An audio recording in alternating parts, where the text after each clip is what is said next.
tournament, OSIM BWF World Superseries. Now, not only is this event number 5 in the entire Super Series, but of course it's a premier Super Series event because, of course, 5 of those 12 annual Super Series tournaments have high premier status, and this is the 3rd premier event of the year, following on from the Korea Open and the All England. And then after this, Indonesia, of course, is Denmark and China, the other 2 premier events in the Super Series. Well, as I said, it's very, very atmospheric here in Jakarta. Lots happening outside. All the fans have been able to enjoy what's going on. And we will do the same on court, because what a lineup we have here in the second round of the main draw. We're starting with mixed doubles, and the number 4 seeds from Denmark, Joachim Fischer and Christina Pedersen, up against Kurniawan and Irawati from Indonesia. Then, of course, we've got women's singles and the 2-time former champion from India, Saina Nehwal. She's up against the qualifier, Yuswandari. Then we'll have men's doubles and the number 2 seeds, Jung and Lee from Korea. They're in action. And, of course, look at that. The 6-time former champion, Taufik Hidayat, up against his teammate, the man who had to qualify this year, Sonny Dwi Kunchora, fresh from his victory last week in Thailand. After that, more men's doubles, and the reigning Olympic champions Marcus Guido and Hendra Setiawan won't be able to defend their title in London 2012 because they haven't qualified. They're up against teammates Sugiyato and Warawan. Then we'll have women's doubles, and Jung and Kim, the number 7 seeds, won the last of the Super Series events. That was in India. And they're up against the Malaysians, Chin and Kui and Wong KT. The Malaysians, incidentally, former world number 1s and 2009 winners here in Indonesia. Then men's singles, and the number 1 seed, Chen Long from China, up against India's Kashyap Pallipalli. And then the last of our matches, another men's doubles. It's the Indonesians against the Malaysians. The Malaysian pair of Hoon and Tan, who, of course, put out the number 6 seeds, Asan and Septino of Indonesia yesterday. So it really is a terrific lineup. 3 courts in action today, as you can see. Of course, there was 4 courts in action yesterday. My goodness, the matches were so good. We had a really, really late finish. It was about 2 o'clock in the morning before all of the first round matches were concluded. But here come the players for the first of our matches this afternoon. The number 4 seeds, Joachim Fischer Nielsen and Christina Pedersen of Denmark, up against Fran Kurniawan and Shemi Puspa Irawati.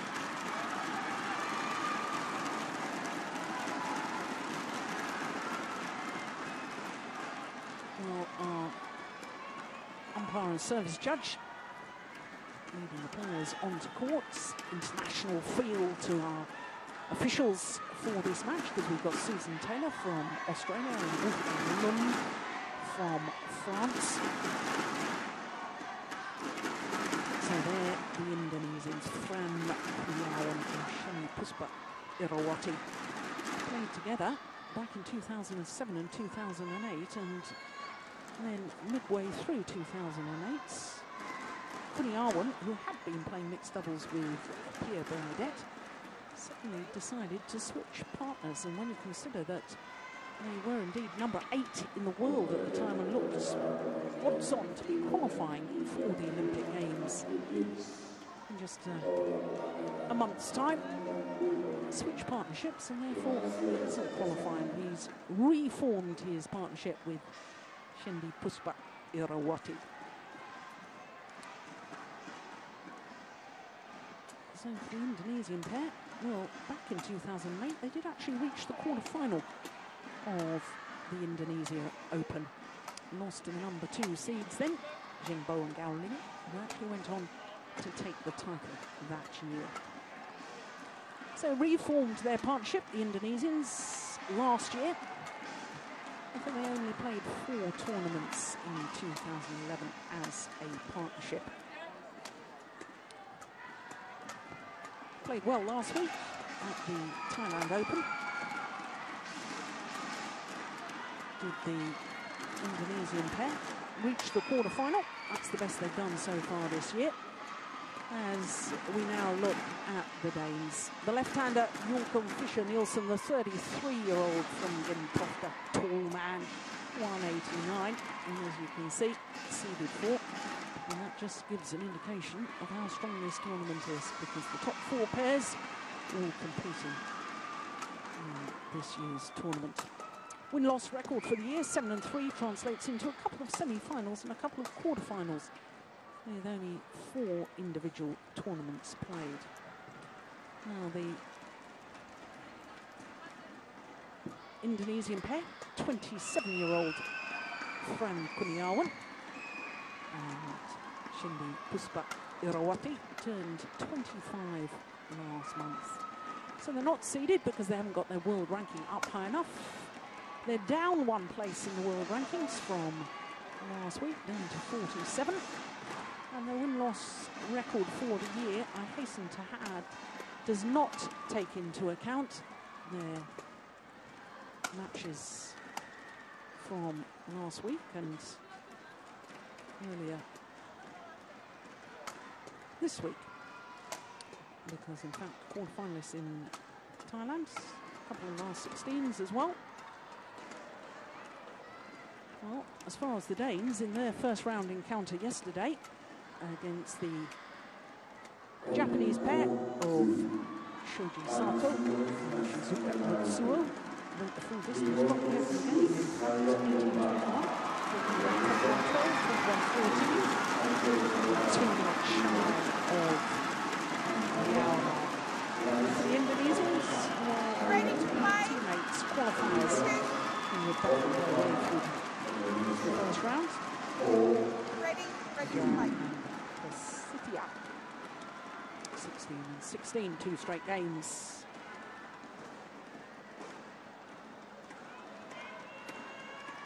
So this, in fact, will be the 3rd time that these 2 pairs have met each other. And the last 2 occasions were both back in 2008. Both won by this Danish combination, and both won in 2 straight games. But I have to say, in the 4-year interim period, not only have these 2 Indonesians been playing with different partners, but I have to say, in 2008 was, in fact, when the Danes actually formed their partnership. So we really have improved since those early days. In fact, have been as high as number 3 in the world ranking, currently at 4.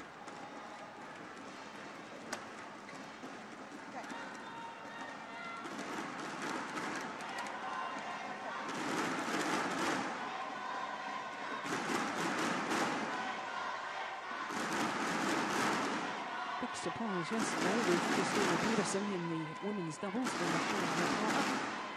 The number 5 seeds lost in the first round. Ladies and gentlemen, on my right.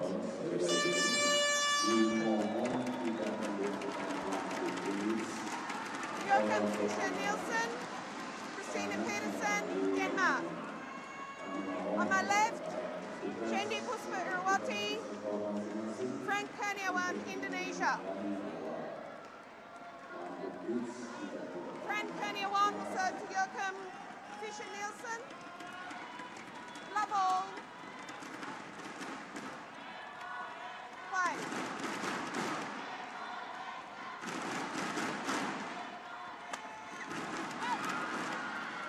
Service over. 1 love. So the number 4 seeds. And making point, Joachim Fischer-Nielsen and Christina Peterson. Actually reached the semi-final here 3 years ago. Lost at this stage last year, round of last 16.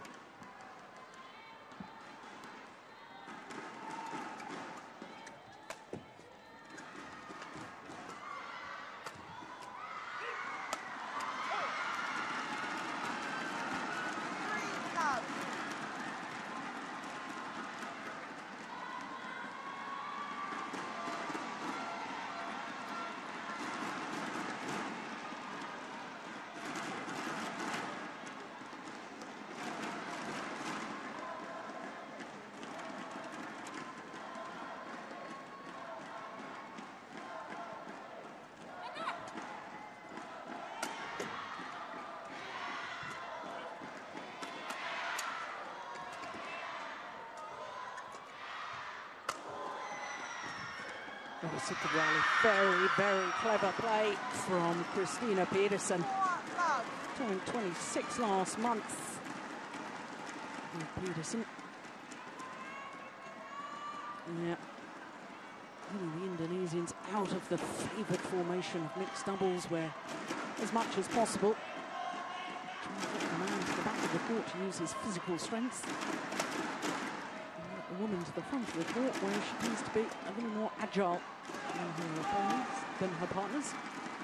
5 love. And can read the game so well up front. Good anticipation, good understanding is what it makes a really good mixed doubles play, as far as the women are concerned. It's an ideal start for the Danes.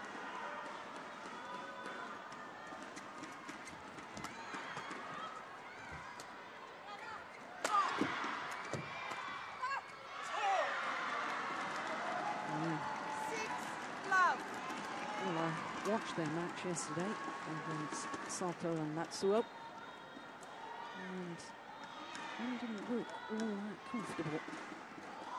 The Danes, #1 seeds last week in Thailand, the Thailand Grand Prix, Gold event, lost in the semi-final stage.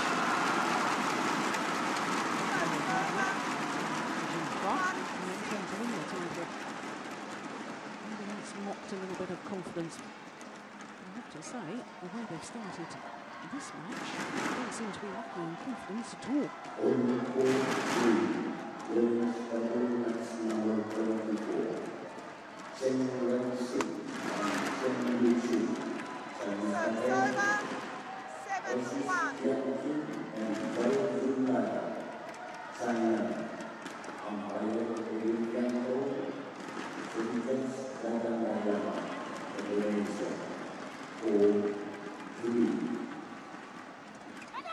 Oh, that's a super return from Irawati. 7.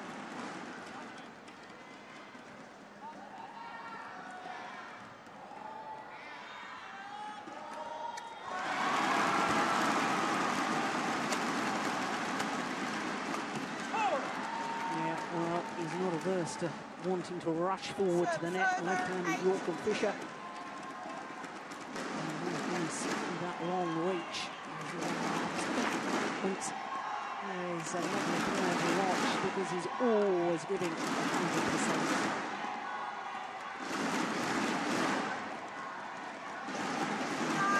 Too.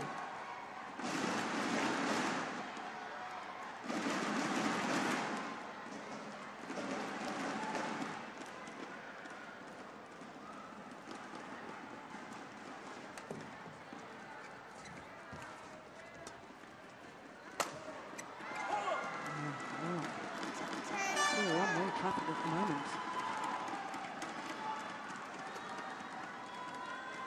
Oh, that's interesting. Nova Widianto on the coaching bench. The silver medalist at the last Olympic Games with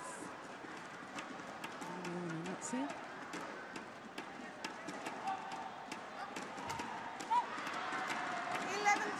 Interval. Just 4 minutes of play, and we're already at the mid-game interval.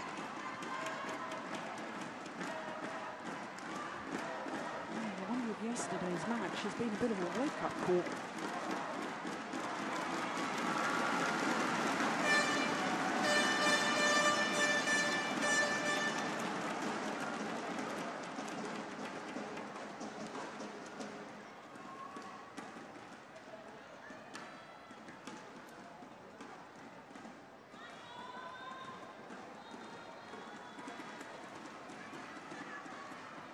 Court 1, 20 seconds. Indonesia's deep in discussion. The first thing we've got to try and do is get Irawati to get forward to the net a little bit more and challenge the dominance of Peterson. 11-2. Let's enjoy themselves here, the fans.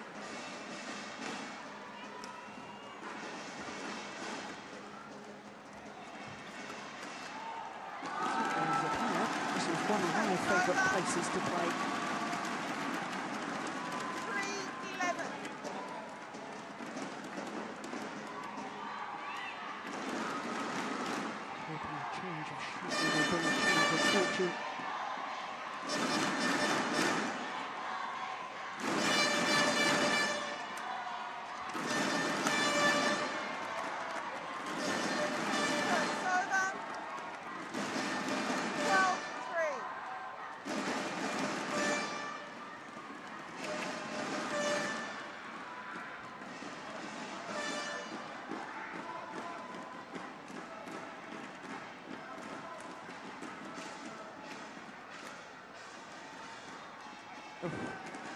Trying to serve a little wider than usual, and doing so making the error. But I guess with such an advantage, it was a good time to make the service error. Without now, we might be doing that one. It was terribly close. 12-4, 13-4.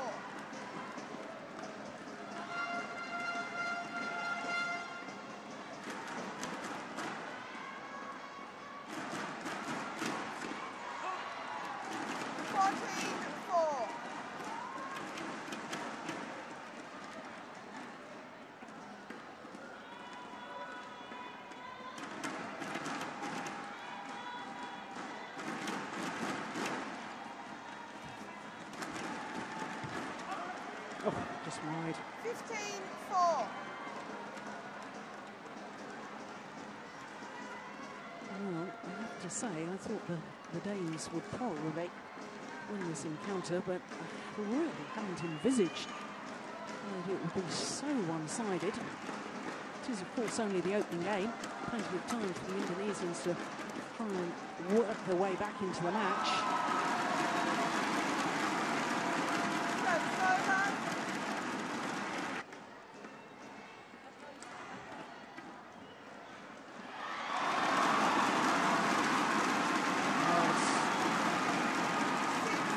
Good shot, little half-court push. Just enough pace so that Peterson couldn't intercept, for making it difficult for the left-handed Fisher Nielsen.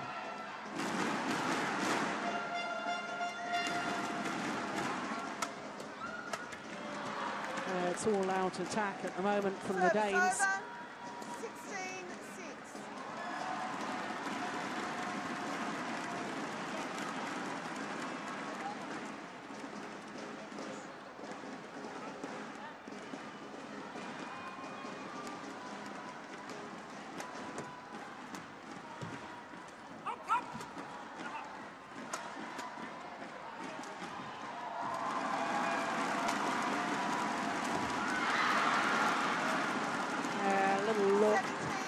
From Kuniawan up towards the lights, maybe momentarily lost sight of the shuttle.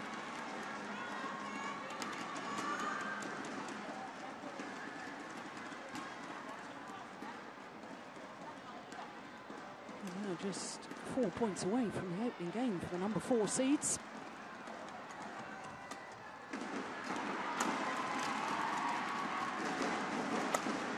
Oh, that is a tremendous slash. 18-6. Angle and pace.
That's a good serve.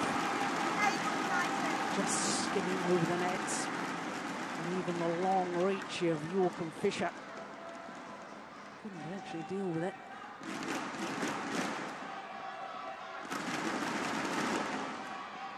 Oh, what a return of serve. Totally deceived her opponents. Held the shot to the last moment. And that little moment of magic brings up 12 game points.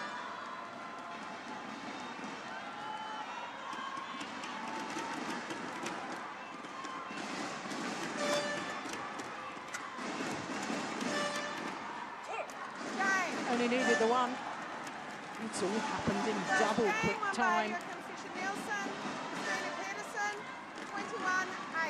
21-8 confirms the umpire, Susan Taylor from Australia. Just 11 minutes of play. Both the Danes so eager to get forward to the nets, attack the shuttle, and what a contrast to the Indonesians taking the shuttle a little lower, and therefore always on the defensive.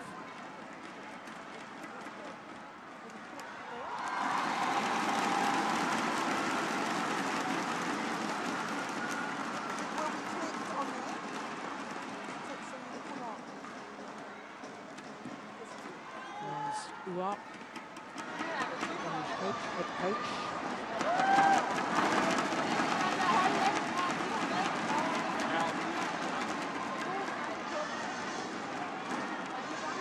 It doesn't seem that much to say to these players, and that's understandable. They've been playing so well.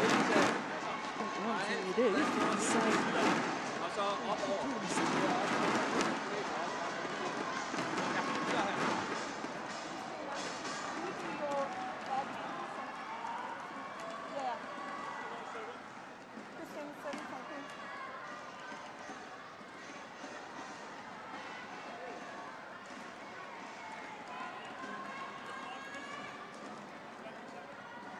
Court 1, 20 seconds. Court 1, 20 seconds.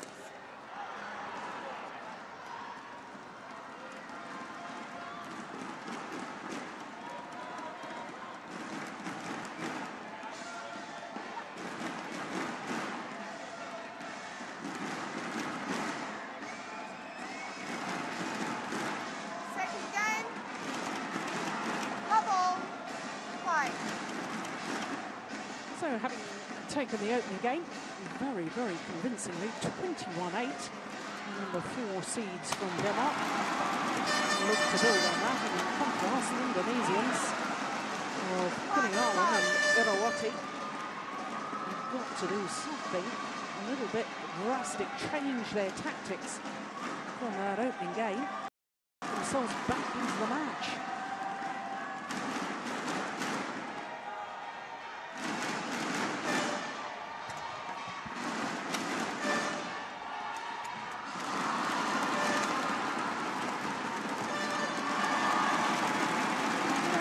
Certainly helped their cause.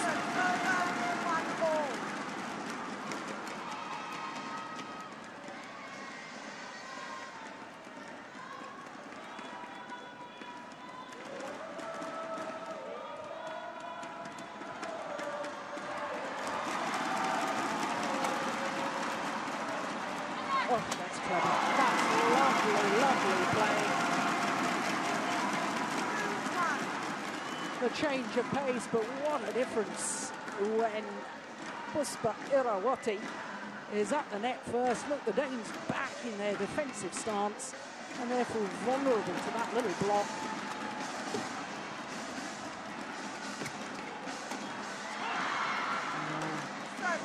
She knows it. There was an opportunity there.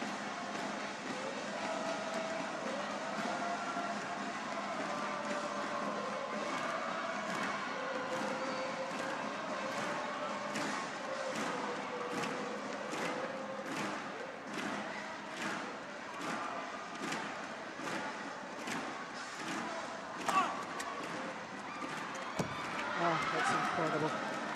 Well, a good flick serve from York and Fisher. Ready to pounce. Look at that great defensive shot. Look how quickly he comes forward. Absolutely launches himself towards the net.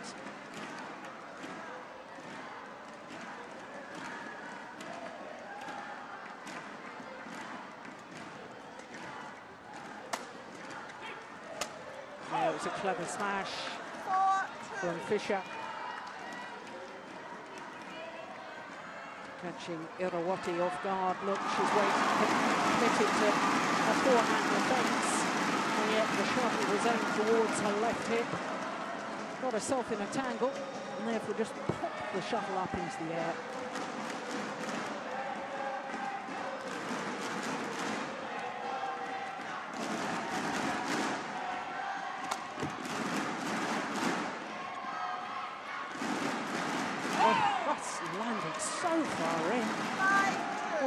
There's a drift in Istora Stadium. And that shuttle most definitely caught by the drift. Held up. And therefore landed clearly in badminton terms. That wasn't even close. Goodness me.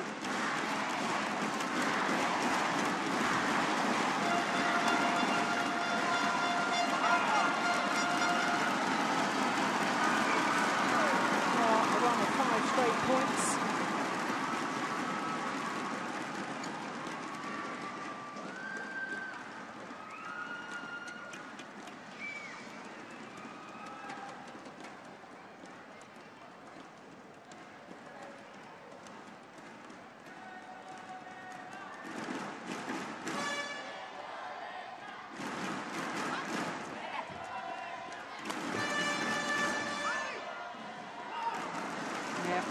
The drift, making the shuttle fly out that far end of the court as we look down, as indeed it did on that occasion.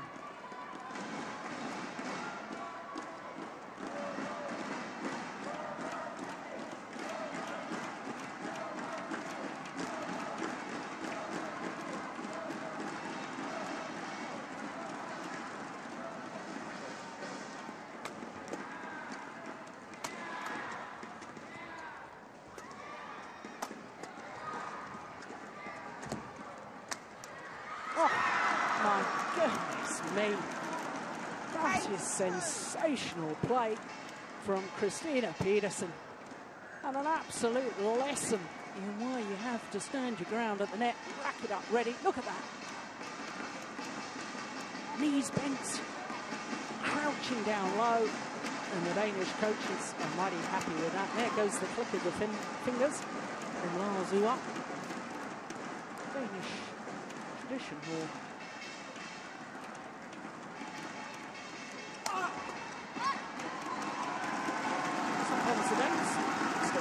Just click their fingers. Seems odd to me, but it seems to have the desired effect. 3-8.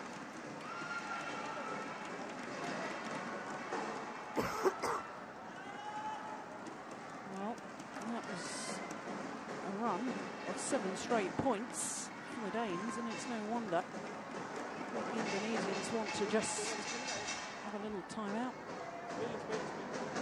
Held out. All 4 players happy to do so. I have to say, it's very hot, humid conditions here in the Istora Stadium.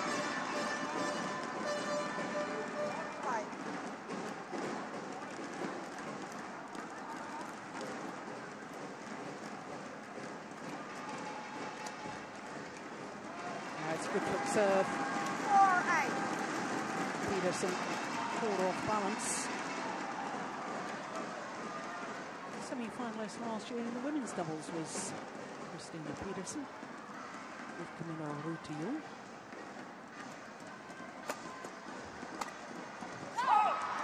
That won't be the case this year. And of course, number 5 seed from Denmark lost in the women's doubles last year's game, the first round. Big upset that was too.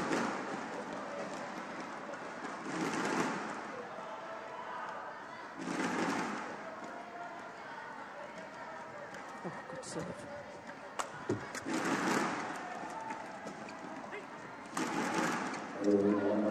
Drifted wide.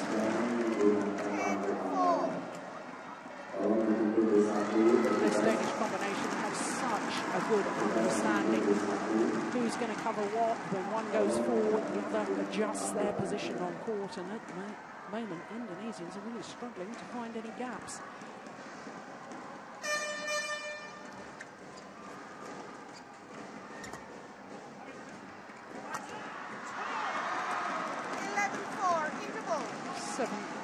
Advantage at the mid-game interval here in the second game. And already won the first 21-8. A little look between the two Indonesians. A look of despair, really.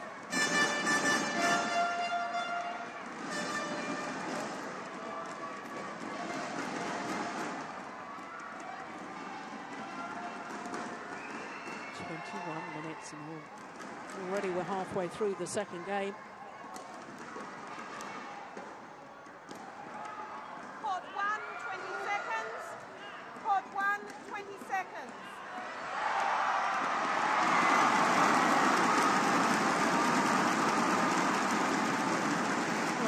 to please the home fans here.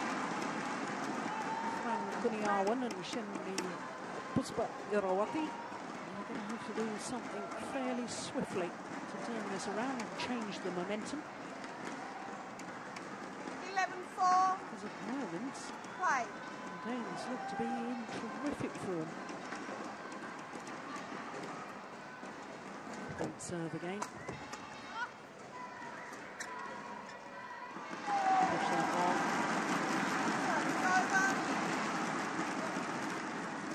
It is often the case. Players struggle first round of the tournament, and it really is a sort of wake-up call. Perhaps also the Danes are a little bit tired from their travels from Thailand the day before.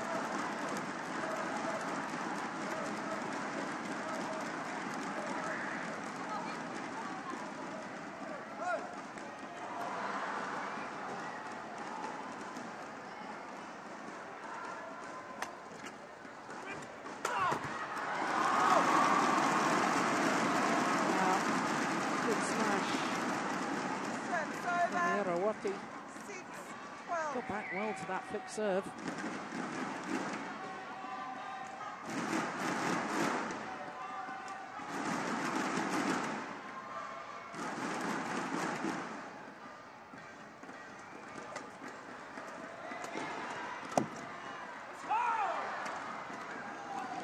Service over, 13-6.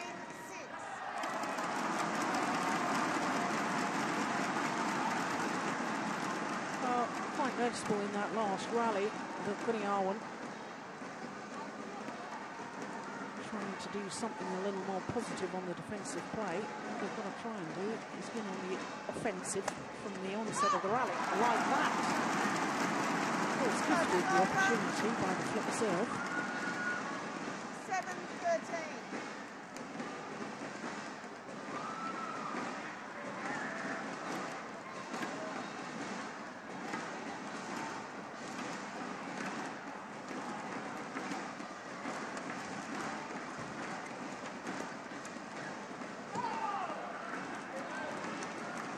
So desperately wants to try and get York and Fisher deep into that back corner. And he's going for the line, and inevitably when you do that, you will make one or two errors.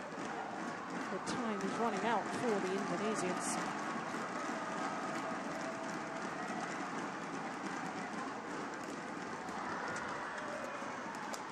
Oh my goodness me.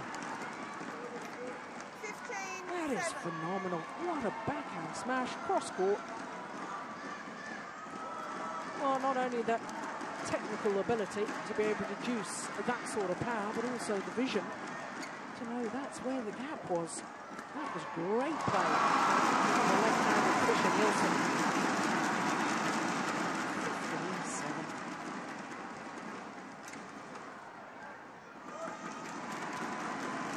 That's a good return. Force the error.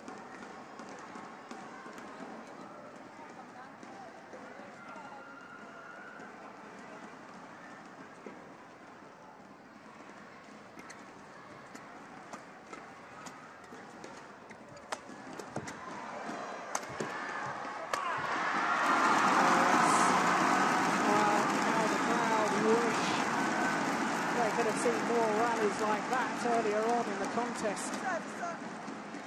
9-15.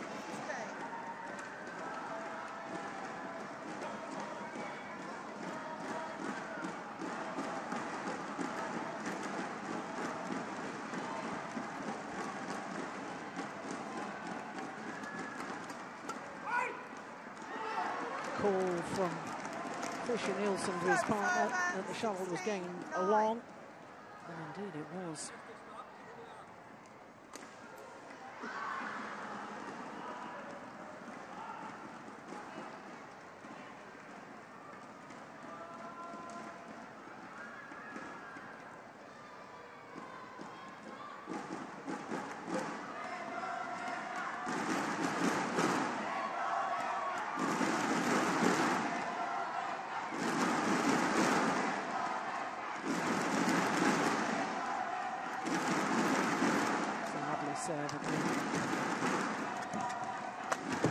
Oh, my goodness. Well, didn't work on that occasion.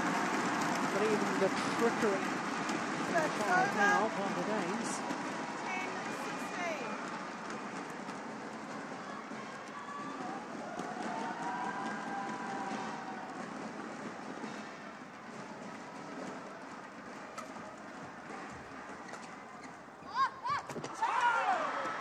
Yes.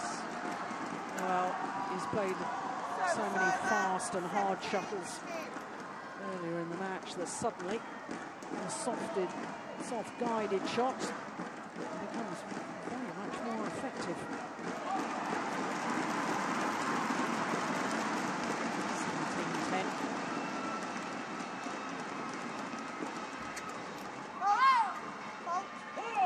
17-10. Double hits. Oh, spotted by the umpire. 18-10.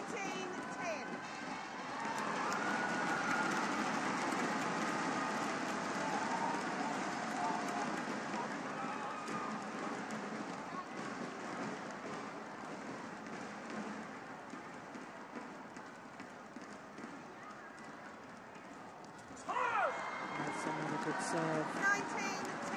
And part of the error there from Kuniawan, I'm sure, was the fact that Christina Peterson, having seen her partner hit a good serve, then was really hunting the next shot reply. 2 points away from a place in the quarterfinal. There she is again.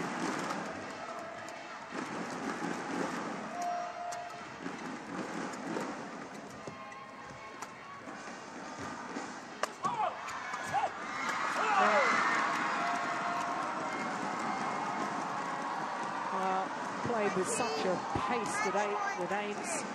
What a contrast to yesterday's match. And it has been very, very impressive. 10 match point opportunities now.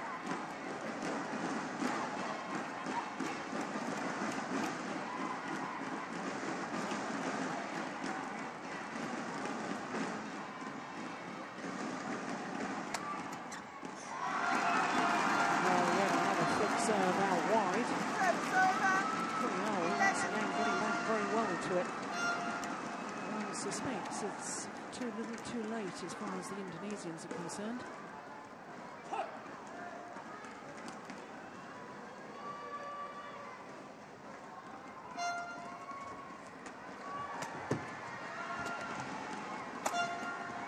It's gone wide. This time, second time of asking. And the number 4 seeds, Jorgen Fischer-Nielsen and Christina Peterson, safely through to the quarterfinal in just 30 minutes of play. There's confirmation of the very one-sided match. 21-8, 21-11. And Walker Fischer thanks the crowd. The crowd respond. They're always favourites with the crowd. Wherever they play, they'll feel a wristband thrown into the crowd somewhere. Oh, he's such a wonderful character.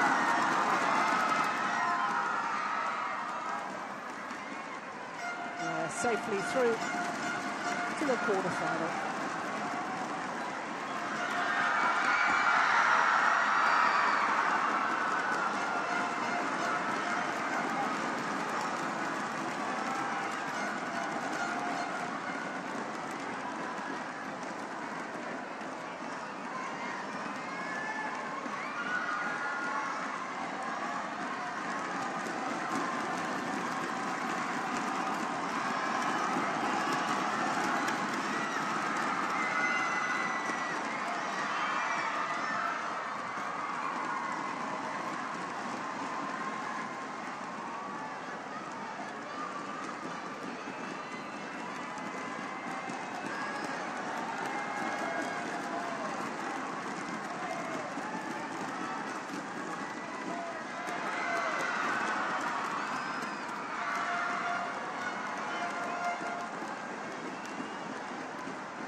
So, as you can see, the first of our matches today already concluded. That's the mixed doubles. Next on court is women's singles, and Simon Awell, who's been in the final of this tournament for the last 3 years, having won the title twice previously. Of course, following that, we'll have men's doubles and then men's singles to follow that.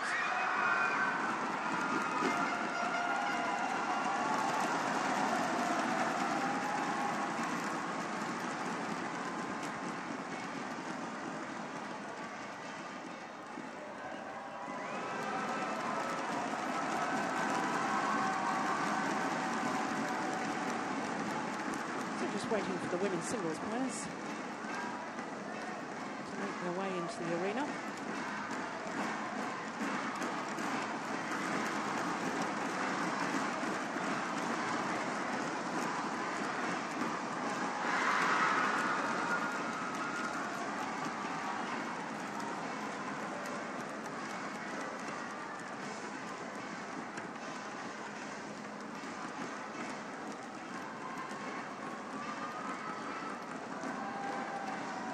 As you can see, all the fans here absolutely love their badminton. They love the occasion. Oh, there's some face painting. They've got that done outside. Almost got this one myself to get a bit of face painting for painting today. Well, as I was saying a little earlier, this, for me, was probably one of the best places to play any international competition. I can remember first playing this many a year ago. I won't tell you exactly how long ago it was. Other than to tell you I won the first ever Indonesia Open. And that was in the women's doubles discipline.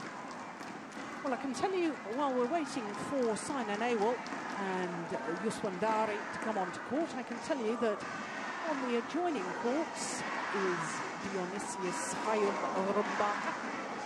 He's up against Djarum from India. The home fans enjoying Djarum from Rumbaka. And I can tell you that coming into the stadium today, Mr. Rumbaka saw me trudging along from the hotel, taking a little walk, stopped his car, offered me a lift. His chauffeur drove me here this afternoon. And he said he was feeling happy and confident about his match today. And I can tell you, he's got 7 match points against India's Djarum. Let me tell you a little bit more about what's coming up here this afternoon. Well, he's just missed another match point. The fans curtail their celebrations for just a moment longer. As I say, we've got women's singles coming up next. Then we'll have men's doubles in the number 2 seeds. Jakarta of Korea. They'll be up against home players.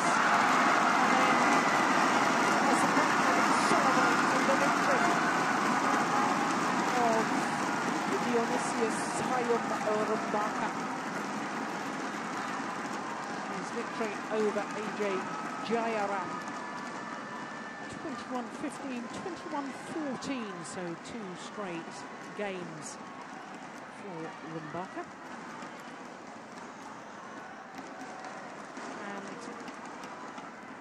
And I can tell you that in his quarterfinal he will either play Simon Santoso, fellow Indonesian, number 7 seed, or Wang Wing-Ki from Hong Kong, who had a wonderful win in the first round yesterday against Korea's Son Wan-ho.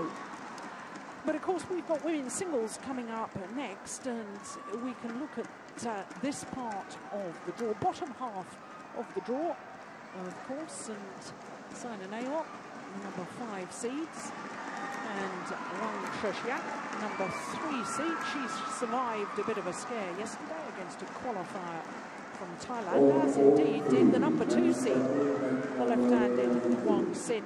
We're back on the game down against Cheng Xiaoxian of Taipei. And there's a new country involved as far as Super Series is concerned in the last 16 stages because Spain's Carolina Marin, another left-handed, very talented youngster, she'll battle it out later today against number 2 seed. So that will be a battle of the left-handers.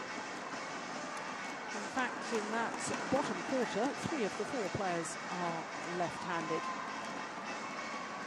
Well, in this women's singles, at this quarter-final stage, I can tell you that all 8 seeds, or 16 stage, I should say, getting ahead of myself, all 8 seeds survived the first round. Can't be said for the men's singles, because of course, big upset yesterday was the former world number 1, 35-year-old Brigada from Denmark, who was the number 3 seed this year. Lost yesterday to the qualifier, Sonny Dwi Kunchoro. And of course, we will see Kunchoro coming up a little bit later on. Of course, he will be up against the former world and Olympic champion and winner of this Indonesia Open on 6 previous occasions, Taufik Hidayat. That'll be our 4th match on this afternoon.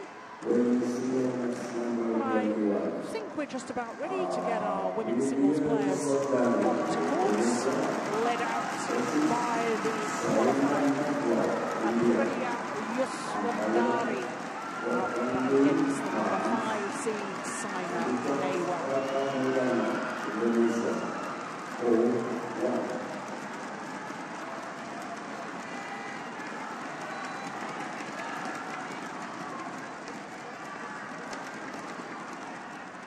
Well, perhaps the women's singles players a little bit surprised with just how quick our first match was concluded. Just 30 minutes of play for the number 4 seeds, Jorgen Fischer-Nelson and Christina Peterson, to overcome Kuniawan and Irawati. Well, let's hope this is a much closer contest. 24-year-old Aprilia Yuswandari been through 2 qualifying matches, and then in the first round yesterday against Hira, compatriot went the full distance, got the 2nd game yesterday before coming back very strongly in the decider, 21-6, 55 minutes. Now, I watched that match yesterday, and I do apologise, we appear to have 1 or 2 problems with our graphics there, because this is certainly not her first tournament. In fact, she's ranked number 45 in the world. And there you can see her first 2 qualifying matches, and as I was saying, in the first round yesterday, got the 2nd game before coming back 21-6 in the decider. Now, I was a little bit concerned about her because I thought she twisted her right ankle, and I can tell you that she's come onto court with that right ankle with a bit of blue support on that, so obviously there was a bit of a problem. Oh, number 5 seed, 1 match yesterday. That was against the left-handed Sayaka Sato. In fact, that's the player who she beat in the final when she won this title 2 years ago, 2010. So it was a big old battle yesterday, I can tell you. But of course, for Saina Nehwal, fresh from her victory last week in Thailand. There's Wolfgang Lund.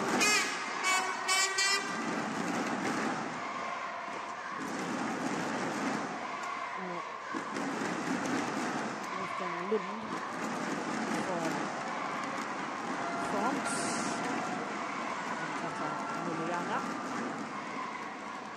from Indonesia, the service judge.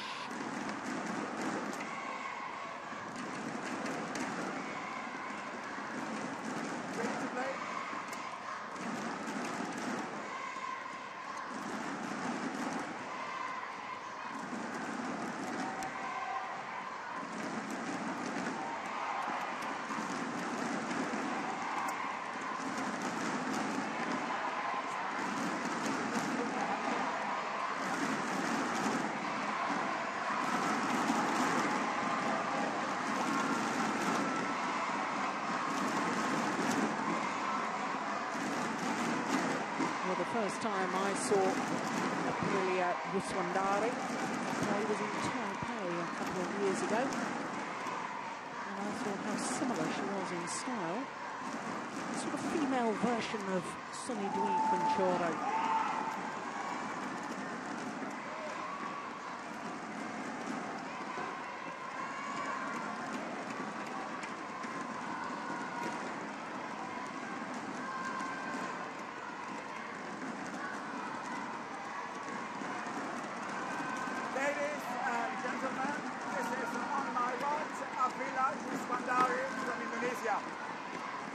And on my left, from India.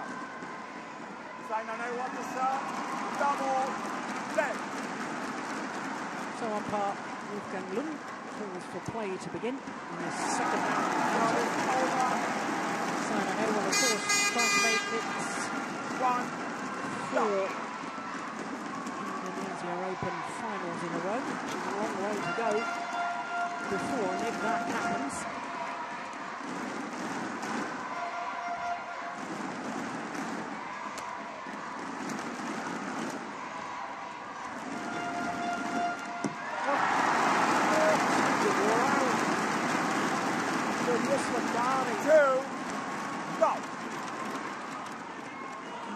This is the second time that these two players have played against each other. First occasion was the semi-final of the 2010 India Grand Prix in Chennai.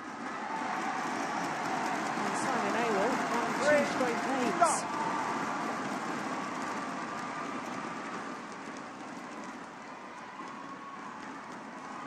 And Ewell, of course, must be full of confidence, having won the title last week in Thailand. Beats Intanon Orachanok in 3 games in the final. But of course, that will also mean that she's perhaps a little tired from her exploits last week. 1-3.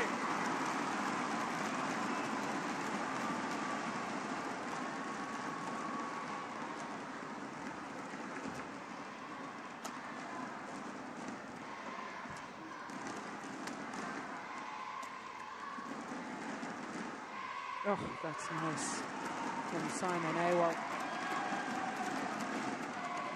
2-3. Of course, won her title last week, just 3 days after fellow Indian players, tennis players, Bhupati and Mirza won the French Open mixed doubles in Paris in Roland Garros. 3-4. Well, I was reading in the Indian press that Simon Ewell has lost 5.5 kilos between March and now, over that 3-month period. I have to say, she does look a lot trimmer.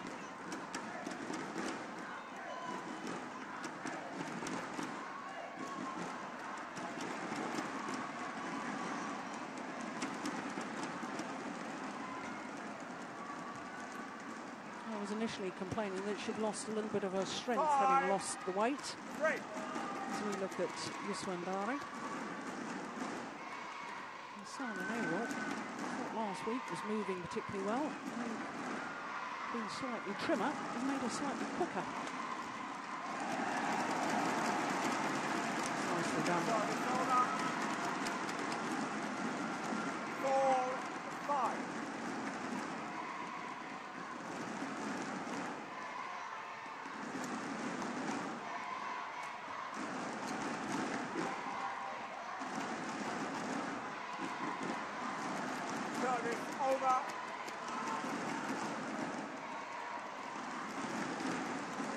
Quick glimpse there of the Indian coaching bench, including Pallela Gopichand.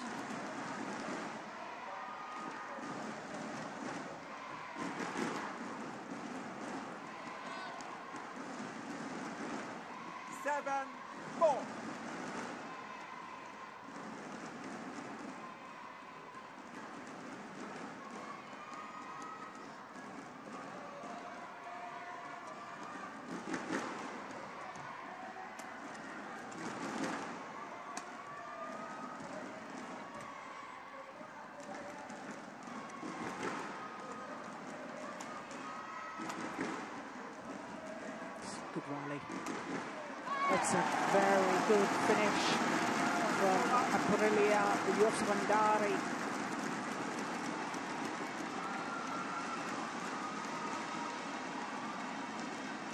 Seized the opportunity because the lift from the net there was a little too short from Saina Nehwal.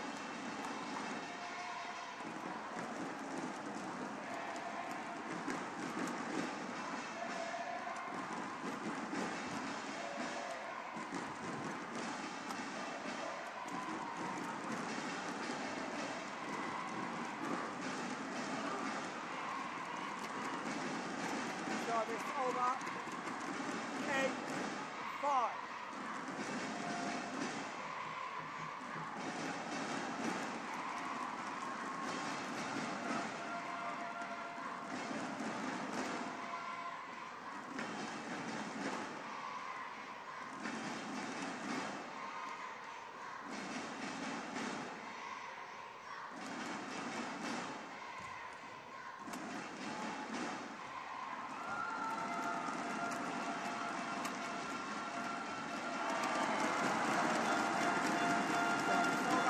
Signs to me that Saina Nehwal is definitely trying to command the rallies more. More aggressive game. I always thought when she first burst onto the world stage that she was an adventurous player, aggressive player, and then to me she went a little bit passive for a while. Too much reacting rather than being proactive within the rallies, but certainly so far in this match, yeah, very positive.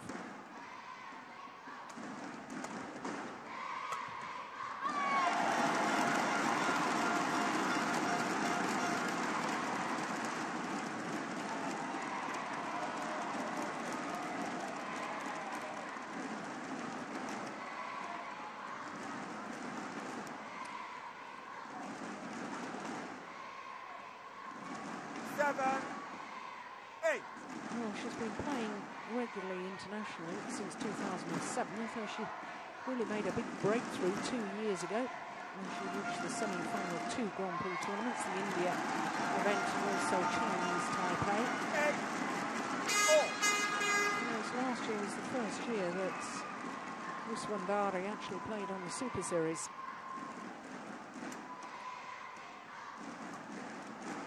Surprised to me that she wasn't in the Uber Cup team for the Uber Cup finals in Wuhan last month in China.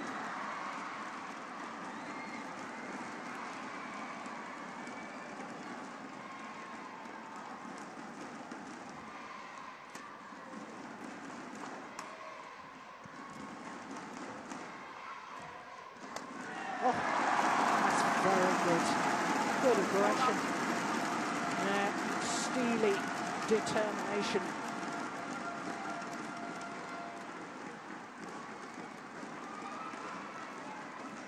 So for a second time, draws back level.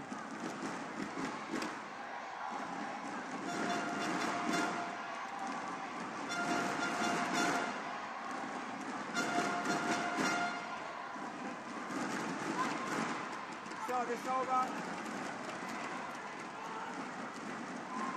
10-9.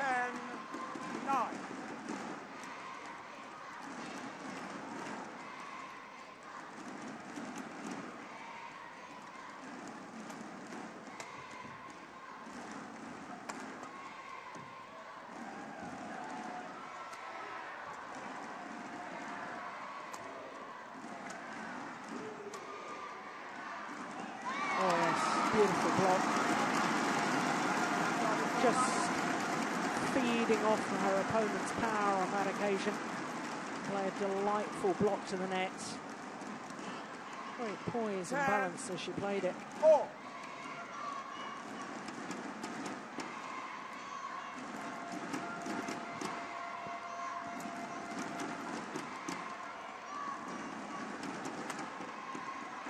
Finds the line.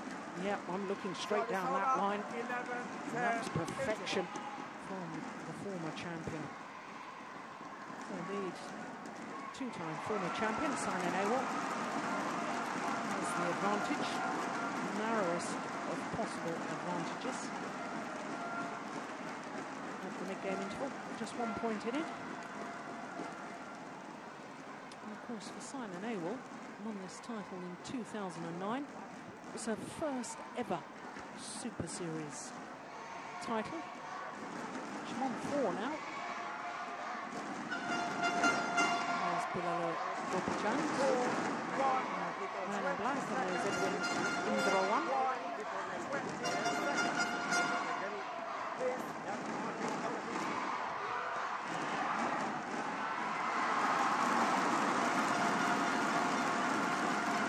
Simon Awell, only won in 2009. Retained her title the following year in 2010. And last year, lost in the final to 3 games. In fact, had a match point in the second game. And couldn't convert.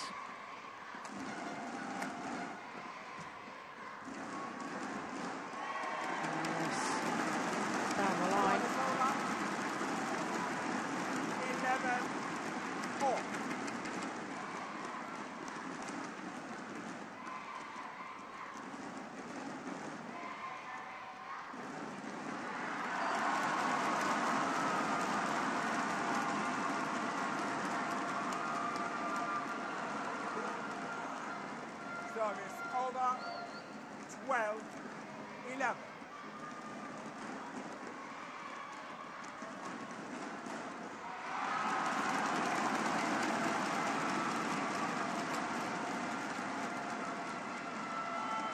Yes, very, very good aggression from Aprilia. 12, 4.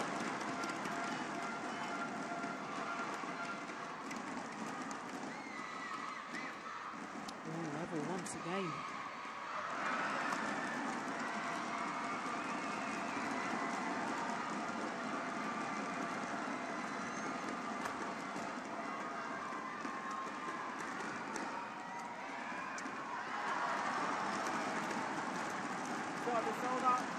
Nice idea to go for the acute angle drop shot. Singles is about using every corner of the court, desperately trying to outmaneuver your opponents.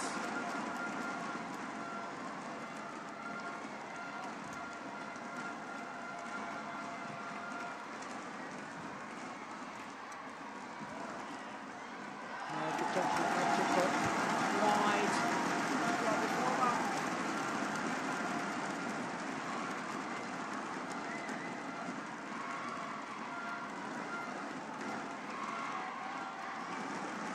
13.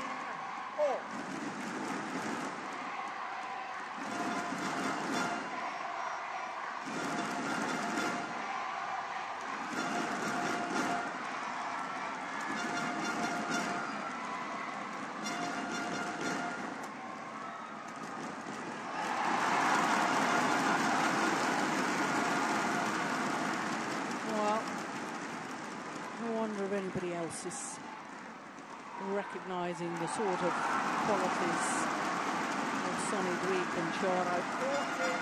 I really do like the way that Aprilia Muswangari plays. Adventurous, good angles.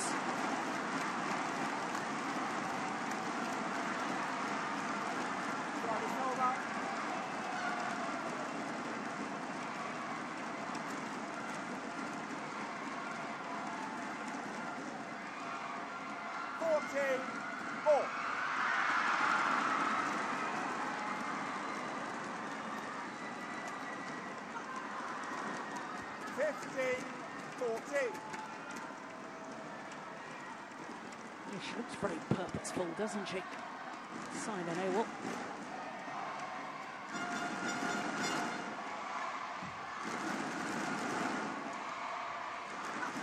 Oh, that's found the line. That's perfection. 16-14.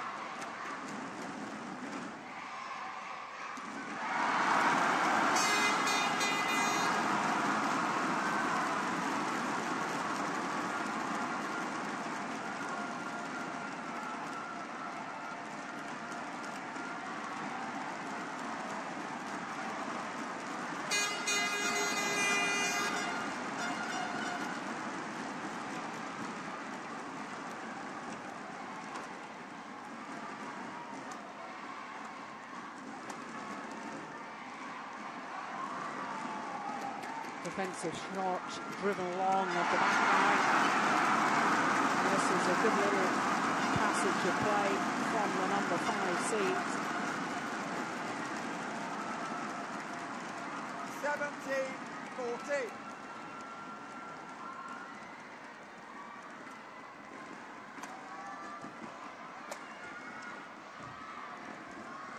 Oh, good net shot.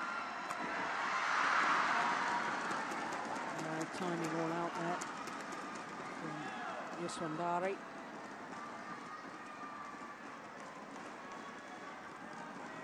It's a pity. The opportunity was there, the lift wasn't particularly deep. But it does mean that the run of points continue. 5 straight points there. Bilal Gopi-Chand knows how fortunate she was to get away with that one.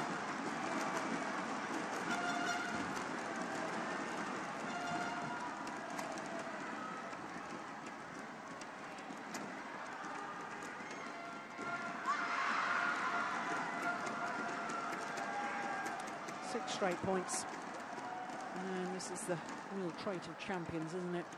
Simon Abel, 13-14 down. All of a sudden, ups the tempo.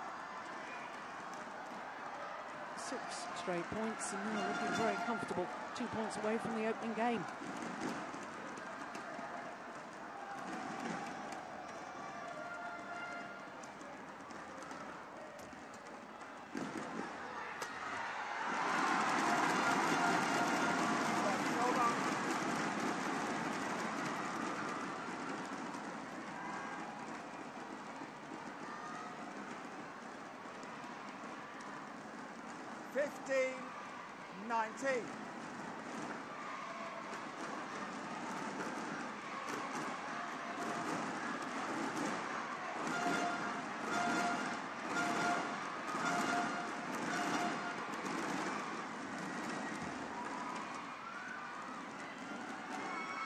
Oh, it's landed in. 15-19.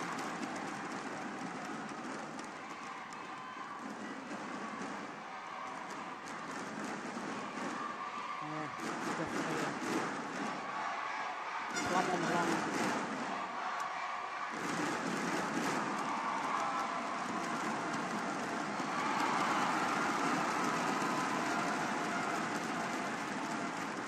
Clawing her way back. 17-19.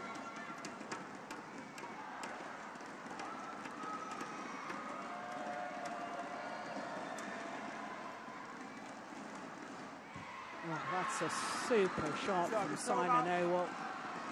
The reverse slice angled down across court, played with disguise, played with precision. And now 3 game-point opportunities.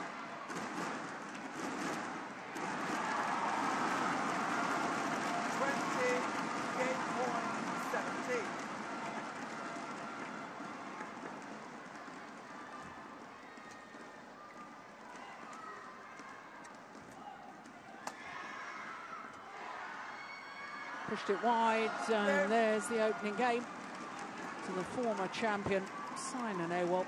Well, she had to work awfully hard for that. Good opening game. 18 minutes of play. 21-17 confirms the umpire.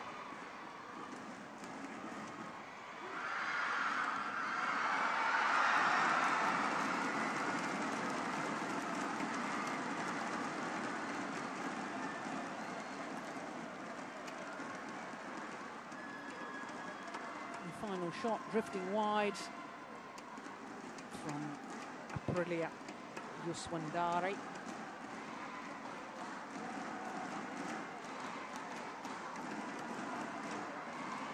Yeah, in the Indian coaching bench. You never get much expression from Bilal Gopi-Chand. Taking on board some liquid or energy bars. And Tekning, formerly from Malaysia, now coaching here in Indonesia.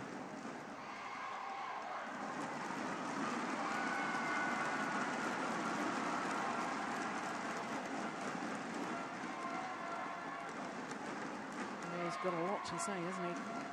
Something about the control at the net.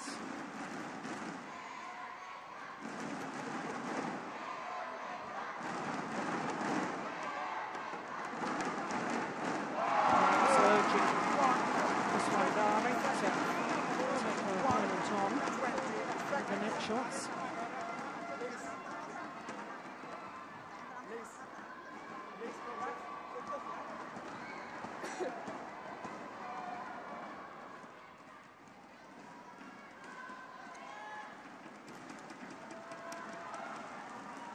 You can see the right ankle, it's got a bit of strapping there. And Simon Awol carrying the hopes of an entire nation as far as Olympic medals are concerned. Yes, India are very good archers as well. Second game, level, leg.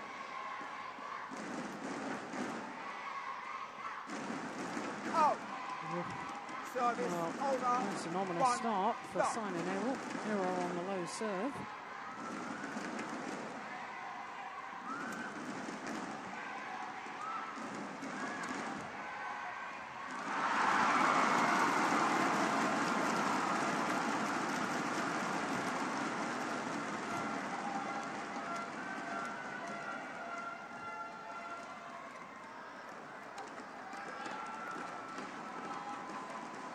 Service over, 1-all.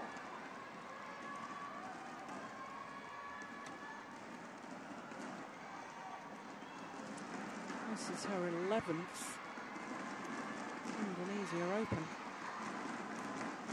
home player, and that's extraordinary because it started this year in the qualifying, and that's the 10th time that she's either lost in the qualifying or had to qualify for the main draw. In fact, it's new territory as far as Aprilia Yuswandari is concerned, because never previously, in her 10 previous appearances at the Indonesia Open, has she got past the first round of the main draw.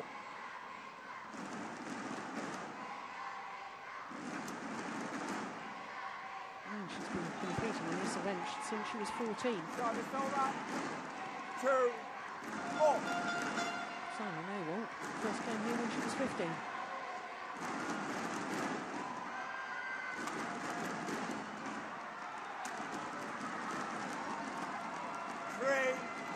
Still only 22 years of age. This mega start from India.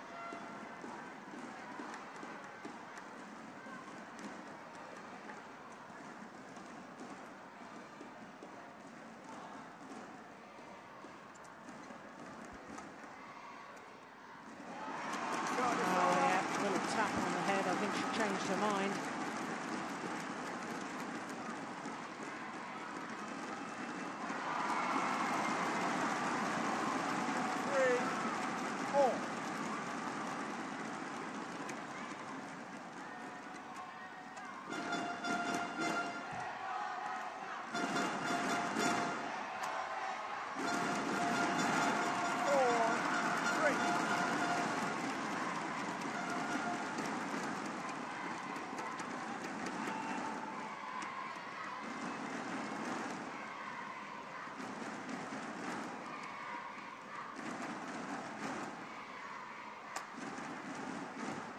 Oh, just overdone it.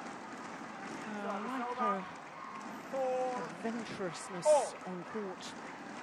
May not always work, but the willingness to try something a little different.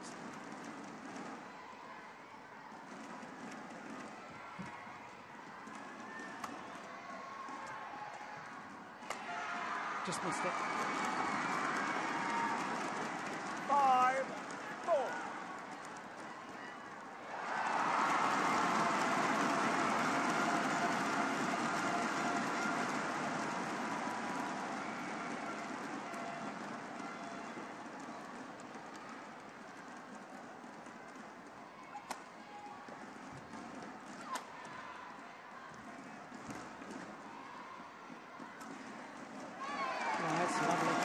What was I just saying?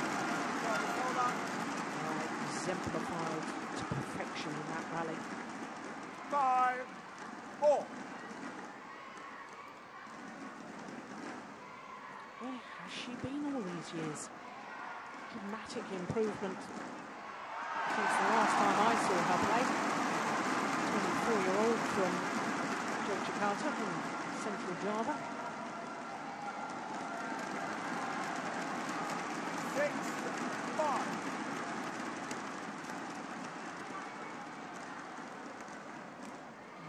Clearly hasn't quite got adjusted to the drift yet.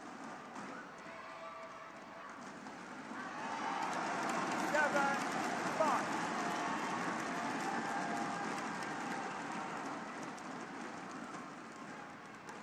I think an enormous number of the players yesterday were struggling with the drift. Very much faster one end than the other.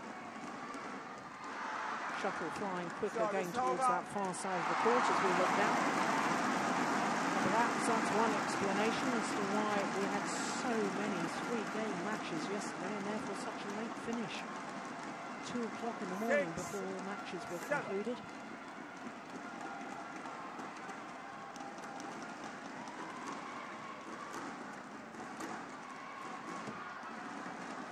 7-all.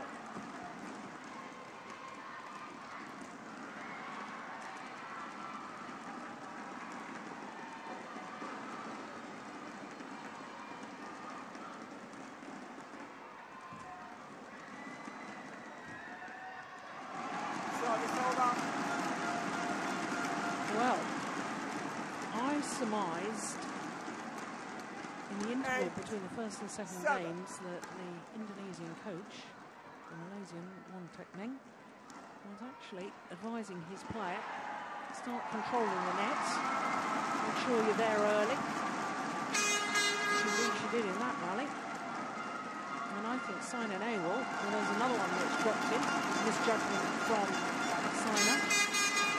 Saina Nehwal is now trying to play the net shots a little too tight because she's fearful of her opponent.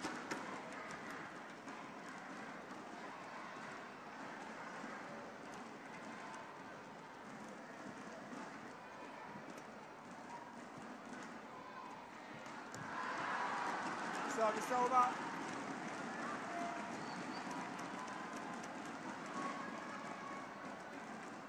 8-9.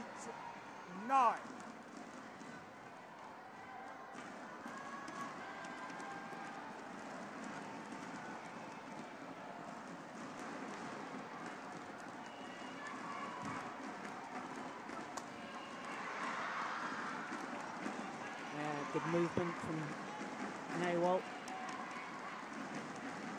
Getting back quickly to thunder down the smash, and good change of tactics here. Use of the body smash. Straight at her opponent. Yeah, she wasn't expecting that. Back level. Now back into the lead. 10-9.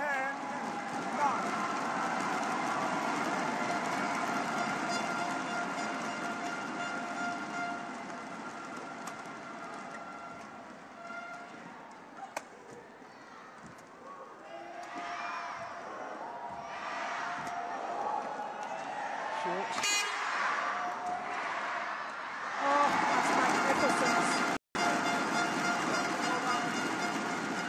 Wonderful rally from Yuswandari. The smash, then the hold. 10. Deceptive flick over Saina Nehwal's head and lands deep in that backhand corner for the outright winner. 11-10. Well, it's the same scoreline as we had in the opening game, in that there's only 1 point in it, but in total contrast to the opening game, here in the second, it's Yuswandari who has the narrowest of possible advantages. Kalau konsentrasi bisa lihat bolanya datang. Ada bolanya datang kencang. Ya, itu penting. Kalau kamu belum siap agak serius. Kita ready baru itu sangat penting. Ayo, main sudah oke.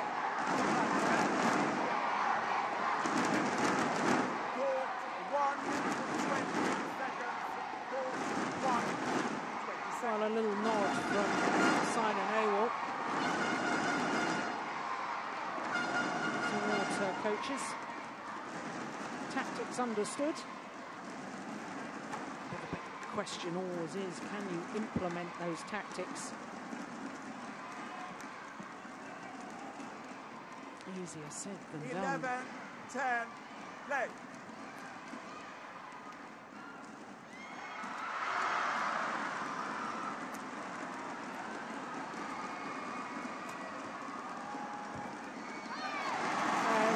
There's real hesitation, isn't there, with Simon Awol's shots from the front of the court.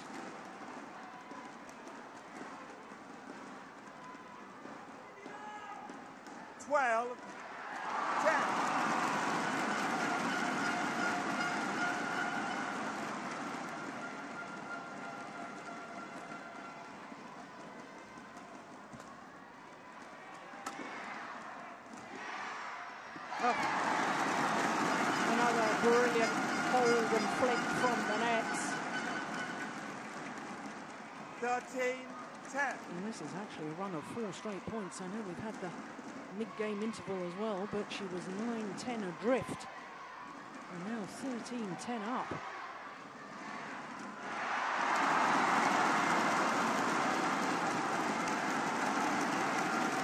We've had 5 straight points. Great passage of play. 14-10.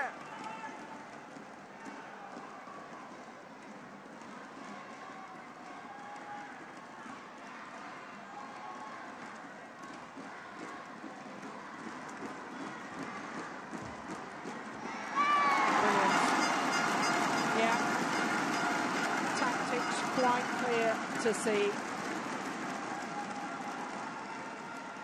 Control 50, the front of the court. 10. Look how she's just ready to pounce.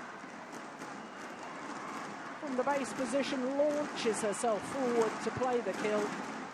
That's world class. Sorry, it's over. 11-15.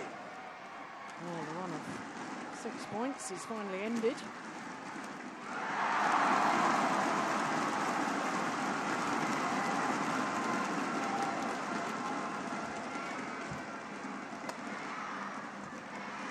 No, missed on that occasion. Just wide. 12-15.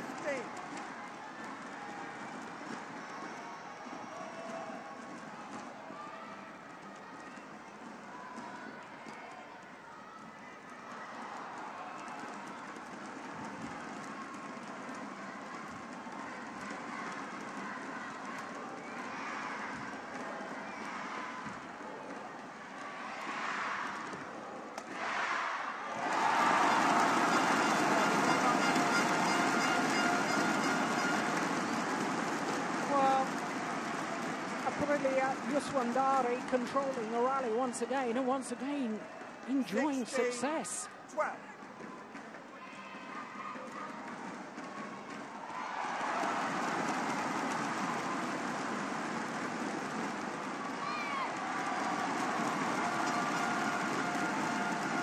Oh, another error from the front of the courts.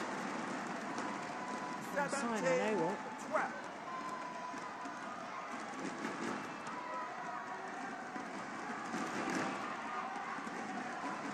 Shot that time, though. Brilliant.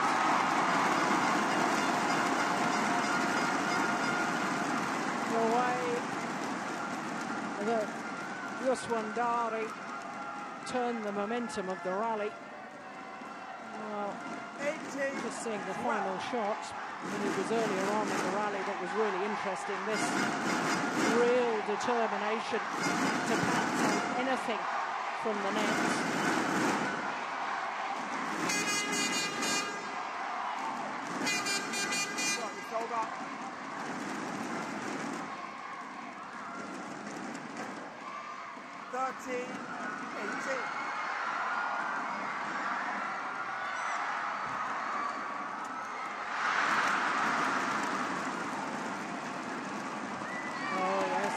Well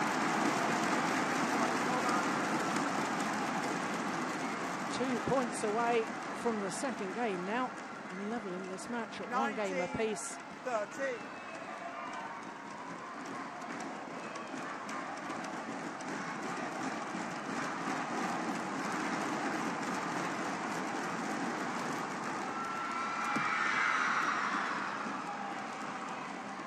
So it's over.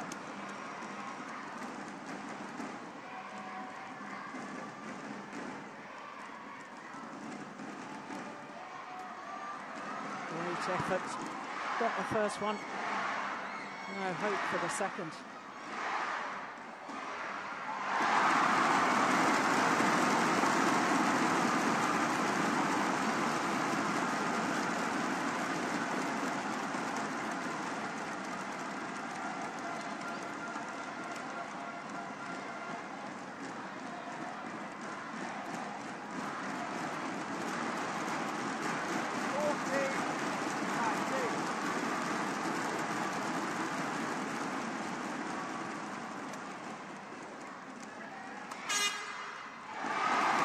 Good power play, good smash.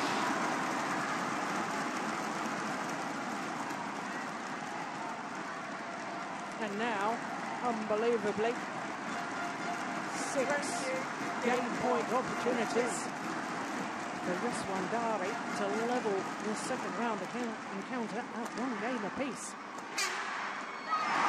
Yeah. Takes it the first time of asking. It is 1 game all. Second game won by Aprila Riswandari, 21-14. 36 minutes have been played, and it's all level. 1 game all. And I have to say, from 9-10 down, from then on, the Indonesian really did play, well, almost to perfection. No wonder she's delighted with that.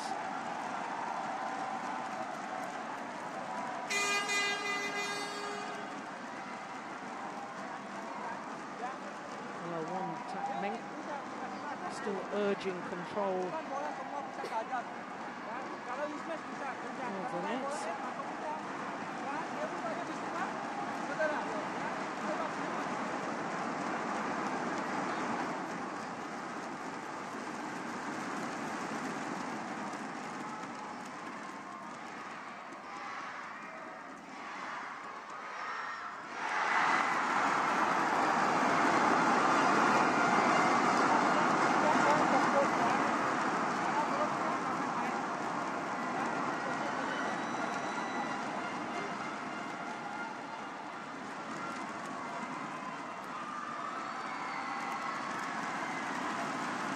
Well, the coaches have imparted their advice.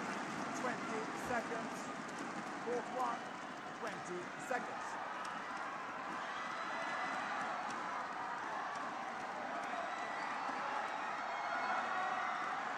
Now, which player has got the capability and indeed the courage to implement those tactics?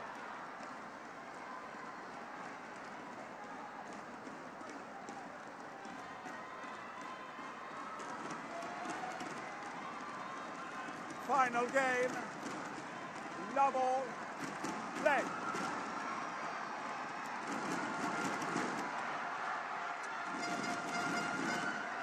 Service over. 1 love.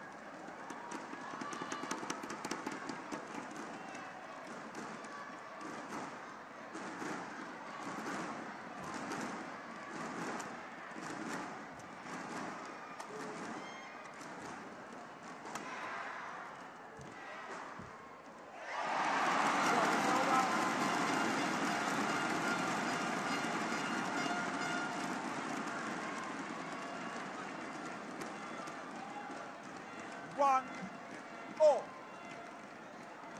Yeah, there's still a little bit of a tentative net shot, isn't it?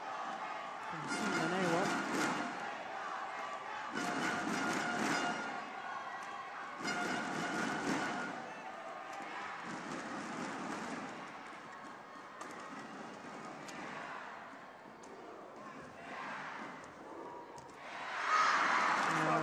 idea. Wrong execution, a little wry smile from the Indonesian.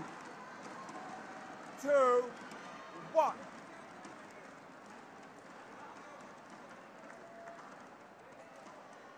I think she's right to keep going for it.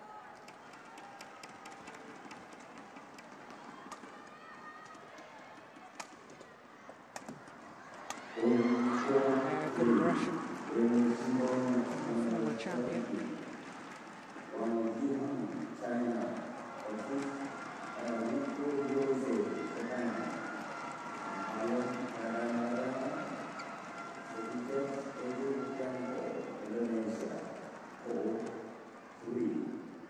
Three, one.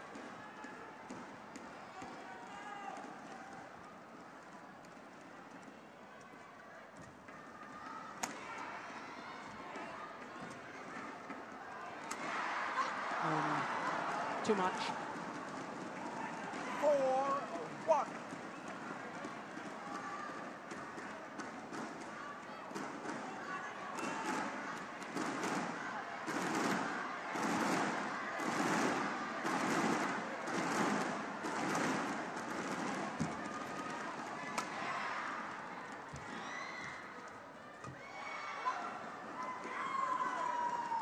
Yeah, from that far side of the court, whichever player is playing that end seems to be able to have more control of the nets, able to push the shuttle a little bit quicker, knowing that it will stay in. As from the far end, players are playing against the drift. You can give it quite a hit and it's still not going to go out. There's the other end. Going to be awfully cautious. 6-1.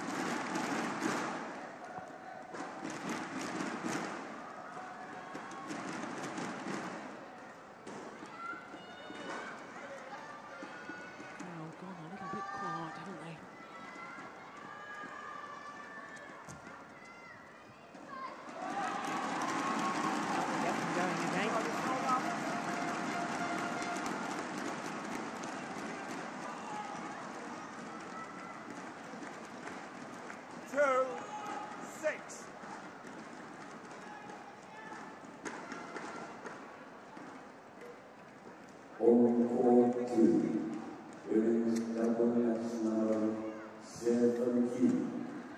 Wang Xiong and Liang, China.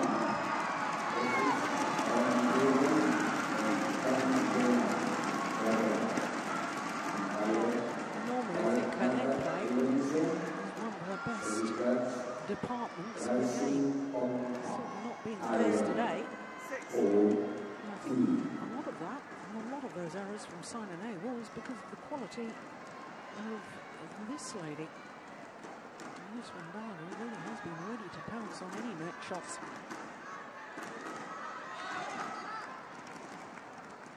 Service over. 7-3.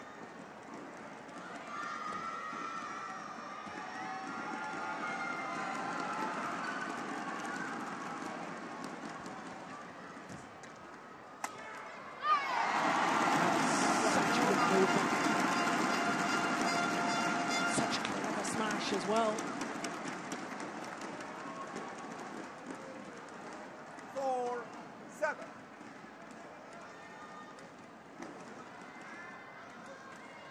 Just not ready for the body smash. He's taking a shuttle earlier down at front of the court. Perhaps a little bit fortunate to get away with that rally. Which you know her own luck. 5-7.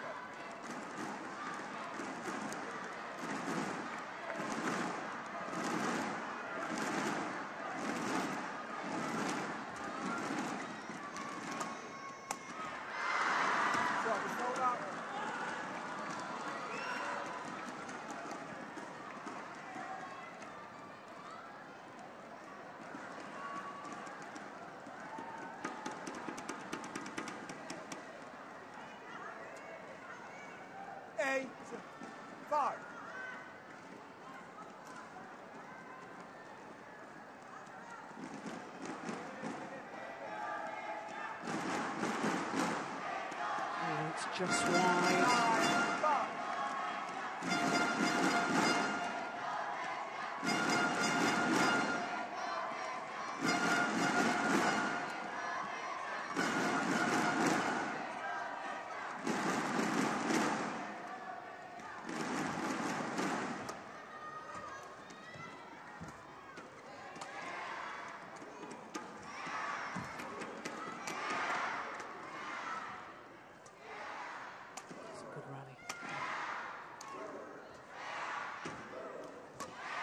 There's the better net shot from Simon Ewell. Made the mental and physical effort to reach out that racket arm. There it goes, taking the shuttle early, tumbling the shuttle.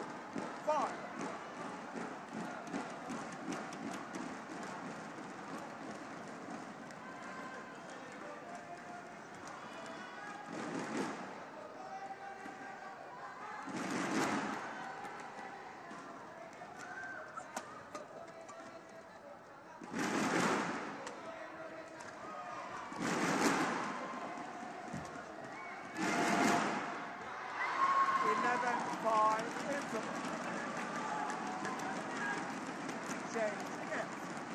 So the advantage, 6-point advantage, as the players change ends in this deciding game, is with the two-time former champion, Simon Ewell. But, of course, let's not forget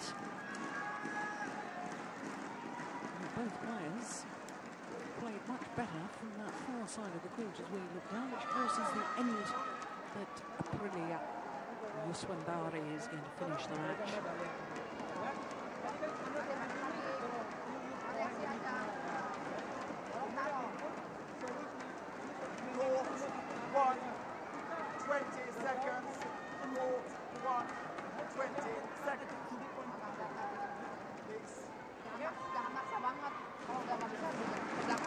Just asking the coaches to leave the court.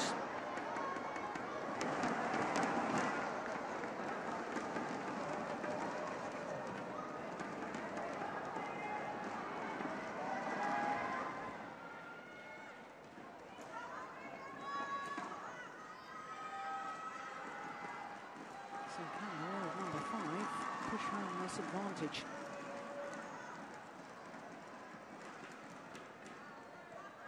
11-5, play.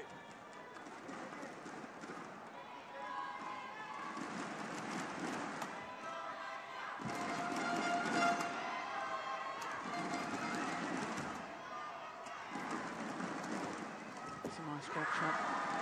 The reverse slice straight drop from Simon Ewell. Naked arm movement. Looks as if shuttle's going to be played across court. There's the follow-through that you could see looked as if it was going cross court. And you just roll the racket head at last moments, brushing across the feathers of the shuttle, keeping it straight. Great disguise.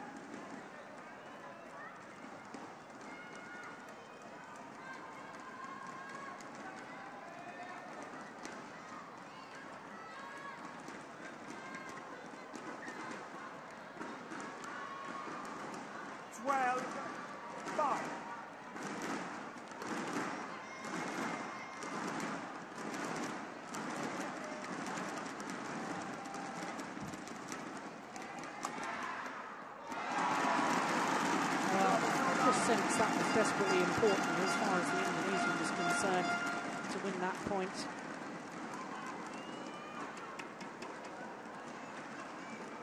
And 5 straight points to her opponent. Needed to break the run. 6-12.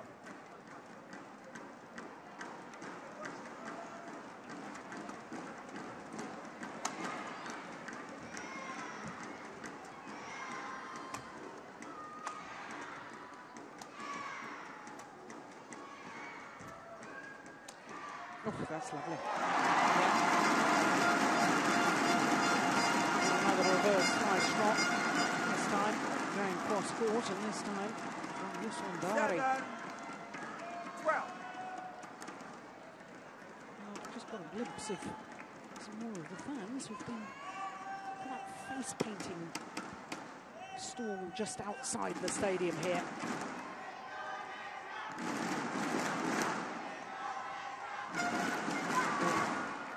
Good net shot. Service over. 13-7.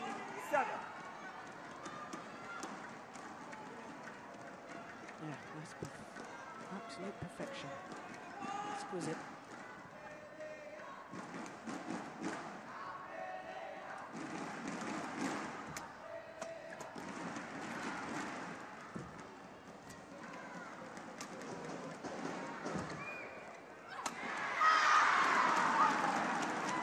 Well,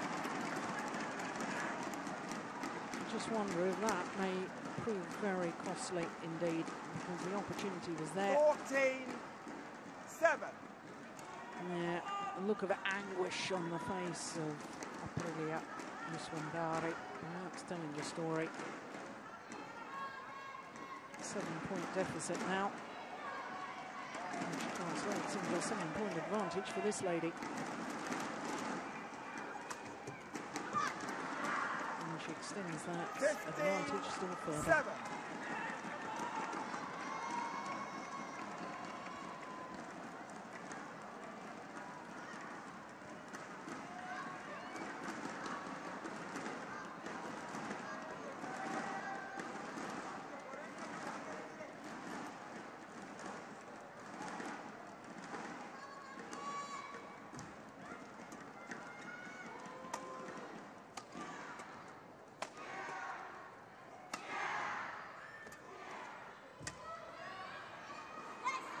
Oh, that's landed way in.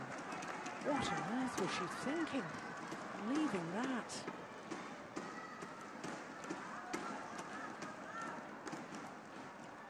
Hope rather than judgment. It certainly was nowhere near the back line. The question was the sideline.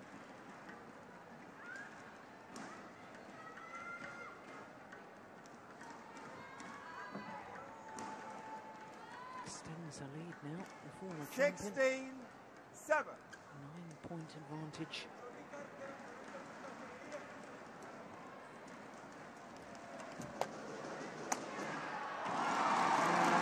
That's good courage, good character from Aprilia.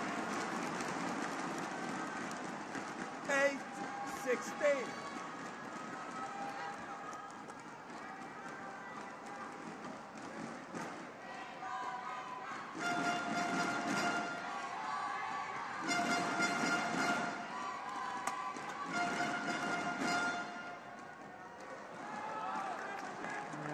Judgment was sound Service over. from Simon Ewell. 17-8. Oh, she's looking a lot more relaxed now.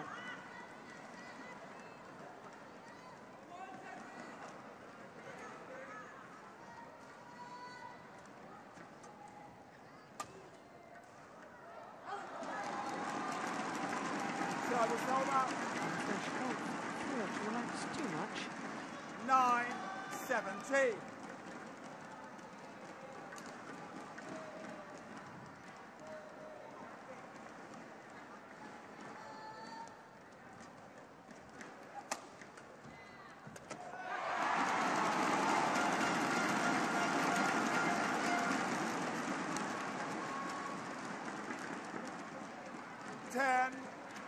That's so clever.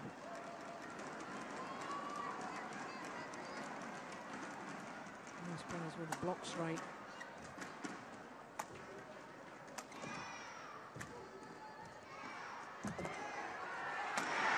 Oh, she's missed it. Service over.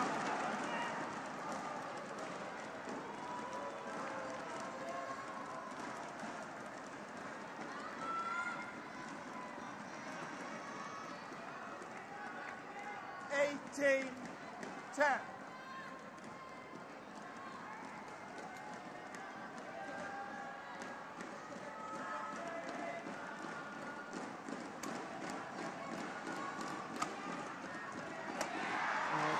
'Such a clever smash.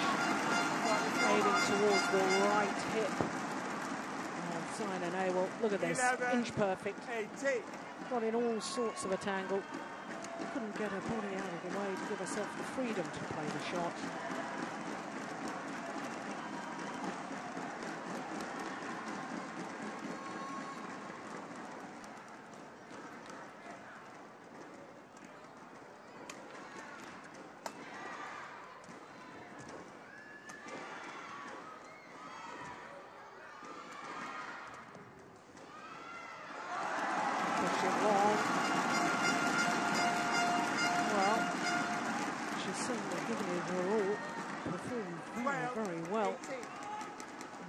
Ever second round appearance here at the Indonesia Open in her 11th time of asking. Just retying the shoelace, give her an opportunity to have a little time out too.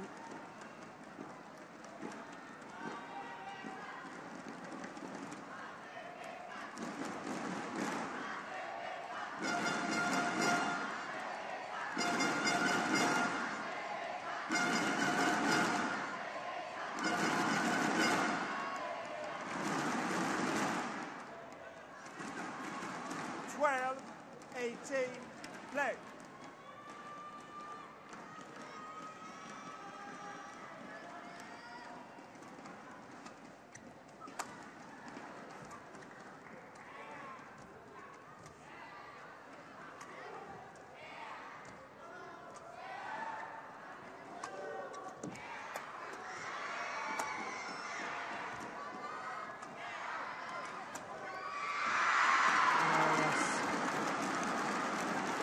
Dive of desperation from Aprilia Yuswandaru. Well, she hasn't given up fighting.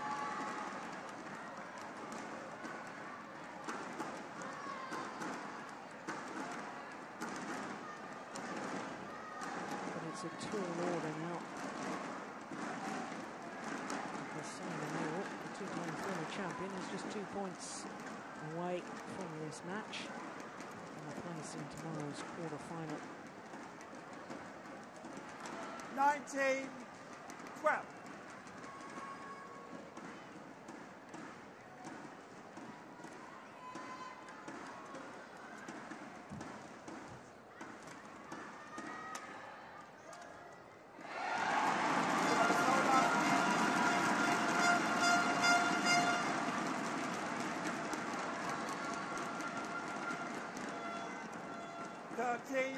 Now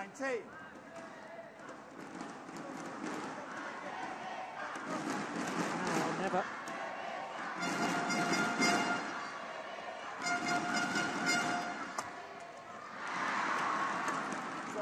That's good play from Simon Awol. No credit to her. After dropping that second game, it's gone back so strongly in the decider. 7 match point opportunities for the number 5 seed, Simon Awol.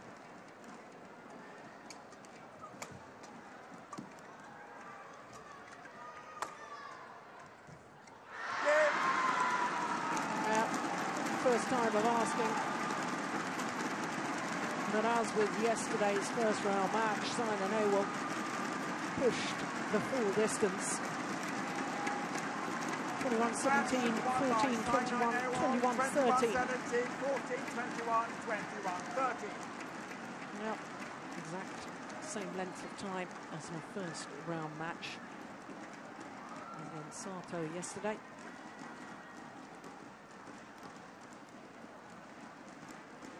So just 2 minutes shy of the hour mark, and their confirmation 21-17, 14-21, 21-13 in the deciding game, and Simon Awol through to the quarter-finals.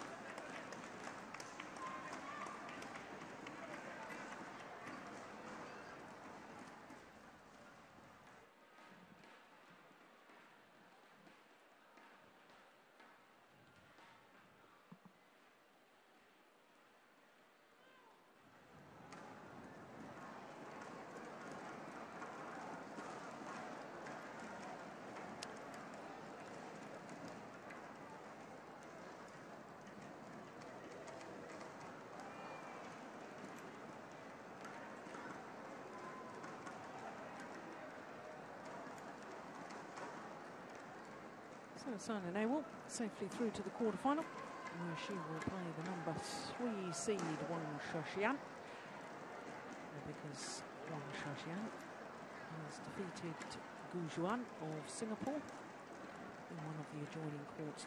21-12, 21-11. Wang Shaoxian's victory there. So tomorrow's quarterfinal, Simon Awell, number 5 seed, will play against the number 3 seed Wang Shaoxian. So that's 2 matches complete in this afternoon's programme. We can just enjoy 1 or 2 highlights from that encounter.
Home players, Gideon Marcus Fernandi.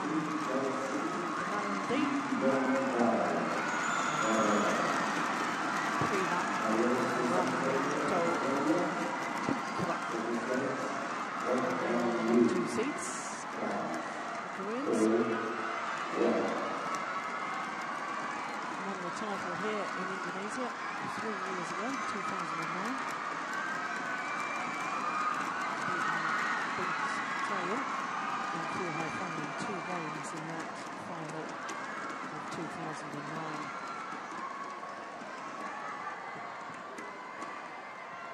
Rinaldi and Putra against John and Lee.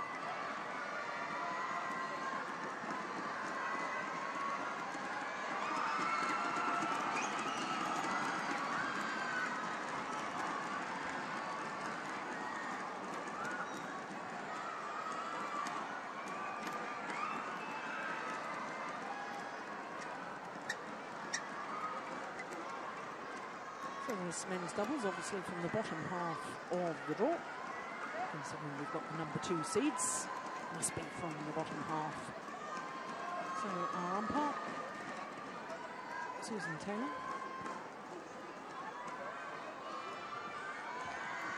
And the service judge has been changed from the official list because the service judge was meant to be Budi Santoso, but of course he is Indonesian, and when you've got Indonesian players, that's not seen as appropriate, rightly so. Got to have neutral umpires and service judges to officiate these matches.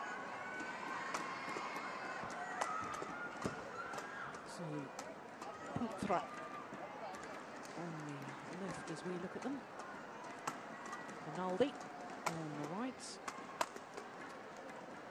Rinaldi, 21 years of age, born in Jakarta. World ranking at the moment down 4 places from last week, where they were at a career high 32.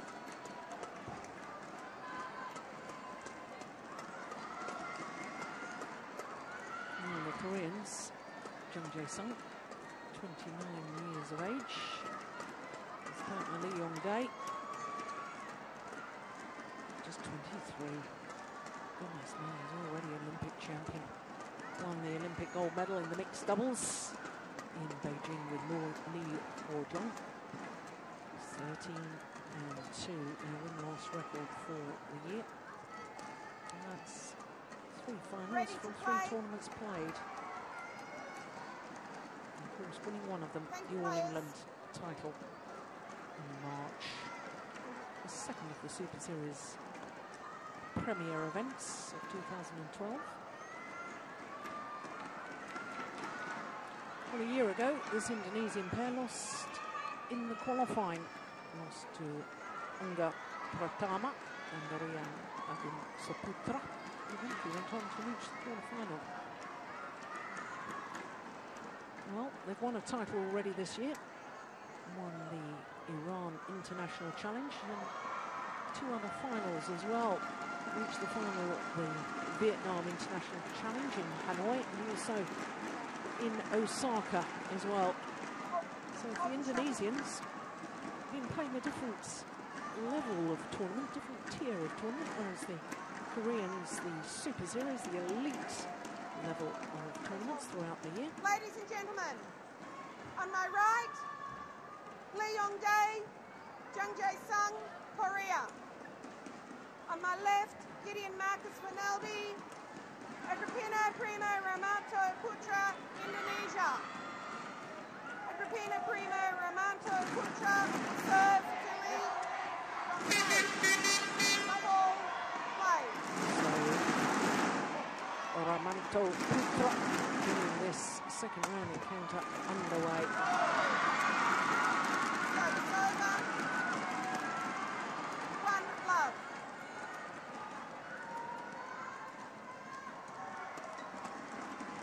First time these 2 pairs have met each other. That's not surprising considering what I've just been saying about the Indonesians playing a different tier of tournaments so far.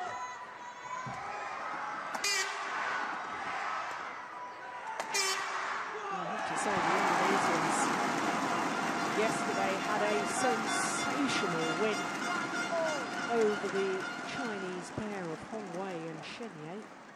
Of course, that Chinese pair won the German Open earlier this year, currently number 10 in the world.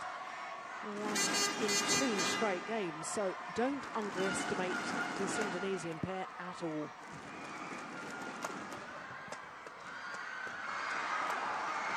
That's clever. Clever direction on the final smash there from Lee Yong-dae. Surprising to me for this Korean combination that this is only their 3rd ever trip to the Indonesia Open. Lost at this stage last year, last 16. In fact, it was this tournament a year ago, it was the last time this Korean pair failed to reach at least a semi-final of every single tournament they've played. Now, how's that for consistency? Remarkable. Oh, brilliant. Service over, 3-2.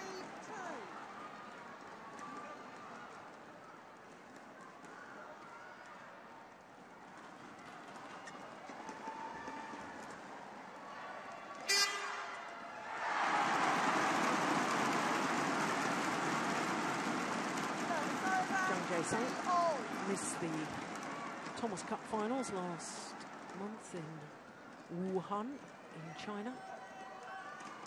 Been really struggling of late with a shoulder injury. And despite his absence, of course, Korea still got to the final of the Thomas Cup, losing out in the final to China. Service over, 4-3. What might have been had Jung Jae-sung been fit? Well, we'll never know. He's a famous man, isn't he? Alan Budi Kusuma, first ever Olympic champion. In the singles in Barcelona. 5-3. And of course, same Olympic Games, his now wife won the women's singles, Susie Susanti. Oh, that's nice. That's landed on the back line. Service over, 4-5.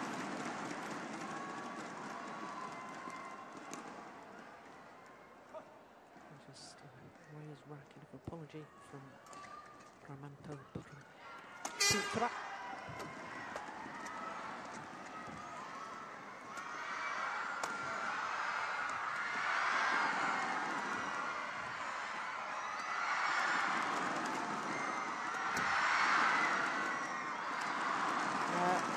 They're not lacking effort, are they, the Indonesians, the youngsters? Service over, 6-4.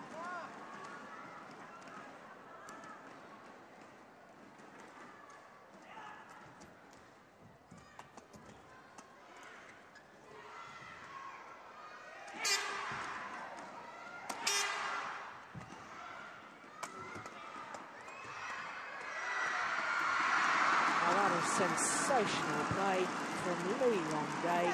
7-4. Really hunting the shuttle at the net. And that's interesting as he moved out to make that final kill. Jung Jae-sung coming forward, covering, adjusting his positioning on court. That's very good awareness, good doubles play, good understanding.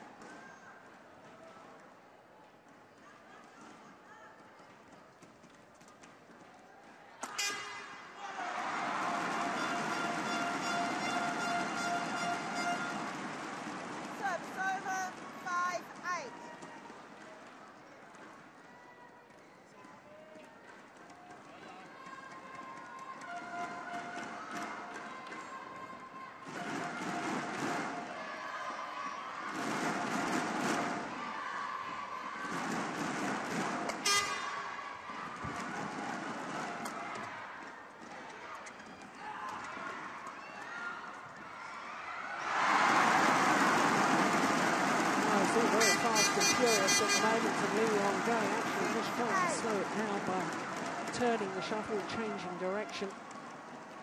And he found the net.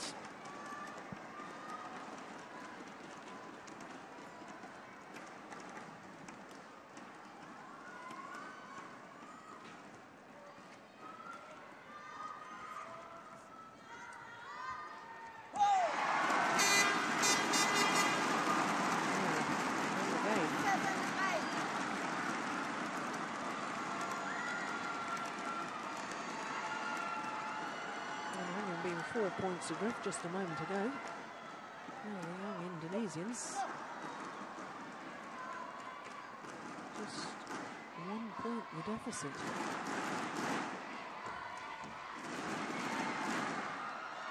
Oh, that's very right. 3 errors for Lee Wong-Dae.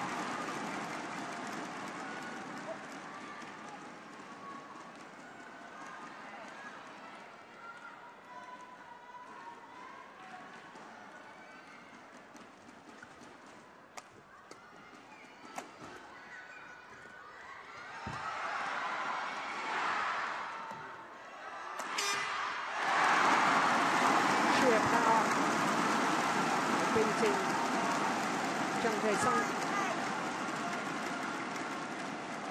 And now 5 straight points from the Indonesians. Wonderful smash from Fernaldi.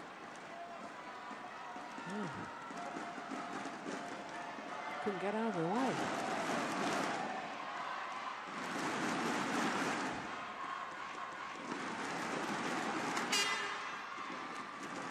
He's overdone it. This is incredible run. The fans rejoicing.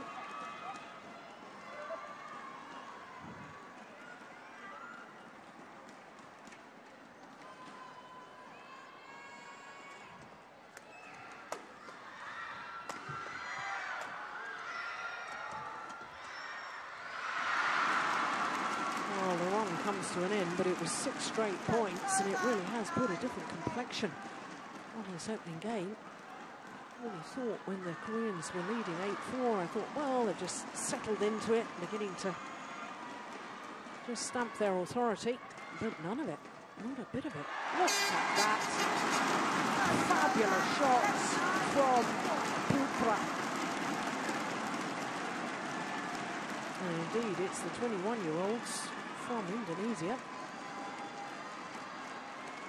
They have the advantage at the mid-game interval.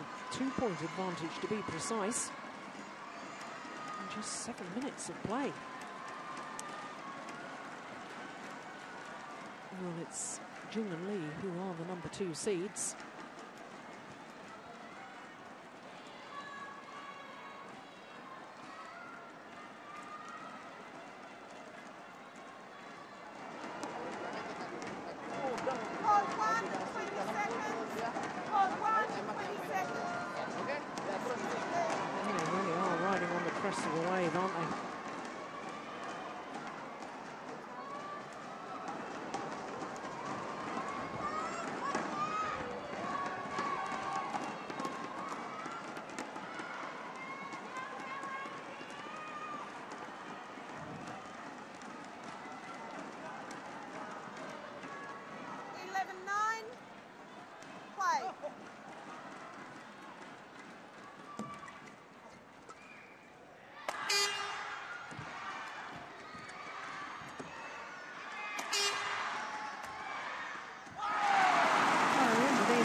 his pace of movement rather than pace of shot that's just so impressive at the moment.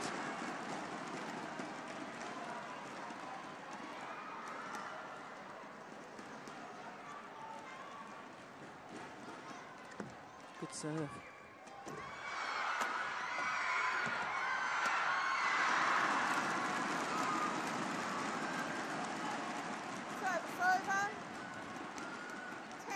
Court needs to be mopped of the perspiration. Yeah, had to dive for it.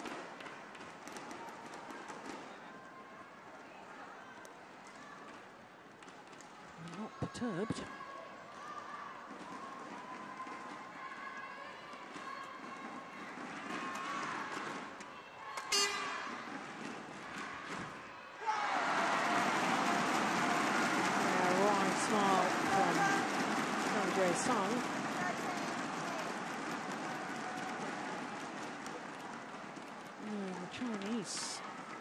Third pair yesterday were stunned by the speed of and quality of the play from these young Indonesians. And at the moment, the Koreans are looking equally as bewildered. Look at that! Ramanto Putra playing an outright winner. Almost a topspin backhand. Played with disguise. You know, he does remind me of Sigit Budiarte. Sigit Budiarte, of course. Twice world champion. 11-14.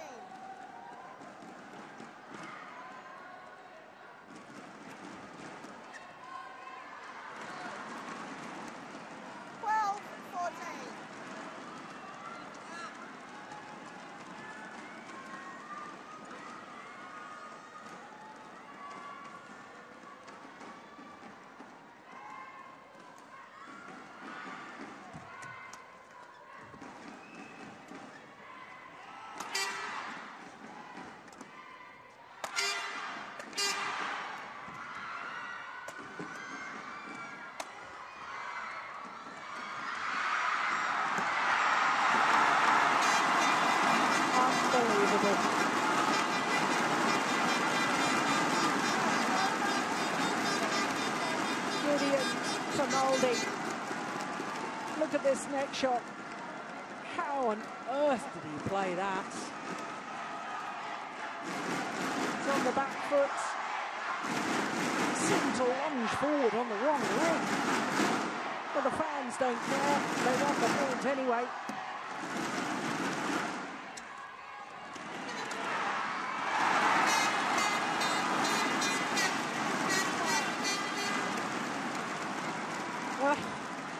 Well, it's all too much for our mascot.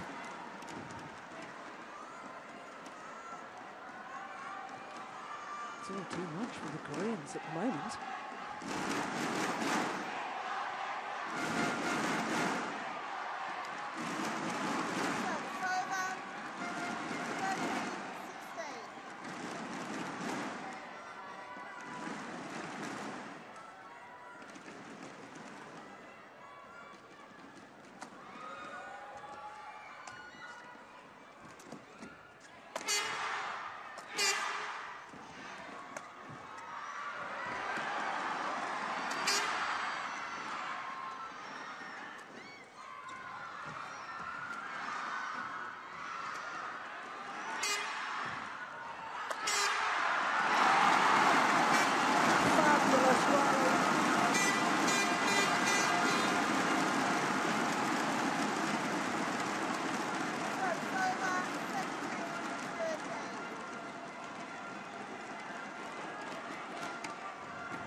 There's been an awful lot of talk in badminton about the number of players, world stars who will retire after the London Olympics.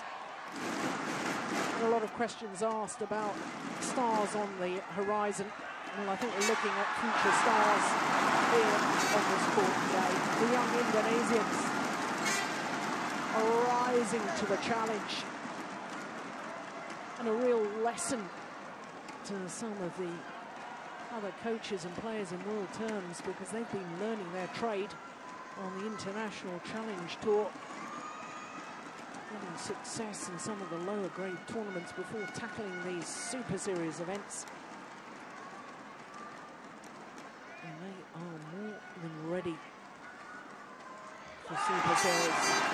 2 points away now from this opening game.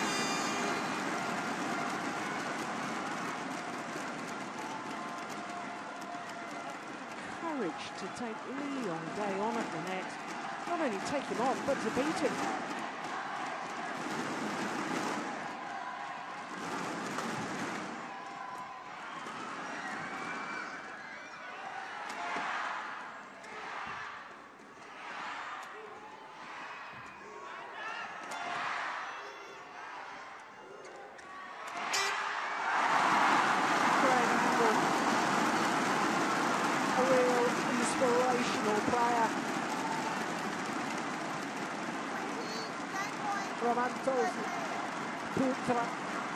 Playing the winning shot there, and the Indonesians have earned themselves 7 game points.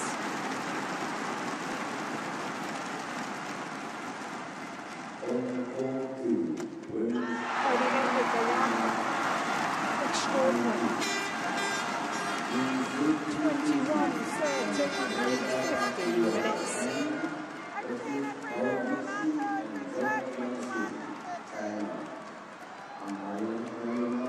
7 of the last 8 points going in favour of the young Indonesians.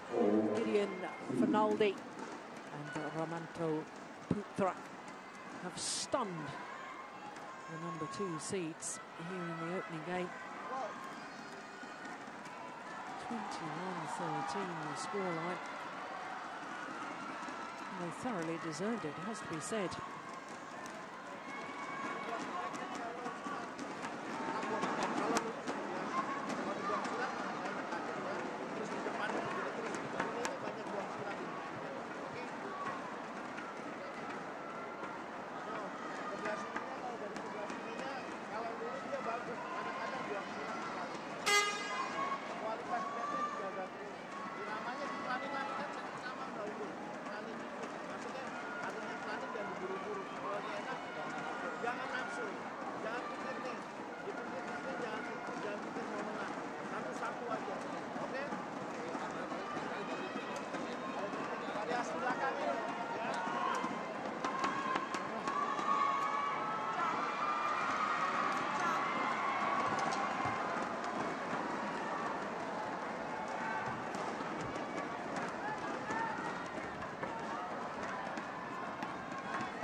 The players back onto court. Thank you.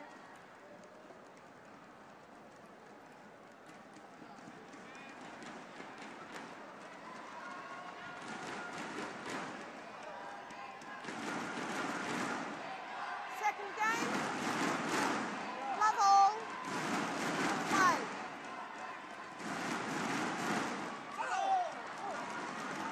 Service over. 1 love. Well, time for the world number 2s to turn things around. Of course, it'll be difficult for Jung Jae-sung, the fact that he's not match fit, missing out last month on the tennis cup finals.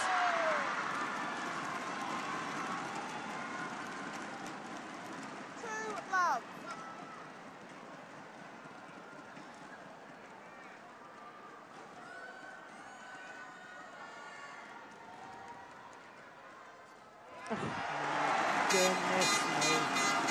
That is absolutely outrageous. Wonderful.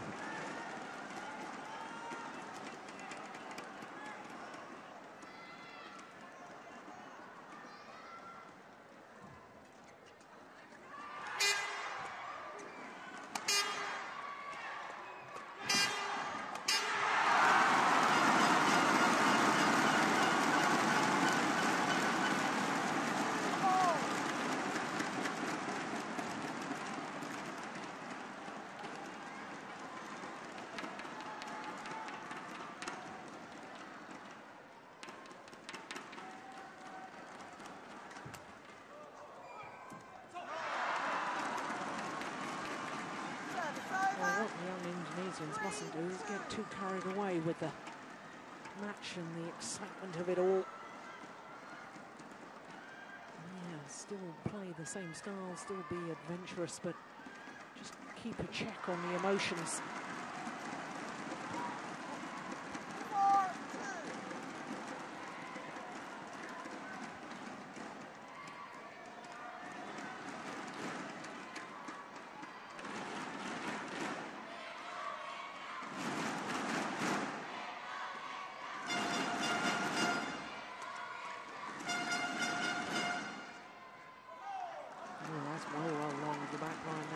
Drift coming into play.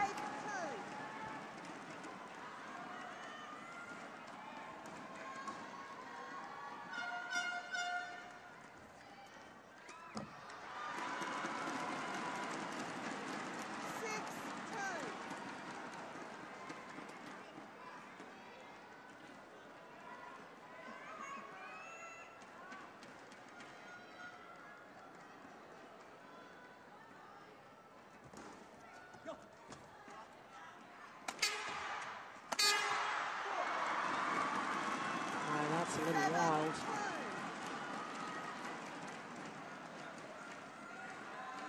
And that's a clear example of what I've just been explaining, where the emotions just run away with you. Instead of keeping it simple and positive like that, just getting a little overexcited.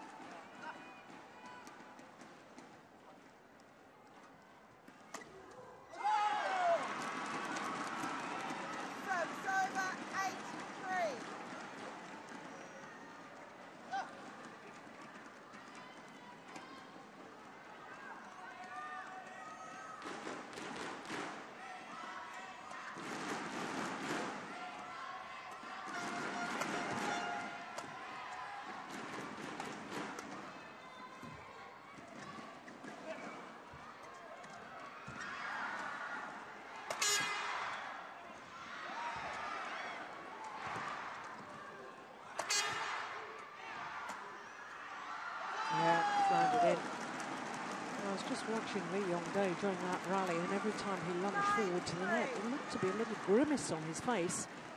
I do hope he's not carrying an injury.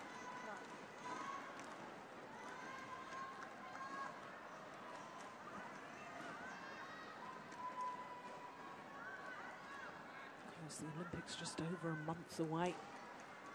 It's the last major event prior to those Olympic Games. Of course, we've got another Super Series next week. That's in Singapore, but it's not a premier event like this.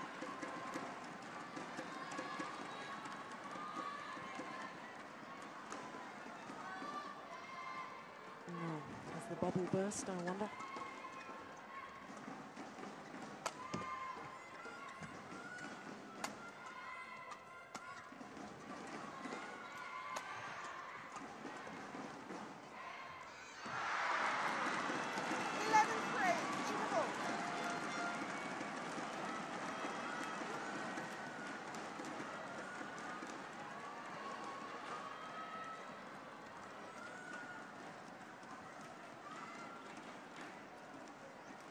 So an 8-point advantage.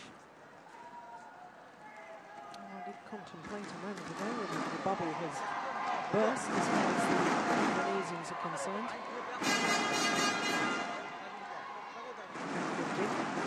Very coach there. Urging his men on. On 1, 20 seconds. I have to say that opening game by the young Indonesians was absolutely sensational.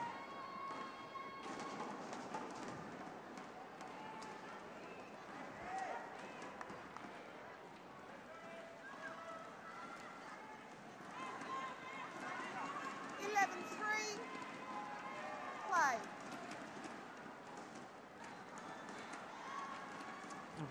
Good return. Putra, outright winner, playing a net shot on the return of serve. Well, you don't often see that in men's doubles.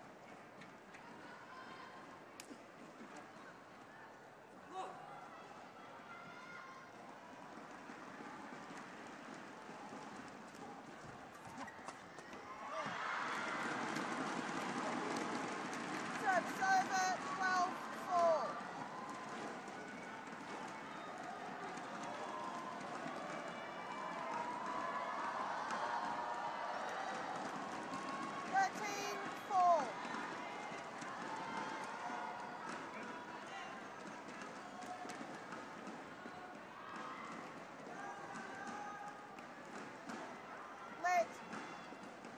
Well, saying he wasn't ready, Putra.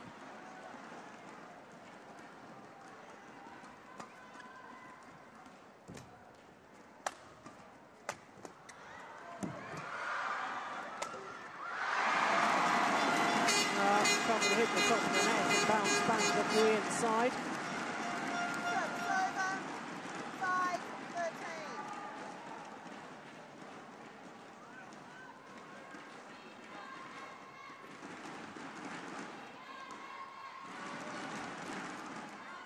Oh, no. How did he do that? 6-13.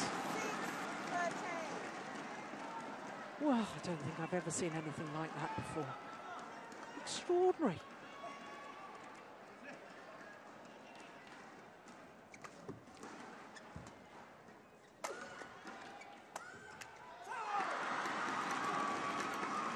Service over, 14-6.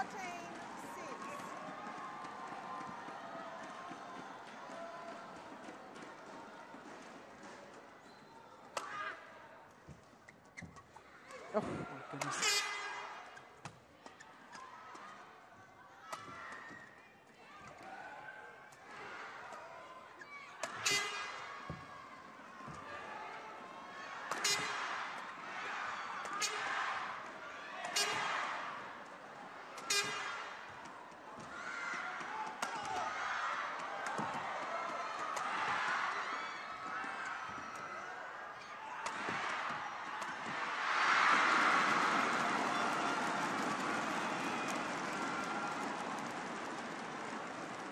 Yes, and the first real sign to me of fatigue from the Indonesians, especially from Fernaldi.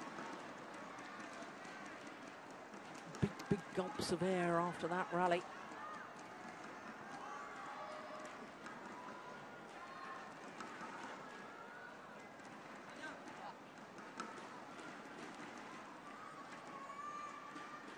Good flicks. Oh, it's wide. Service over, Wow. 7-15. Served a little quicker than he has done on previous occasions, but making the error.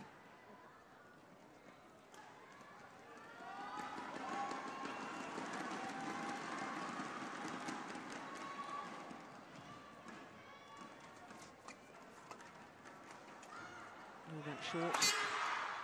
Oh, good defence. Just wide.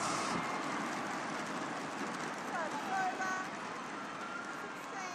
16-7.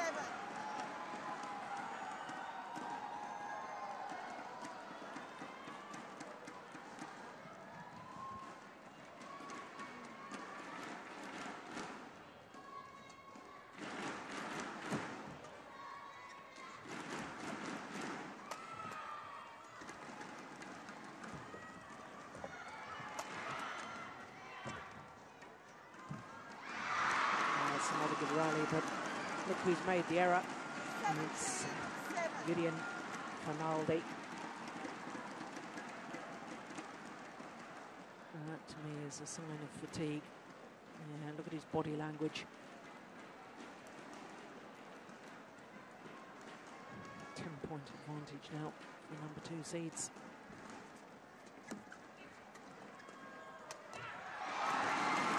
Well, so much for my theory that he was feeling a little fatigued. Service over, 8-17.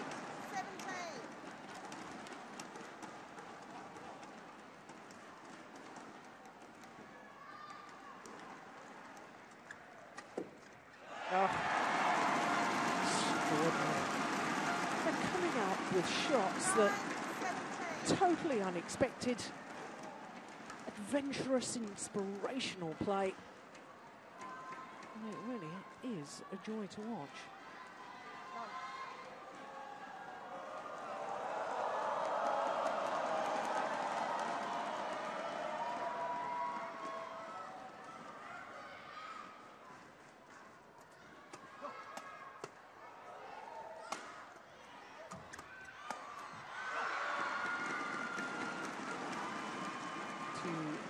Well-directed firepower in the end.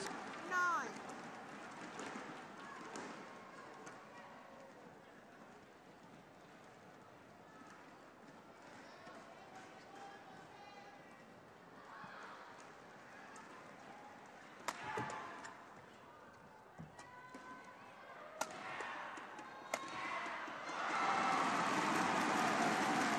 Well, a long, hard look from Lee Yong-dae towards the umpire, Susan Taylor from Australia, hoping for an overrule. But I have to say, I'm looking straight down that line. I thought that was a good call, a correct call.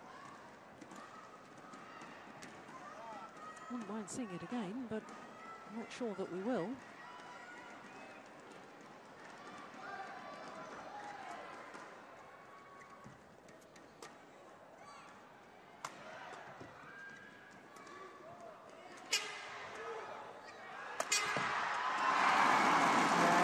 Delightful disguised drop shot that did the damage once again.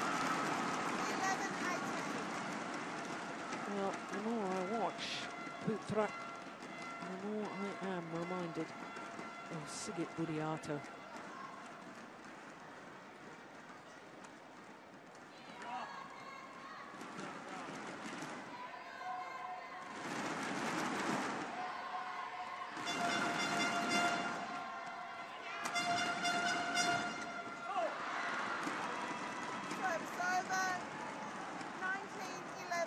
Just 2 points needed now by the number 2 seeds to take the second game, send it to a decider.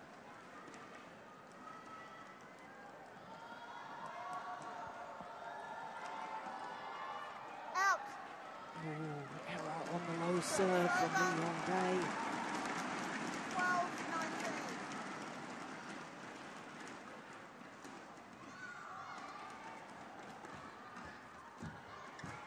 Oh, my goodness.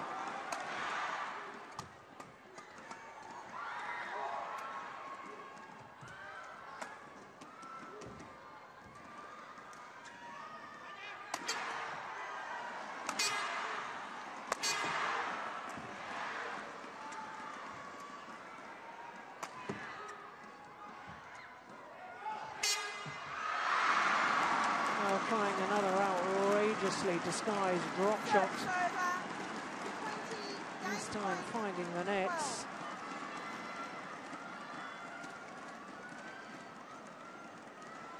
So now 8 game point opportunities for the Koreans. Oh my goodness. Now round the back from Putra. Stings the rally. An extra shot, but that's about all it does. Lee Yong-dae, 21-12, 1 game all. 1 game all, says Susan Taylor, our umpire. 21-12, the margin of victory in that second game. Now the number 2 seeds, Jung Jae-sung and Lee Yong-dae.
Jae-sung.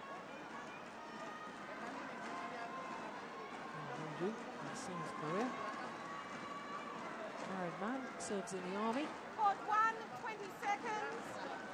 Court 1, 20 seconds.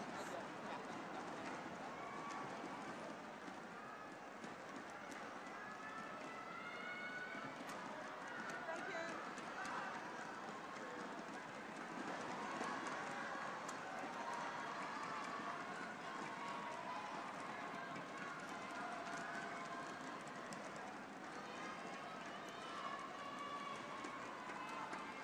Putra.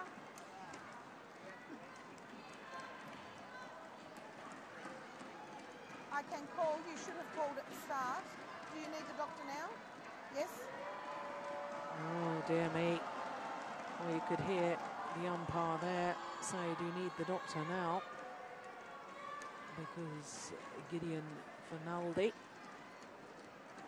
There's the umpire signalling to the tournament referees that, well, the tournament referee is dashing on to find out what the problem is. You would have thought that perhaps Gideon would like the doctor for some spray. We'd like the doctor for some spray.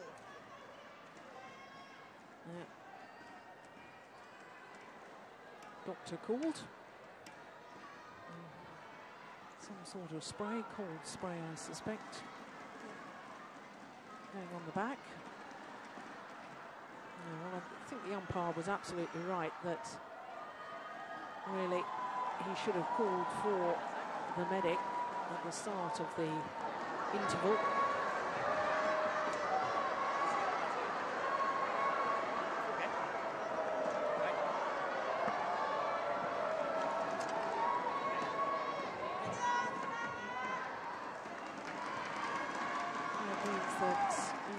Players have had a little longer to recover from the second game there.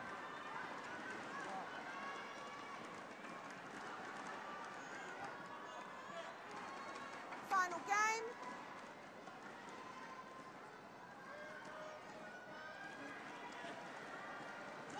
Love all. Play.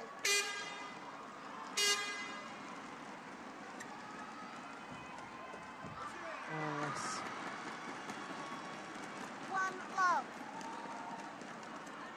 Well, in the opening game, Lee Yong-dae, after the first few rallies, was pushed back off the net, wasn't allowed to dominate the way he normally does from that front court position.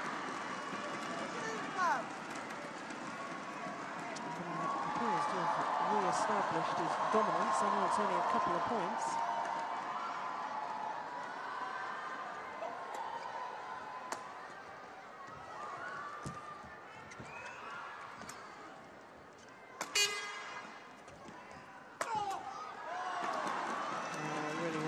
Very positive start to this deciding game.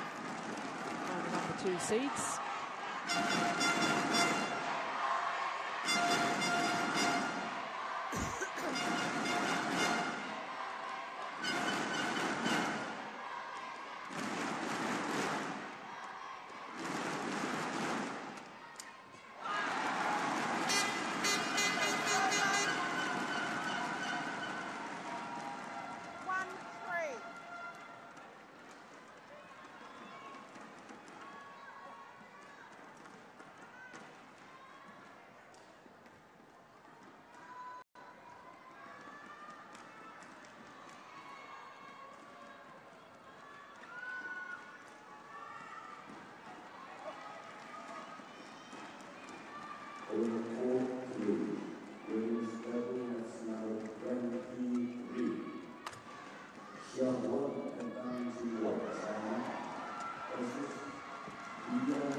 Extrovert sort of character comes across in his style of play.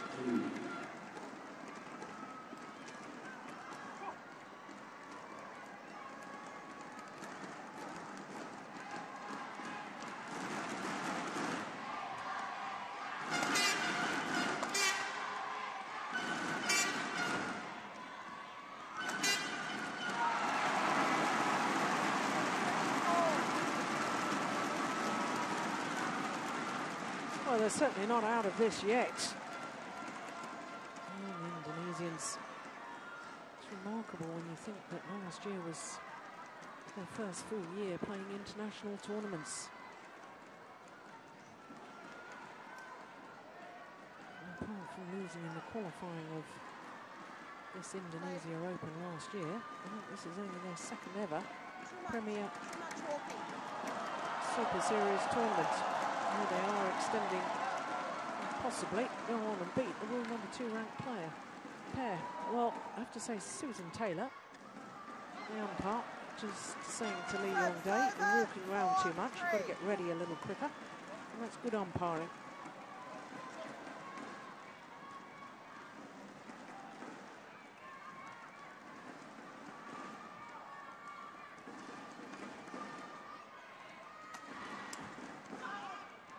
Just wide.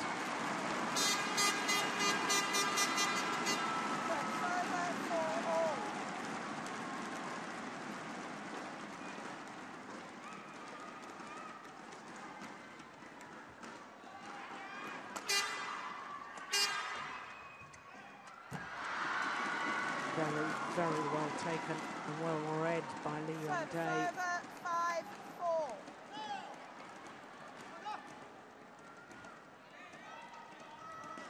Look at that commitment going forward. He's never half-hearted in anything he does on court.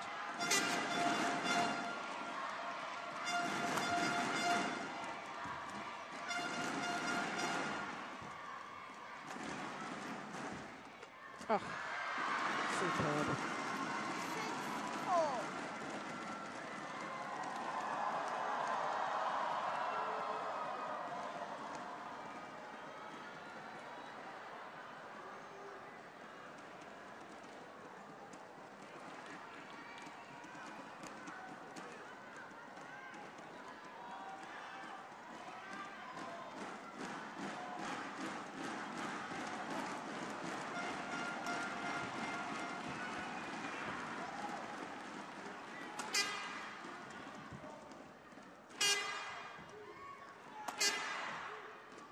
Good rally.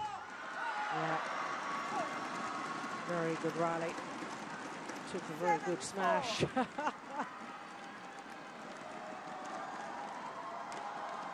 Oh, he's enjoying it.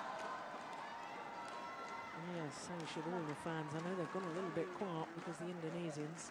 No, play continuously.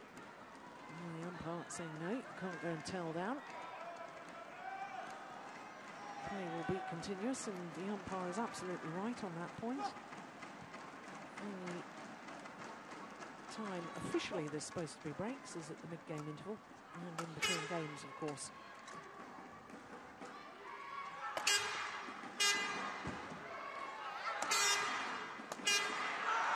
Well worked by the Indonesians.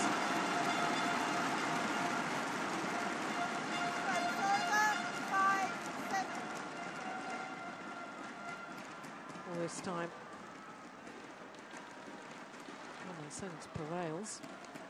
Players allowed to have a towel down. It's really a directive with the umpires that if a pair or player is serving and they want a break, then that's permissible. But when your opponent's on a little run, you can't then interrupt that momentum by asking for a towel down if you're the receiver.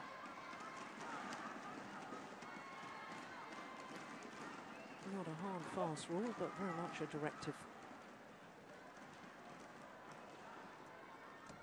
Out. No serve is short. Deflected by the net cord. 8-5.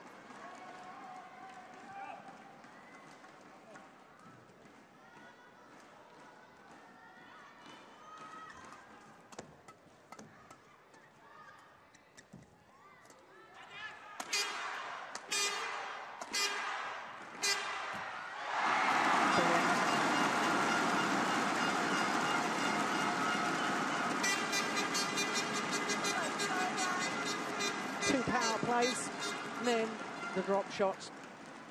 And after the two smashes, it forced Lee Yong-dae deep into his defensive position, and therefore the drop shot becomes that much more effective.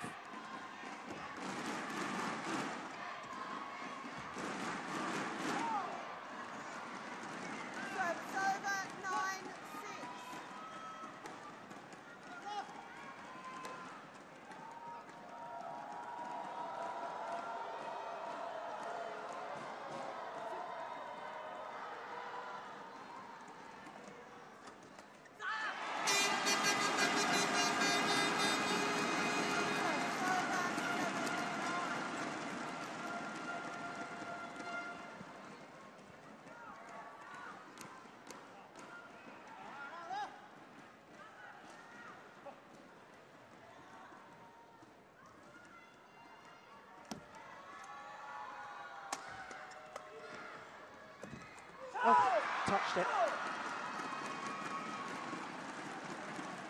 Service over. 10-7.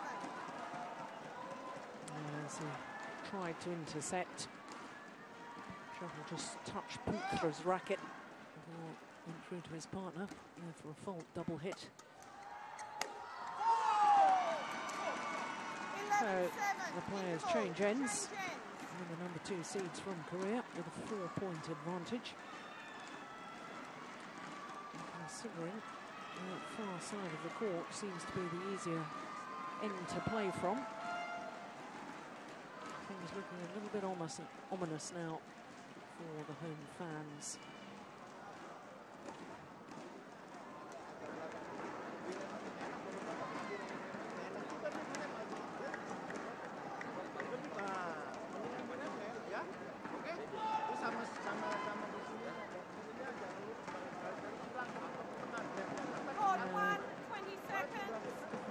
Same sort of buoyant persona that they showed in the opening game. A little bit flatter.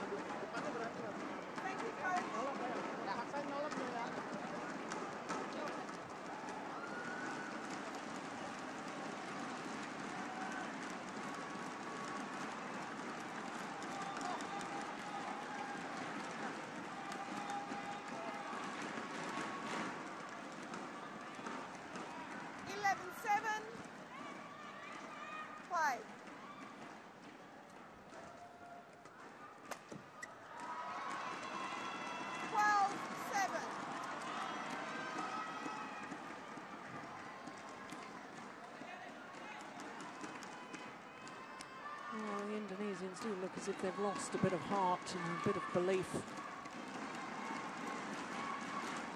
But I have to say, yesterday and today, they've been an absolute joy to watch.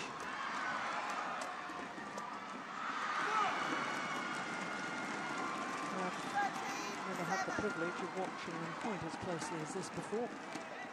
And they are very, very exciting talents.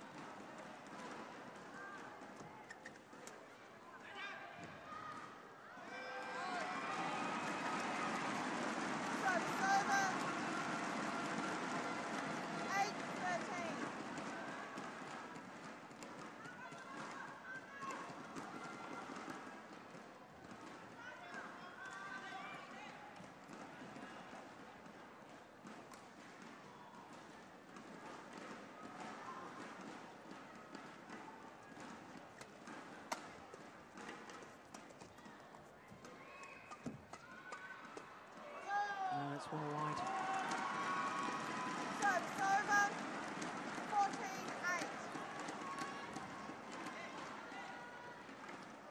Yeah, still talking to each other. That's a good sign. But that's not such a good sign, is it?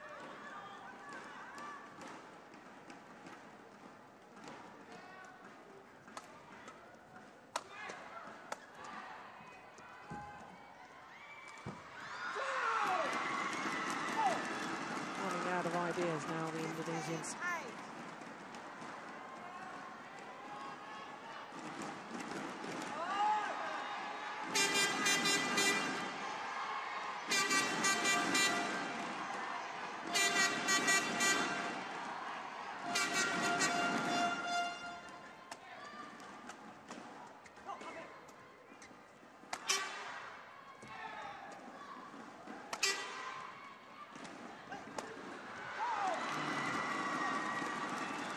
Spent force now, I'm afraid, the Indonesians.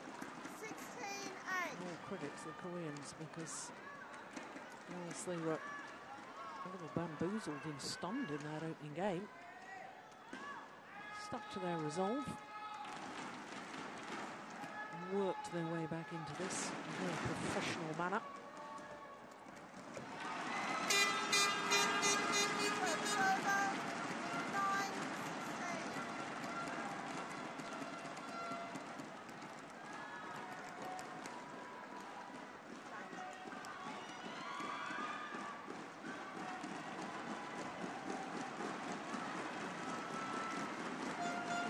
The young Indonesians not really used to playing and maintaining this sort of pace that's required throughout the entirety of a match, but that will come. It's difficult to suddenly try and teach us the skills. There's no doubt these two Indonesians have those aplenty. Service over. 17-9.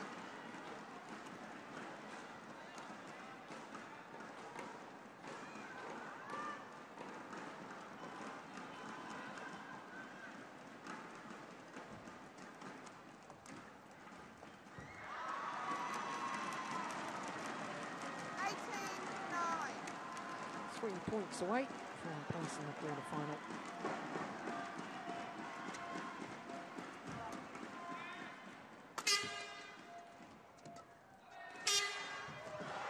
Oh. Moment of defiance from the Indonesians. That's good to see. Good character traits. I've been impressed with both these young Indonesians, but Putra has been a breath of fresh air.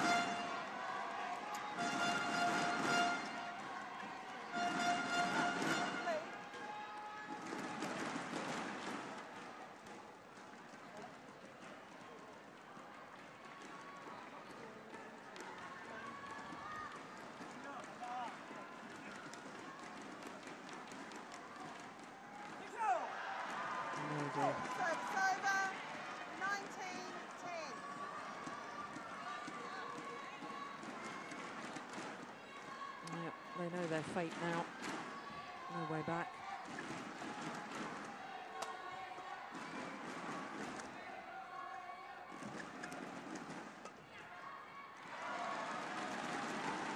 Oh, that's called good.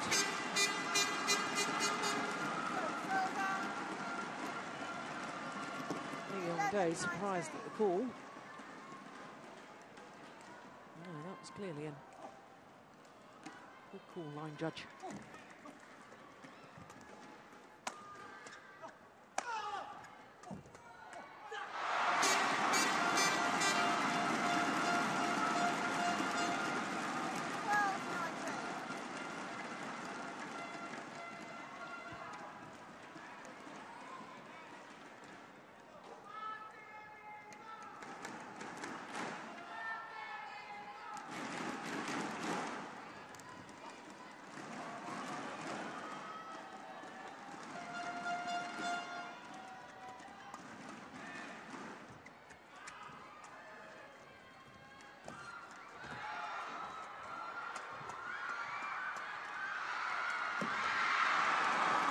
Pulled out.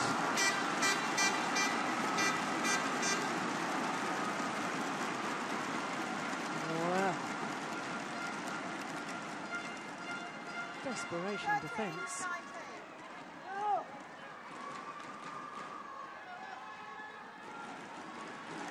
Yeah, it was wrong.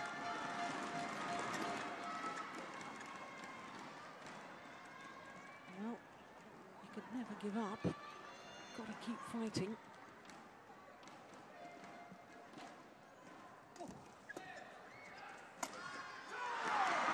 Luck on the neck cord there from Chang Jae-sung. Brings up match point opportunities. 7 of them, to be precise.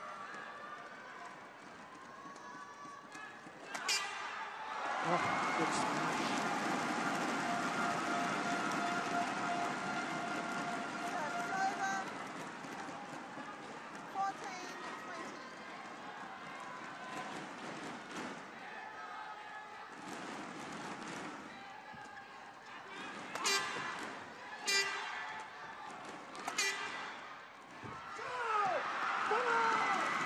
This time, my goodness, they had to work hard for it though, didn't they? Second match point opportunity. And the number 2 seeds convert. 55 minutes to battle their way through to the quarterfinal. 13-21, 21-12, 21-14 in the deciding game. 13-21, 21-12, 21-14. Well, didn't seem to know what had hit them in the opening game. Jung Min Lee.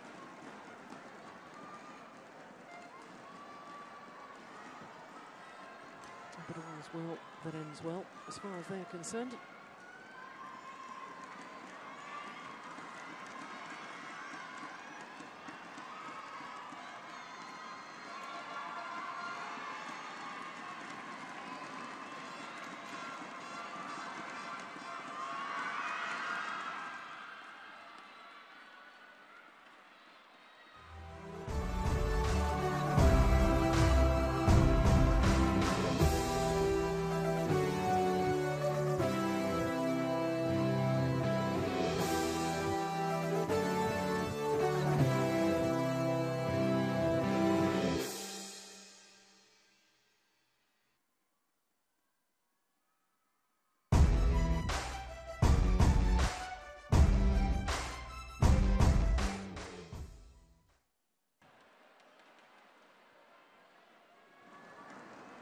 So that's the first 3 of our matches this afternoon.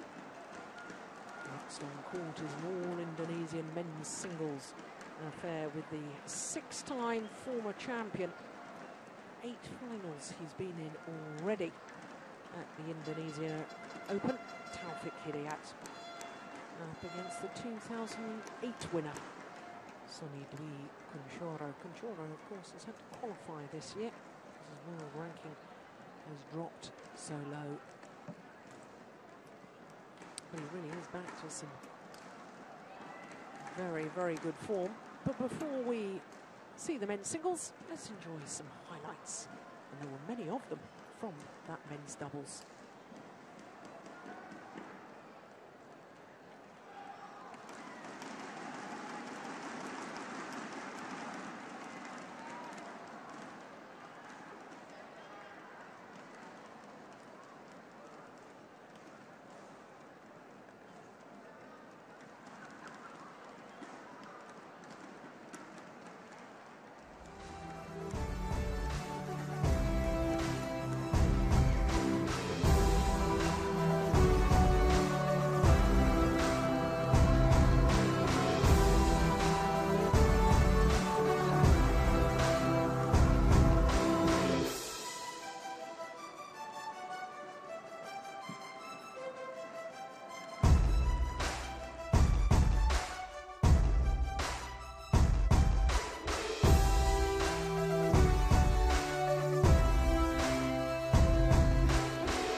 So after that very, very exciting men's doubles, next up is men's singles.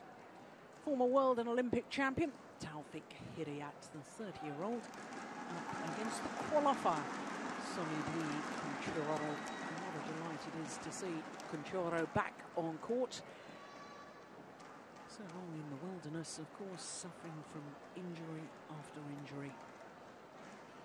Back problems, wrist injury. Sonny Dwi Kunchoro last week won the Thailand Open. So still 5 matches to come this afternoon.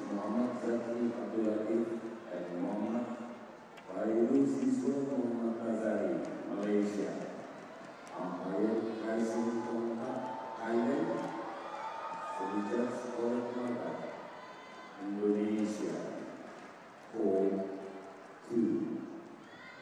So our next 2 matches, all Indonesian affairs. Following this men's singles, we'll have the current Olympic champions, Marcus Guido and Hindra Setiawan, in the men's doubles, but of course they won't be able to defend their Olympic title because, sadly for them, they didn't qualify for next month's Olympic Games. I understand the players just about ready to emerge from the players' tunnel into this very famous badminton arena here. And just listen to welcome Taufik Hidayat, perhaps playing his last ever Indonesia Open. This is 16th appearance at his home tournaments, and as I say, 8 times he's been in the final, winning on 6 occasions. Well, his opponents, Sonny Dwi Kunchoro, one-time former champion here back in 2008 when he beat Simon Santoso in the final. But you go back a year, Sonny Dwi Kunchoro actually lost in the qualifying of this tournament to Chao Tian Chen from Taipei. What a difference a year makes. Rushed from his victory in Thailand, travelled back to Indonesia on Monday. Tuesday, he was in the qualifying event. He had to play 2 rounds in the qualifying. And here he is in the last 16 against probably one of the most famous men in the whole of Indonesia, not just in sporting terms, but Taufik Hidayat really is an absolute megastar here. Olympic champion in Athens in 2004, world champion a year later when the World Championships were staged in Anaheim in California, beat Lin Dan in the final of that. In fact, he has a full set of World Championship medals, 4 medals to be precise, but a gold, a silver and 2 bronze. Well, his opponents has 1 Olympic medal and 2 World Championship medals. Not seeded, as you can see, world ranking of 12. And his win-loss record for the year, 6 individual tournaments, and the best he's done so far is a semi-final. Well, in his first round, he had to play against his compatriot, qualifier, Djarum. 2 straight games, as you can see. So, Taufik Hidayat, 30 years of age, going to be turning 31 in August in Bandung. While Sonny Dwi Kunchoro is 27, turn 28 next month, from Surabaya in East Java. Now his world ranking up 20 places since last week. Now 45 in the world, and as you can see, he's had a tough old time of it. In fact, his first qualifying match was against the Indian player, Anand Pawar, and then the second qualifying match against Brice Labadez of France, and then yesterday in the first round defeated the number 3 seed Peter Gader, and of course making his last appearance here at the Indonesia Open. 55 minutes needed to come through that match yesterday against the great Danish player.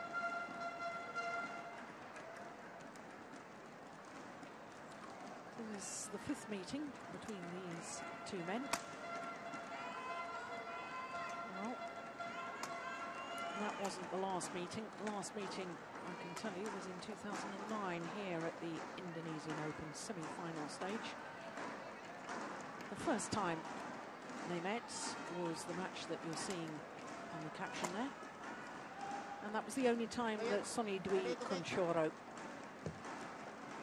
has beaten Taufik Hidayat.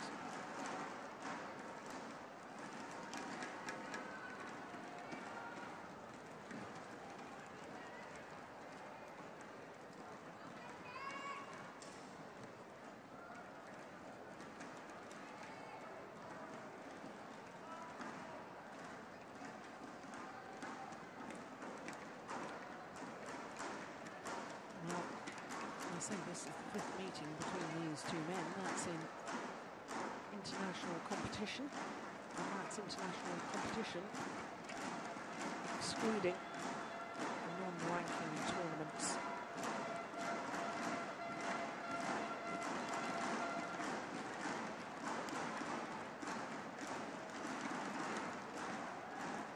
But of course these two men will know each other's games very, very well indeed.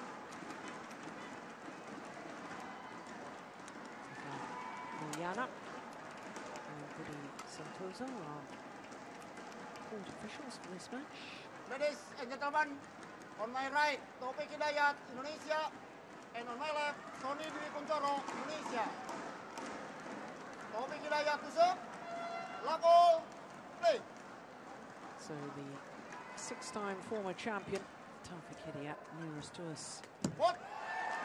Up against his compatriot, Sony Dwi Kuncoro, the qualifier. Well, in case you were with us earlier and you heard me talking about the fact that we have neutral umpires and service judges for each match, because of course we've got 2 Indonesian players playing against each other. There's no reason why we can't have 2 Indonesian court officials. Is indeed 1-4.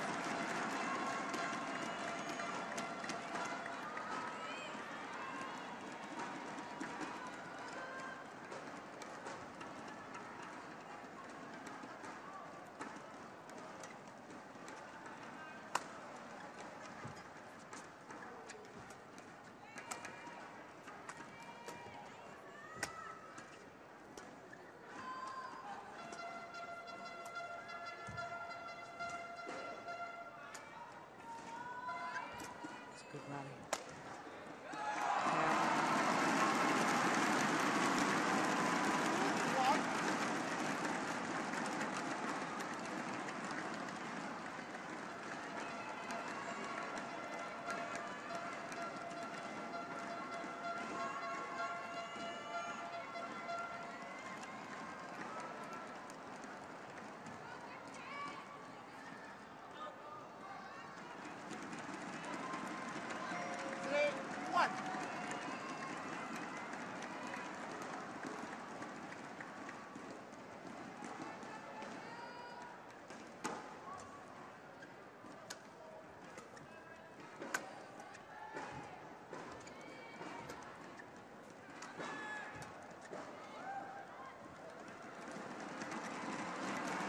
Finds the line.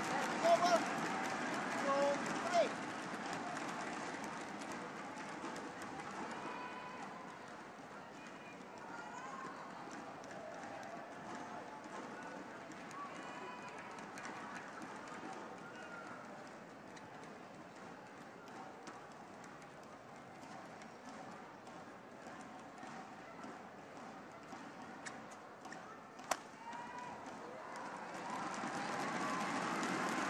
Another one finds the line.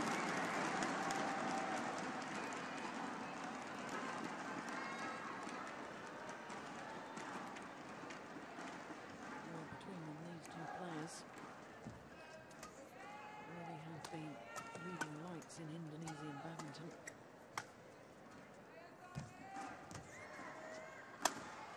Yeah, that's Taufik Hidayat won the Olympic gold medal. Of course, his opponent, Sony Dwi won the bronze medal. The bronze medalist in Athens. Beat Bumsak Ponsana in the bronze medal playoff match.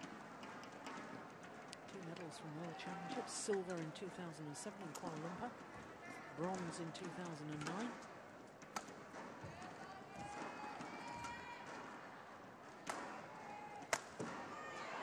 Oh, it's just wide. 5-3. He had a torrid time in 2010, this man.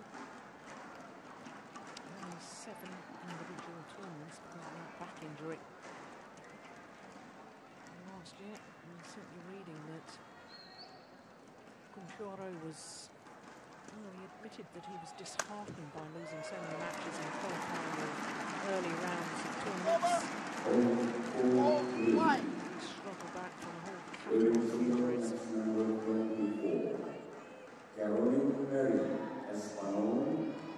Versus 1-6 China. Umpire Indonesia. Disheartened, he will be mighty pleased with the way he played last week in the Thailand Open. Because in the semi-final in Thailand, Kunchoro beat the reigning world and Olympic champion Lin Dan of China in 2 straight games. Nicely done. Over. 6-5.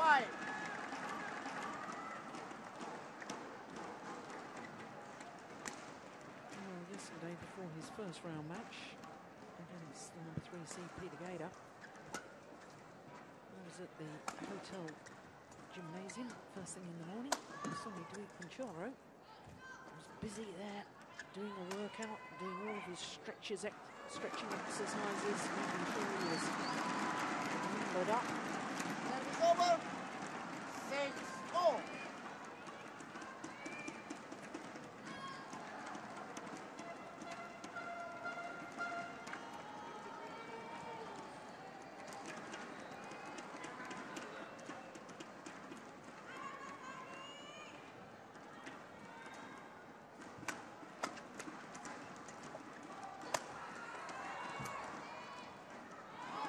Just long. Service over. 7-6.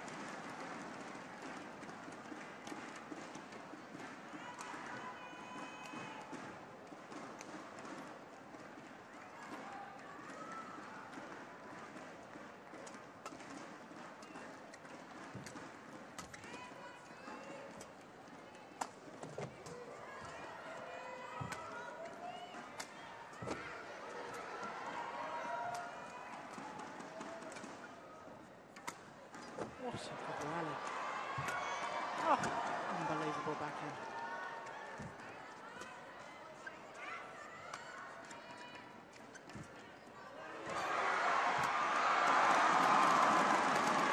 Oh, I don't believe it.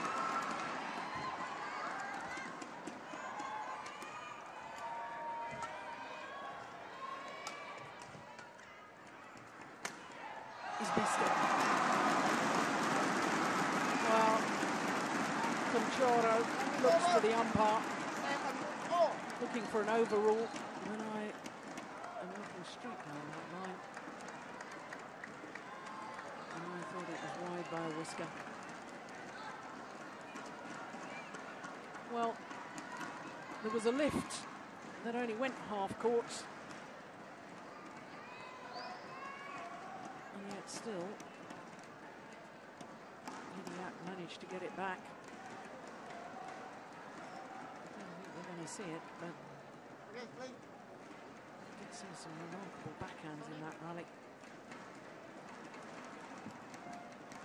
Has there ever been a more stylish backhand to watch than Taufik Hidayat's? I suspect 1 or 2 people who, even older than me, might disagree and say perhaps Fleming Delphs had the greatest backhand of all time, but certainly to me, it really is a shot to savour. Absolute delight to watch the Hidayat backhand.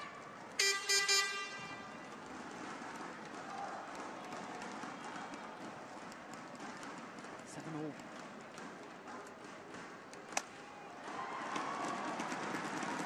Service over. 8-7.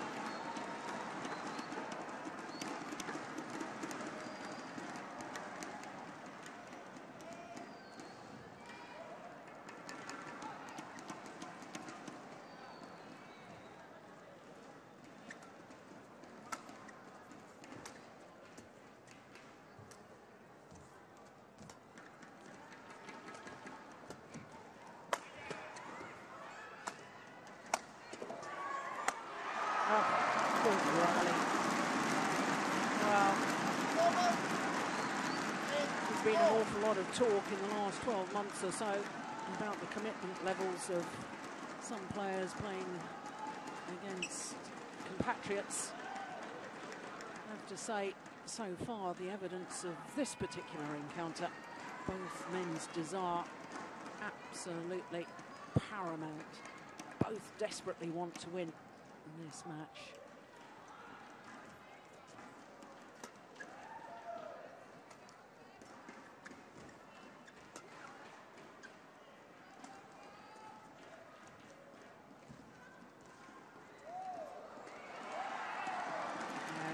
Taken off the top of the tape. I have to say I'm a tiny bit concerned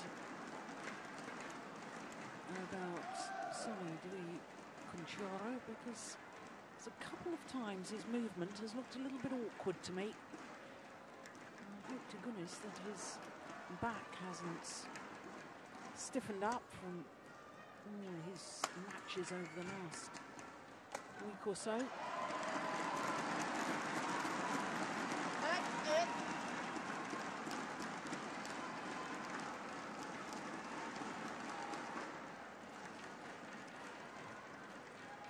Now has a baby daughter.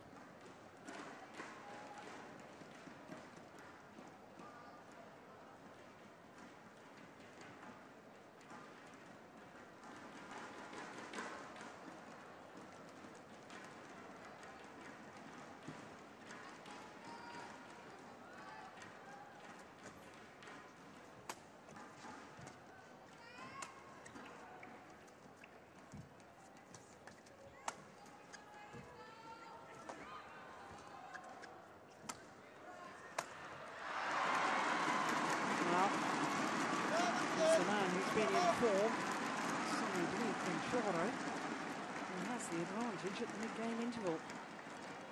Certainly when you consider that he won a Grand Prix Gold event last week and you see him play the way he's been playing this week in Jakarta, including that victory yesterday against Peter Gader, it's absolutely astonishing to think that he's been having to play qualifying events, including here.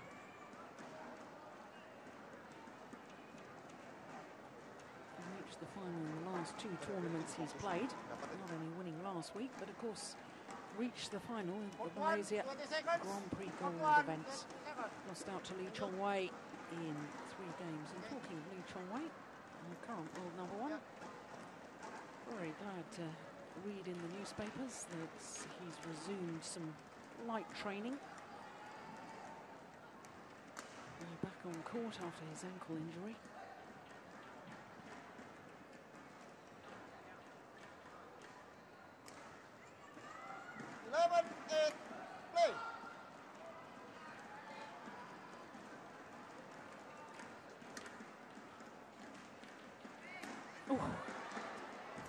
Took that late.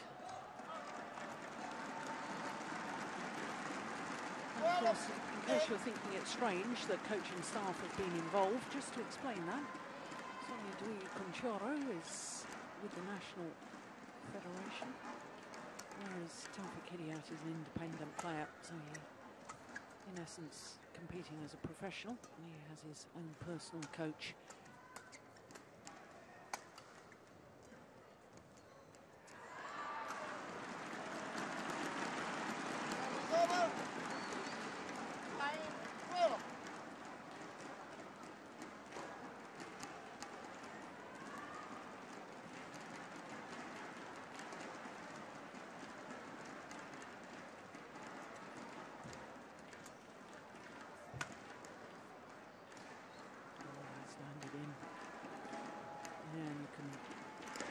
See from where it landed, it was desperately short of that back line.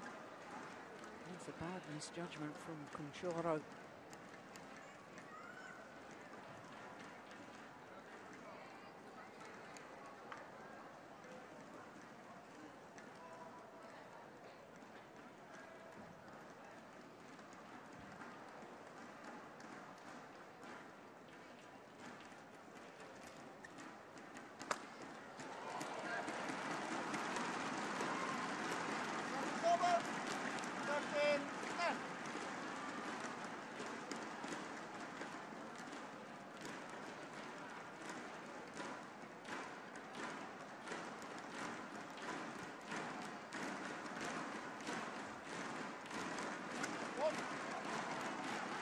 called. Okay, stand.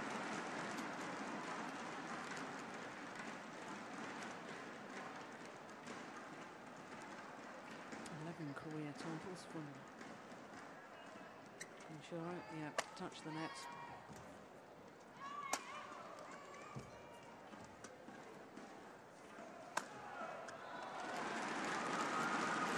Those 11 career titles, Sonny Dwi Conchoro. 4 of them have been Super Series titles. 1 and 2 back to back in 2008, Japan and China Masters. Last Super Series he won was Singapore 2 years ago.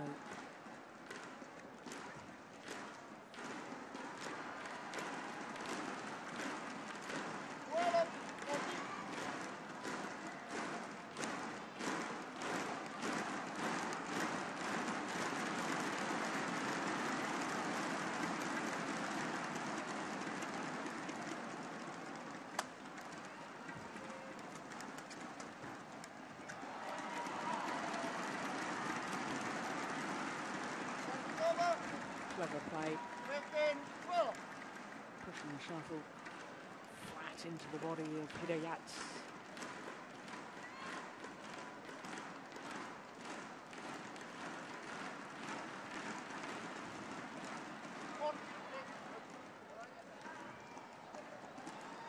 Oh, well, Hidayat's been called a fault. Sorry. Oh no, he didn't call a fault. I thought he did call a fault. 13, 15. Call pass.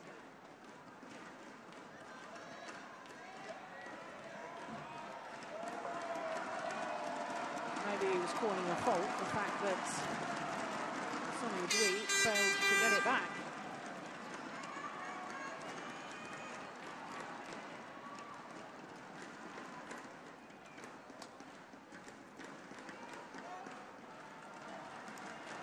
Okay, 15.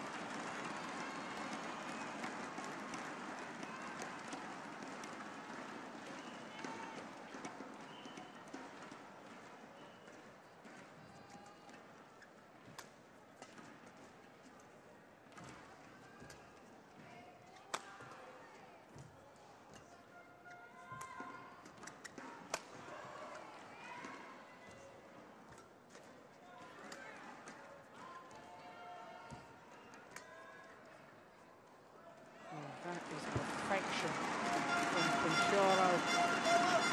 What control, because the net shot from Hidayat had been pretty nigh perfect. Control the tumbling shuttle. Got it to the back of the court.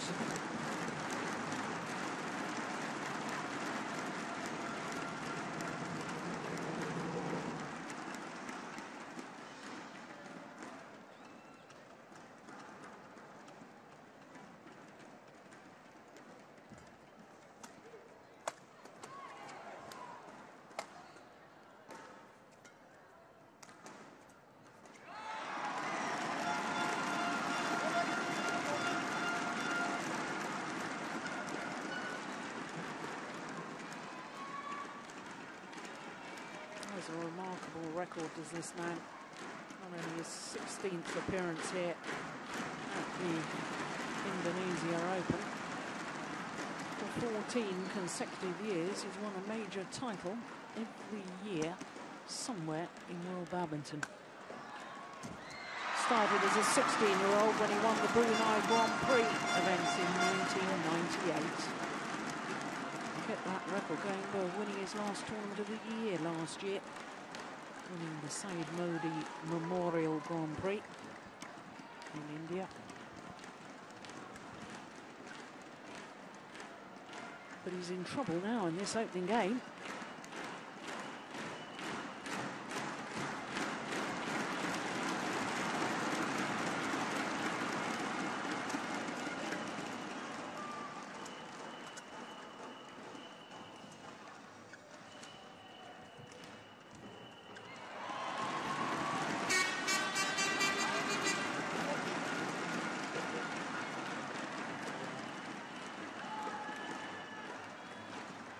2 points away from the opening game.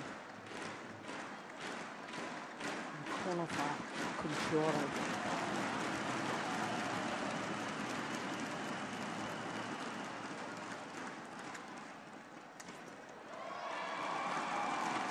Now, very positive at the front of the court. Now, 6 game point opportunities.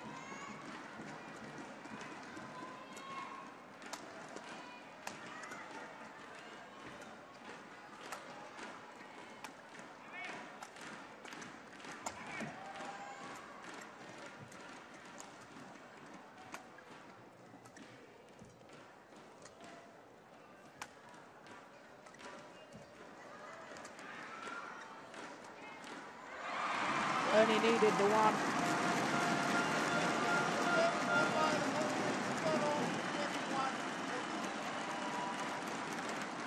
(21-14) in 20 minutes of play, and the qualifier is a game up against the 6-time former champion.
Court 1, 20 seconds.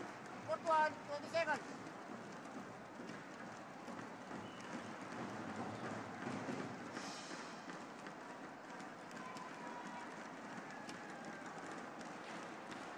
So both players have received advice from their coaches. Both players' wives here watching just as intently as most of the fans here. The only Indonesians on court at the moment are these 2 men. 3 courts in action, of course, here. Day 2 of the main draw.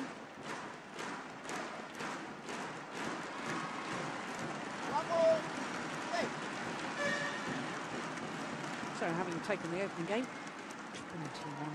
21-14. 73 Conchoro. Well, can't help but wonder if he's going to run out of steam sooner or later. The physical effort needed in winning the Thailand Open last week. And then 2 rounds of qualifying.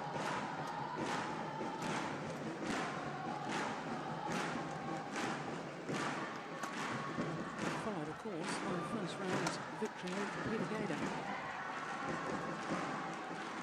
It's a good rally.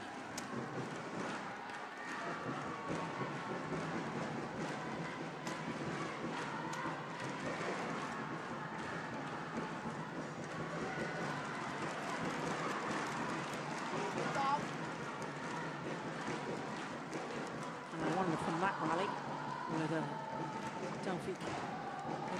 whether his tactics, knowing how much badminton Conchoro must have played over the last week, whether his tactics are going to be to really work his opponent. Well, goodness gracious me, and they have been busy at the face painting stand outside, haven't they?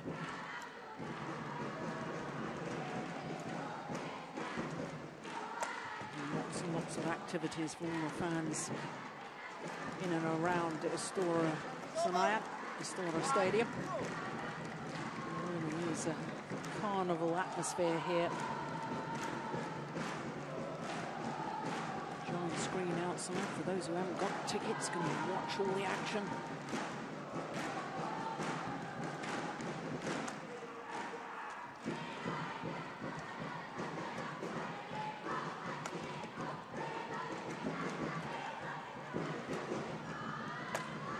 Missed it.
Good aggression from Jaro.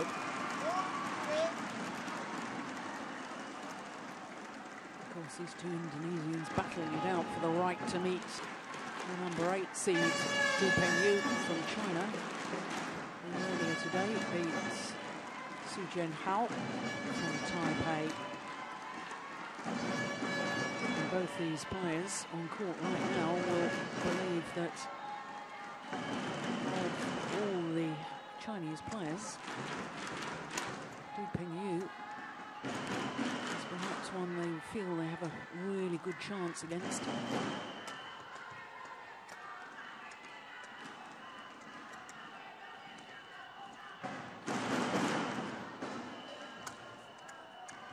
It's just wide.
Both men so acutely aware of the other's capabilities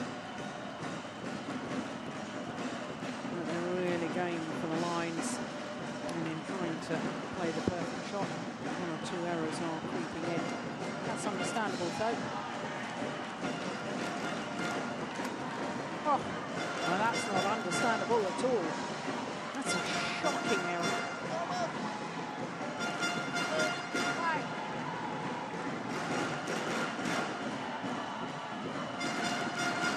Huge gap.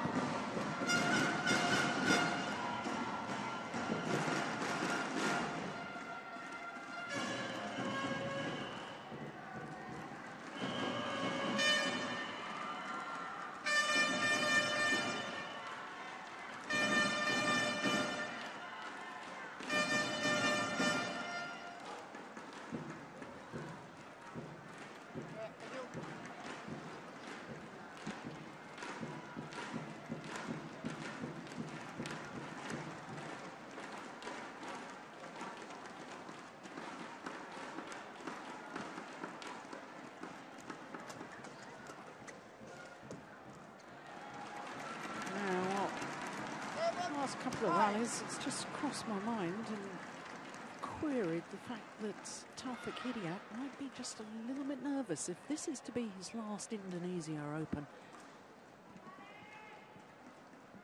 A ghastly error when the court was wide open, missing with his smash.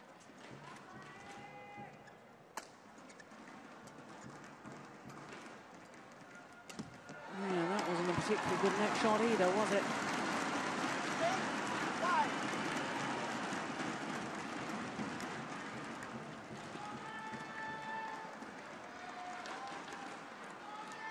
Well, the problem is when you get towards the twilight years of your sporting career, you realise every opportunity might be the last opportunity, and therefore you put so much extra pressure on yourself. Far from it getting easier to deal with the pressure, it actually becomes more difficult. Often seen in golf with older golfers getting the yips on their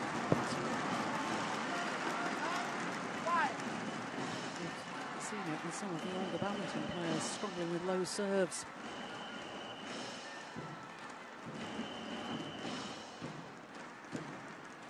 And now Conchoro has opened up a 4-point cushion.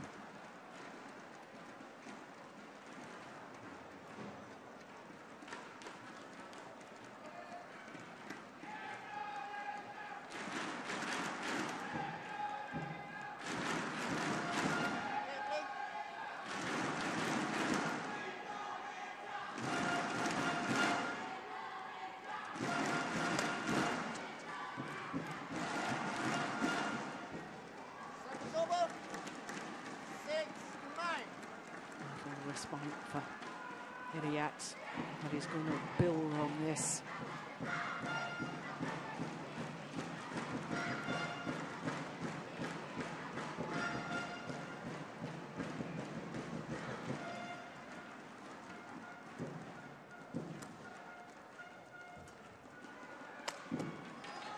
Just wide.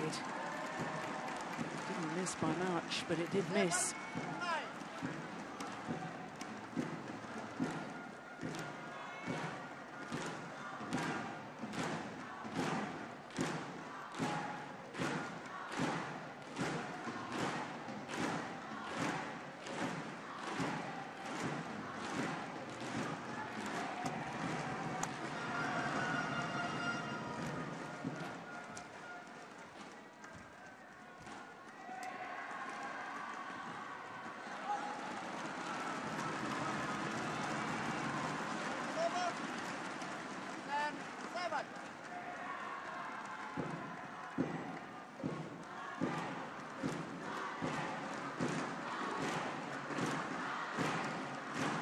See the disappointments, the error on serve, and the body language of Conchoro. He's struggling with the accumulation of tiredness from last week and this. And then he can't afford to make unforced errors like that on serve.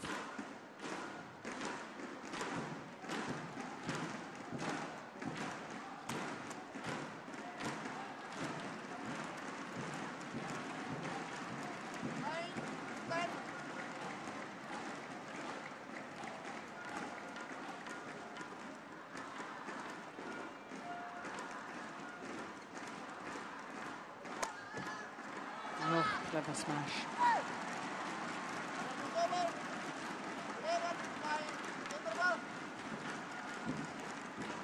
And the 2-point advantage is in favour of the qualifier for this. Hidayat expecting the smash down his forehand side, therefore trying around the back shot when it went down his backhand side. But around the back shots really are desperation.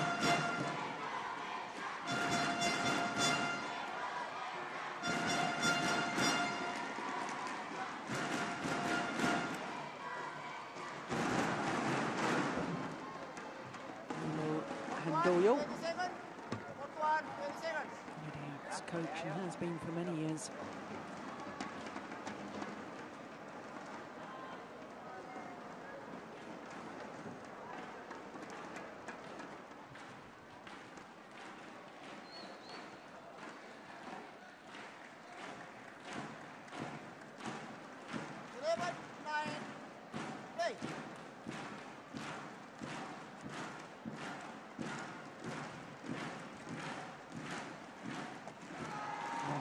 delightful.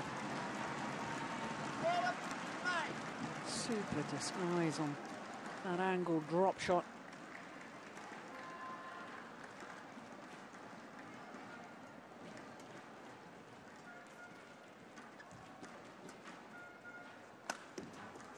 Oh my goodness gracious, how did he get that back?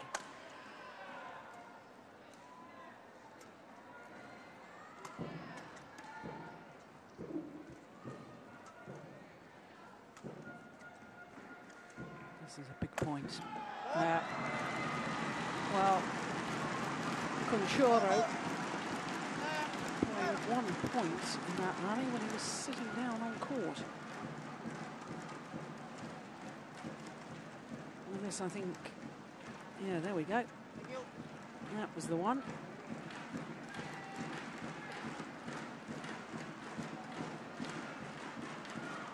Lovely recovery.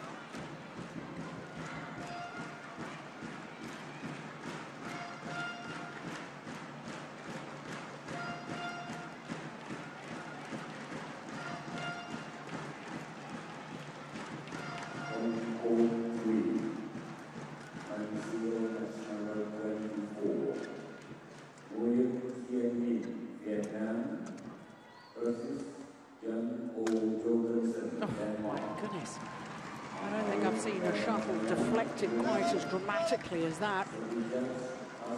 Bouncing off the top of the tape, changed direction completely. And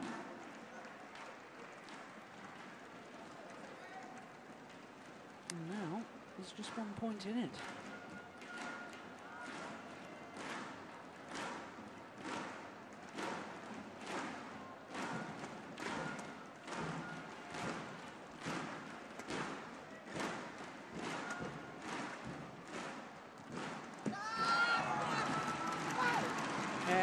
He's happy with that one, and rightly so. Ready to pounce. Read it completely. Look, he's hovering his ground. Oh, he was mighty close to that being a fault, but it wasn't.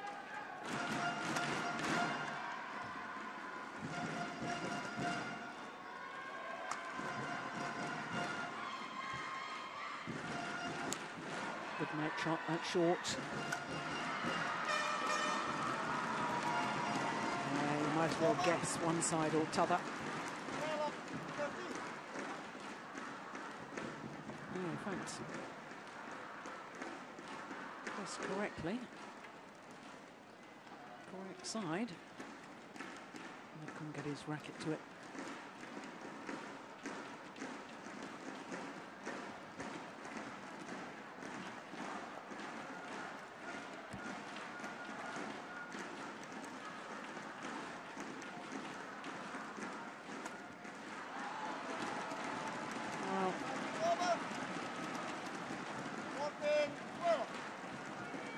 Smash. Finds it out. Well, there's Sonny Conchoro's wife. Urging her husband on.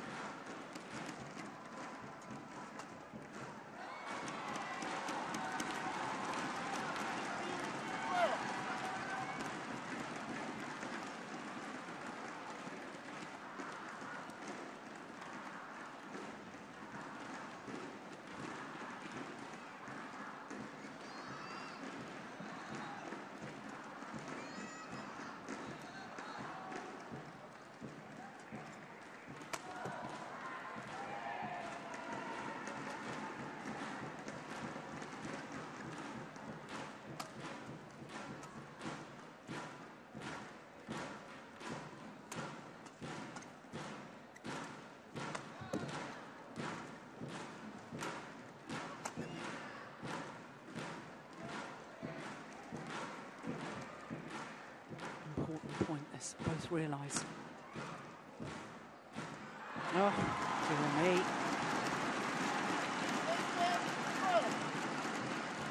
Yeah, a little wry smile there from Conchoro. He knows the importance of that.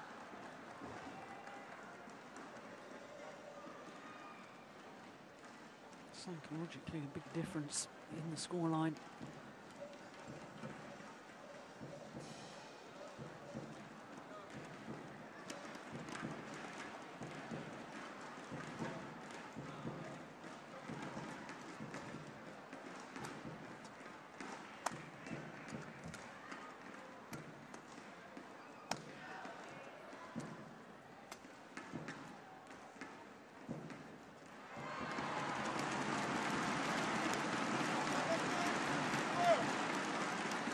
it's just not happening for the former Olympic champion here today.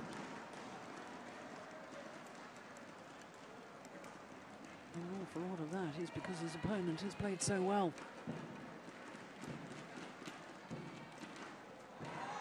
Yeah, but that's uncharacteristic. That's very telling indeed.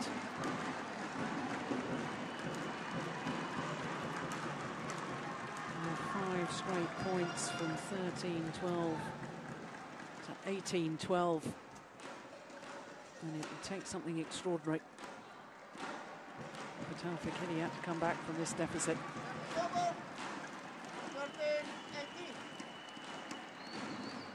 But then Taufik Hidayat is an extraordinary man, extraordinary badminton player.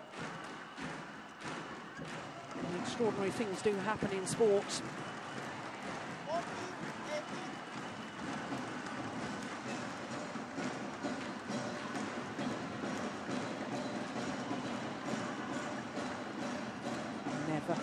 Never give up. Keep fighting to the last point. Another one gone wide, and there you go. All of a sudden, the 6-point deficit has been halved.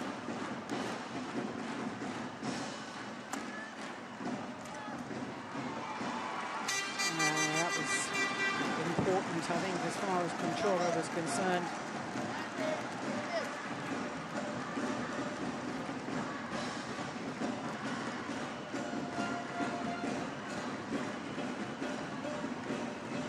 Well, they're loving it, whoever wins.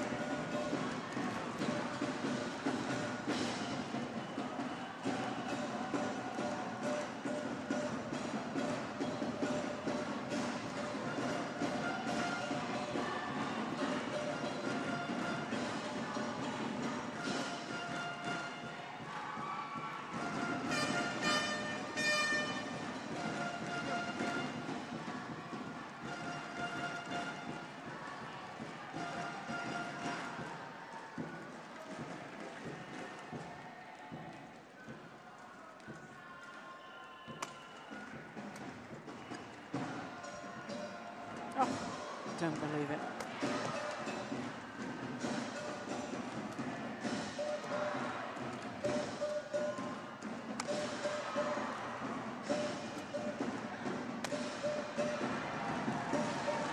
All good. Concharo wasn't convinced, but he played a net shot earlier in that rally. It had been a net cord from Hidayat. He returned that net cord with a net cord himself. Last chance saloon one feels for Hidayat.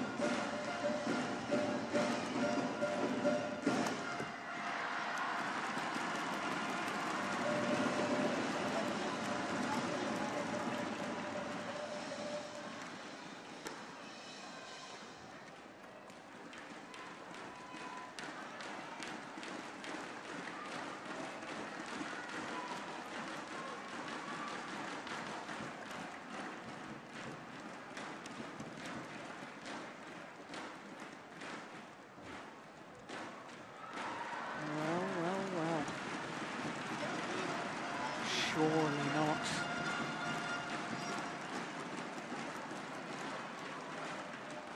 What was I saying? Anything's possible.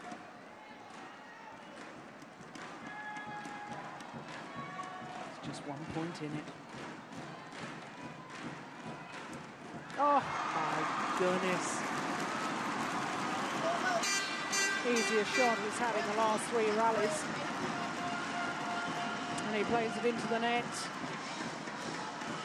And that goes down as an unforced error and a gift of 2 match points now to the qualifier. Djarum Concharo.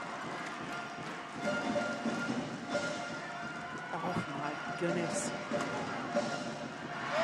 And he converts. The comeback continues. Well, what a couple of weeks he's had. Victory last week in Thailand in the semi-final a week ago. He beat the Olympic champion Lin Dan.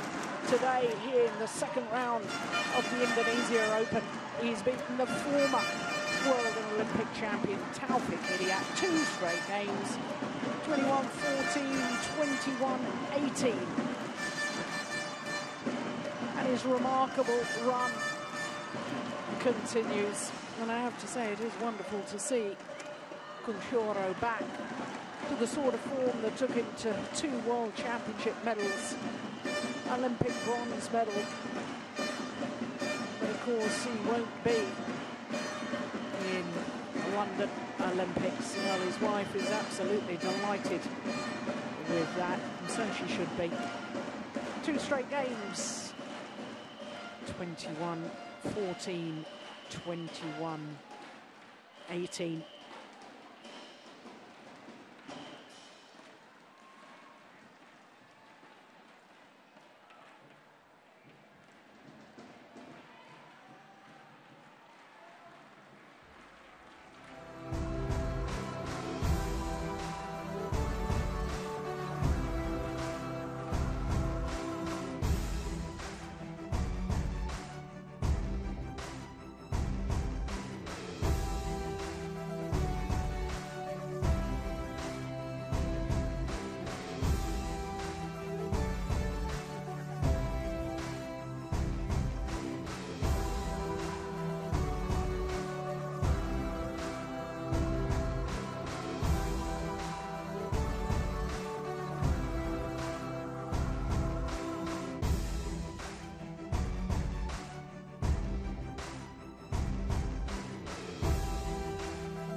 So there you can see that the qualifier, Sonny Dwi Kunchoro, well, has stunned the 6-time former champion here at the Indonesia Open. 21-14, 21-16 in 46 minutes of play. And didn't he play well?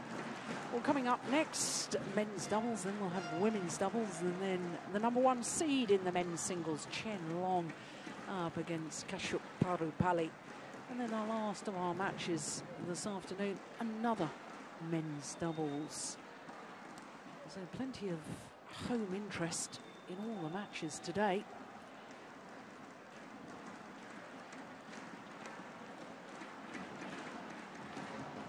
So we await the next players on court, which of course is Sugiarto and Wirawan, against fellow Indonesians, former world and Olympic champions Marcus Kido and Hendra Setiawan. Of course, I say former Olympic champions. Kido and Setiawan are the Olympic champions, but they won't be defending their title in London.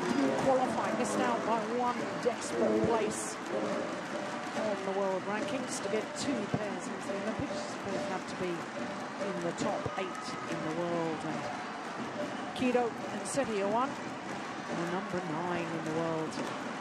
Desperately disappointing for them.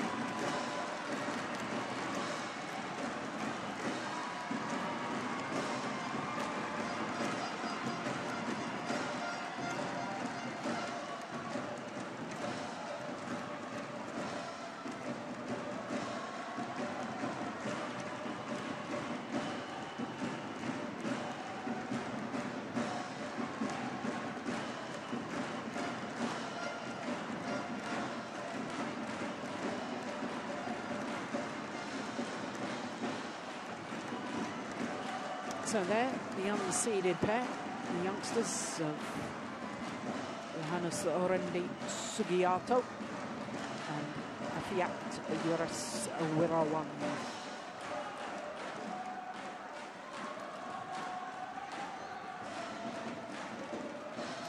current Olympic champions in the blue kit.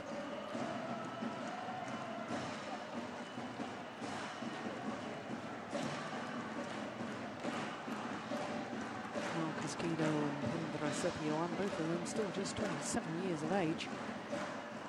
Seem to have been around for such a long time.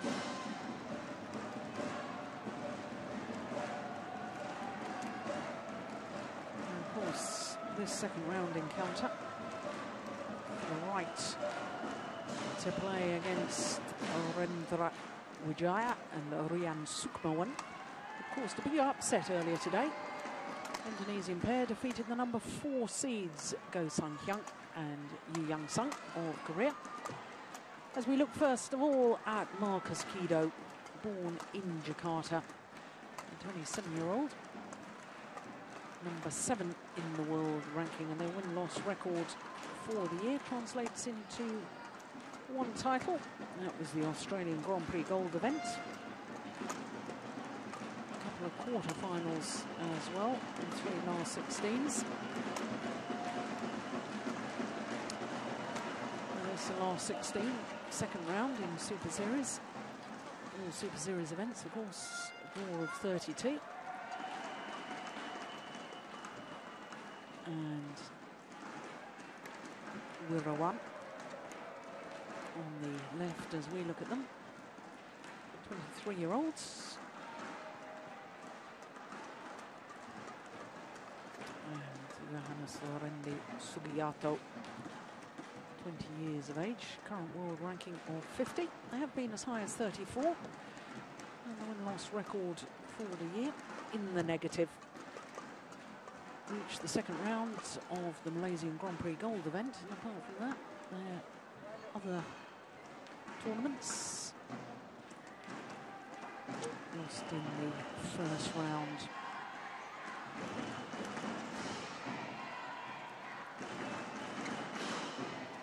So this the second meeting between these two pairs, the first in the last 16 of those Asian Championships last year. Asian Championships played in Chengdu in 2011. It was 2 straight games, as you can see.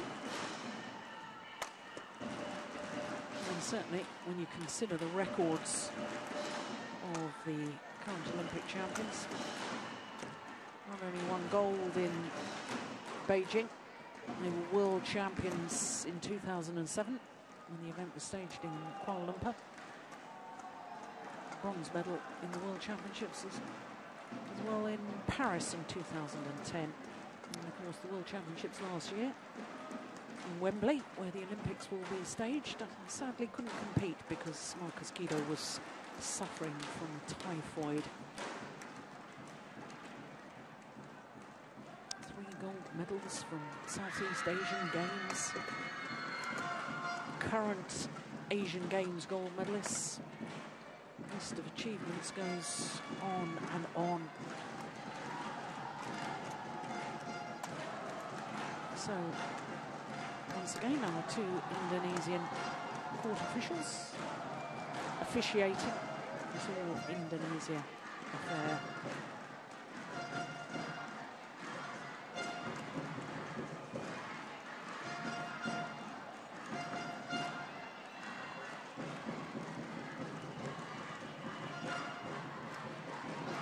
Well, Sugiyato and Wirawan had a terrific first round match yesterday against the much higher ranked Govi Shem and Lim Kim Hwa of Malaysia.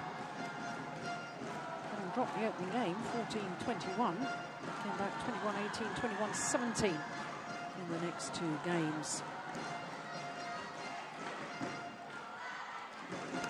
Well, the Olympic champions also went the full distance yesterday. They defeated the number 7 seeds from Taipei, Fang Chia-min and Lee Sheng-mu.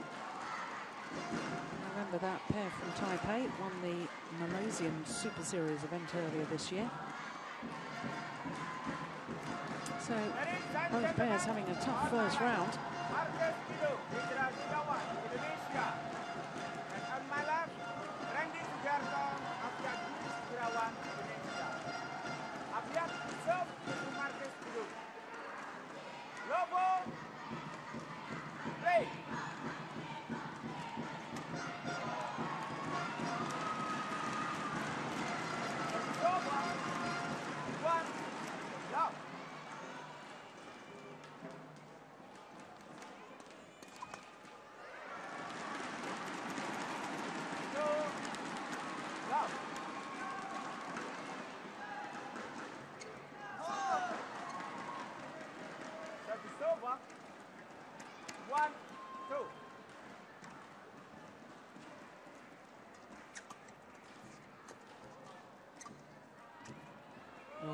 Nicely played.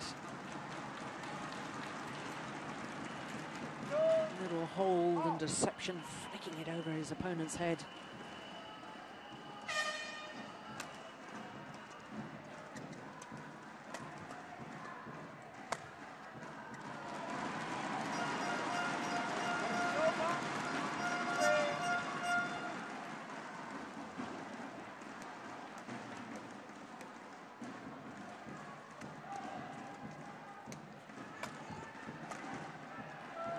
Nicely done.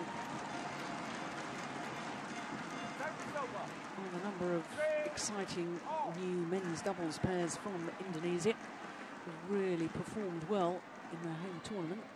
Very exciting as far as Indonesian badminton is concerned. They've come under criticism in the local media here by Indonesia's very high standards. A bit of a barren time.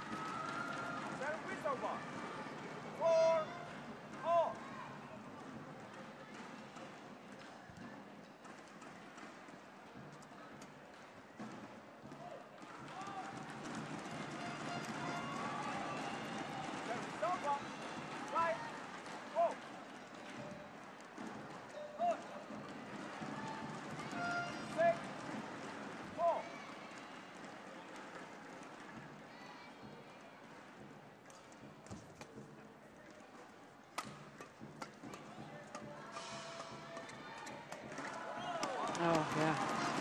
Well, Hendra Setiawan, who had knee surgery a little over a year ago. Certainly when he was winning Olympic and World Championship gold medals, absolutely raved about his ability to read the game and command the game from the front of the court, intercept and really control the rallies. His partner Marcus Kido there prefers to be the powerhouse from the back of the court, even though he's the shorter of the two men.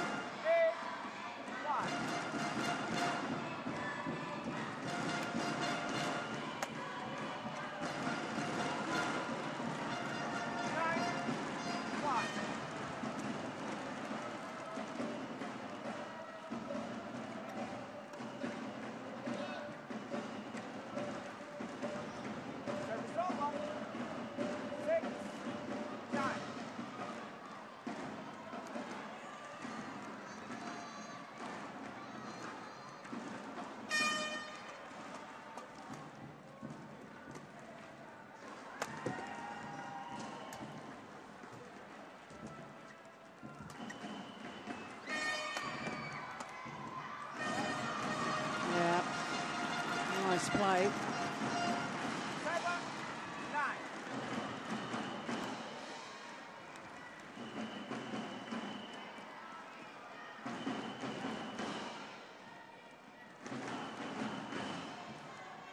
Made to look a little bit pedestrian in their pace, the Olympic champions in that rally.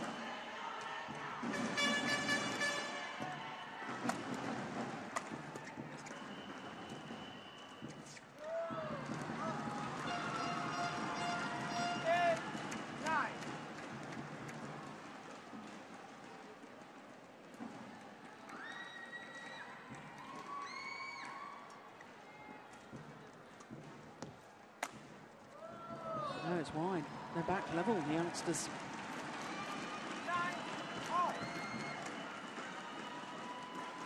20-year-old Sugiyato serving. In fact, into the lead.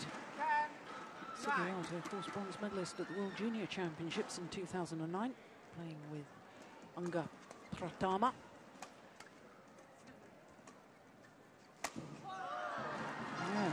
To the mid-game interval, the youngsters with a 2-point advantage on a run of 6 straight points.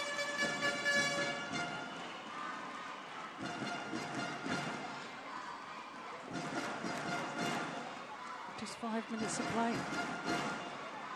Well, once again, because we've got independent players playing against a pair that's with the National Federation, PBSI. Each pair has their own set of coaches.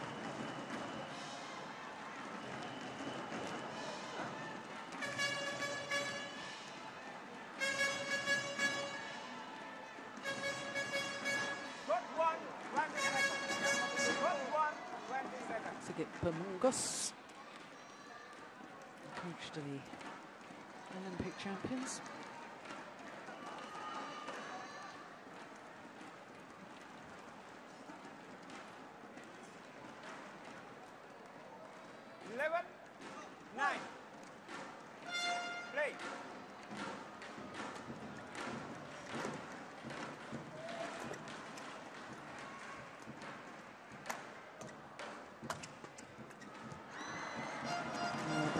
Just a little too ambitious there with a one.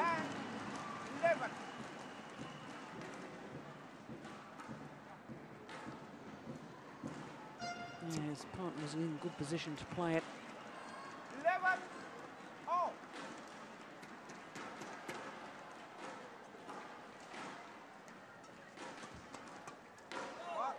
No, that's good reactions from Sophia one.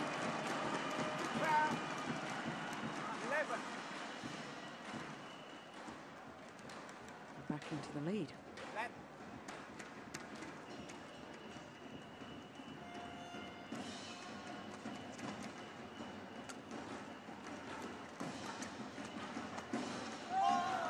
That's a super backhand.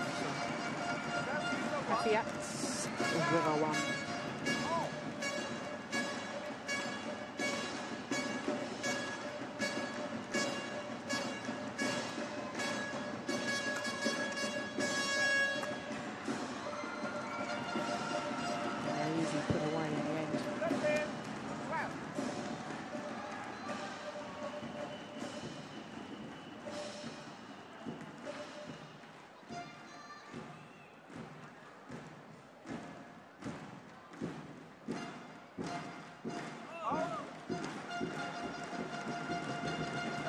Serve just short of the mark.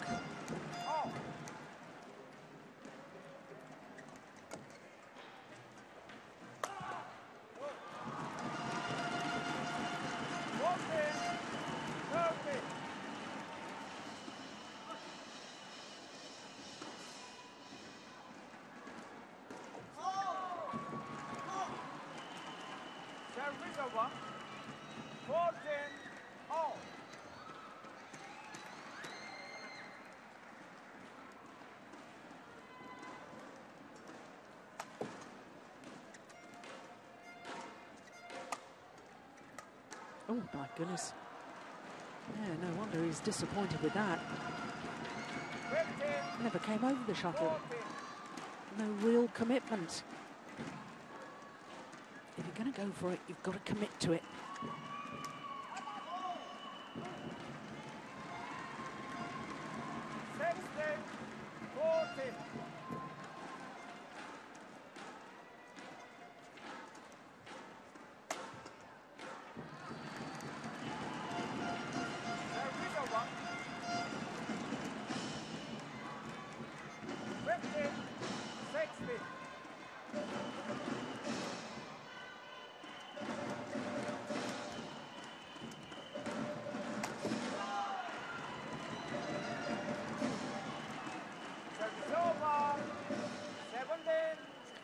Very short rallies at the moment.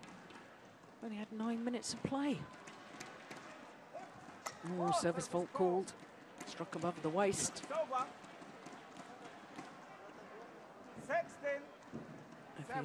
With Rawan, just checking with the service judge as to what the problem was.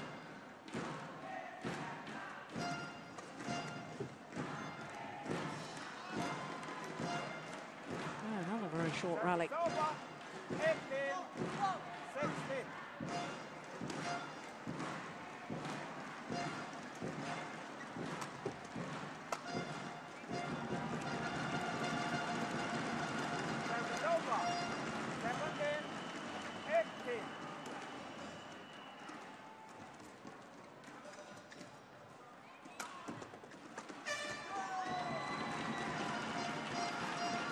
Yeah, he really does hunt the shuttle at the net, doesn't he?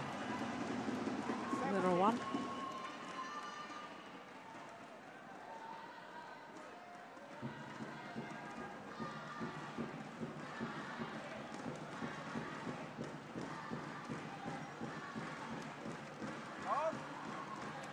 Another service error.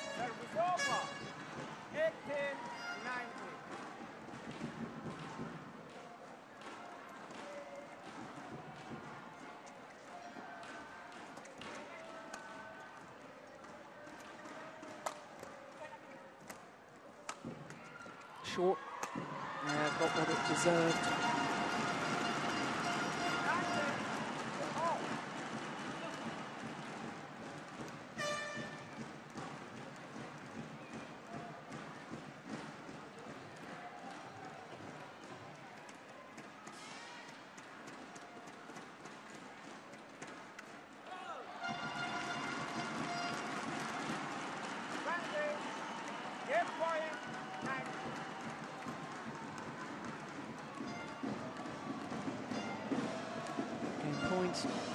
Oh, my goodness. Wow, how on earth did they come back from that? 17-19 down, 4 straight points in double quick time. And the opening game, 21-19. Just 11 minutes of play to the current Olympic champions.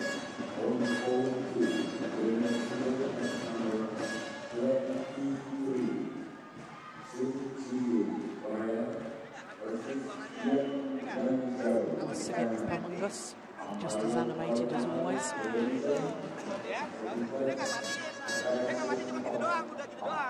Kami juga kagak. Kalau apa servis friendly, kami jangan buang backhand masih selalu silang. Lu kasih sodok aja gitu. Oh, yang penting intinya gitu aja, lu mau main apa aja gitu loh. Kita safety dulu gitu loh. Apa kualitasnya jangan buru-buru. Batas aja gitu loh. Kan enak baru. Ya.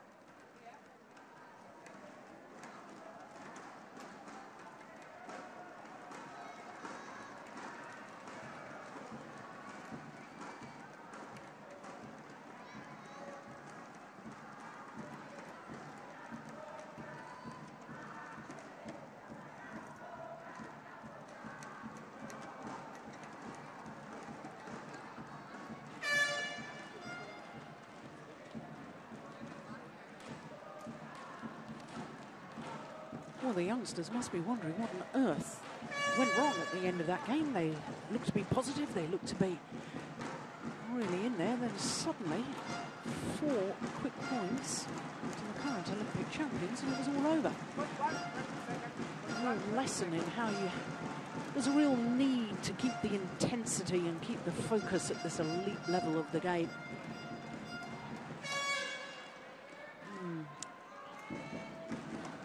City One's coaches don't look quite as relaxed as the players, do they?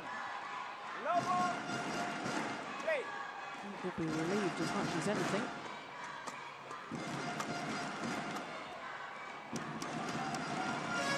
And this is where, having taken that opening game, you would expect the former world champions and former champions here back in 2005, Kido and Setiawan, to really pile on the pressure. But they are a pair that's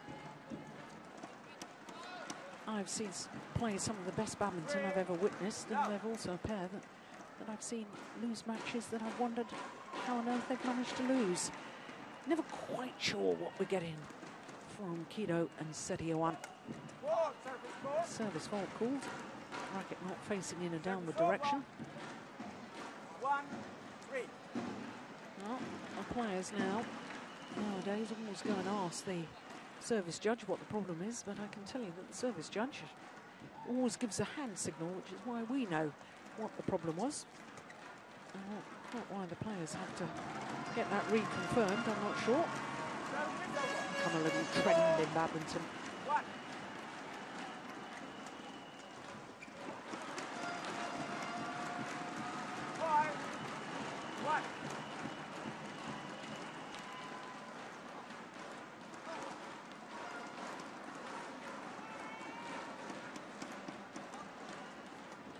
Oh, brilliant, brilliant.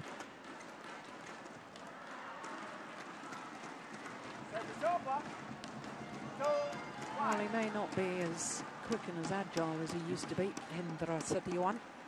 He still reads the game very well, doesn't he? All seems to be at the right place at the right time.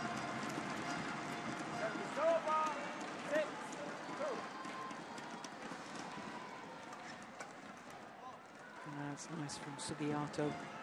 Service over. 3-6.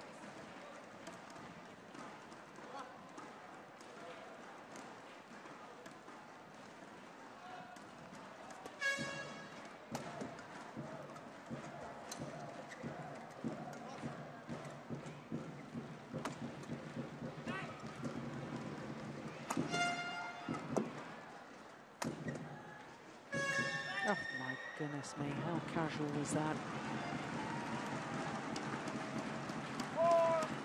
Now, just exemplifying the point I was making a little earlier. You never quite know what's coming from Kido and Setiawan.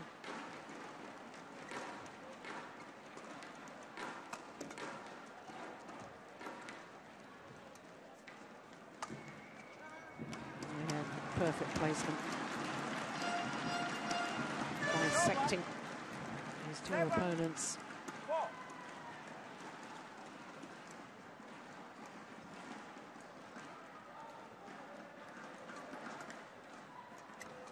We are again the interceptions from Setiawan. Deciding factor within the rally.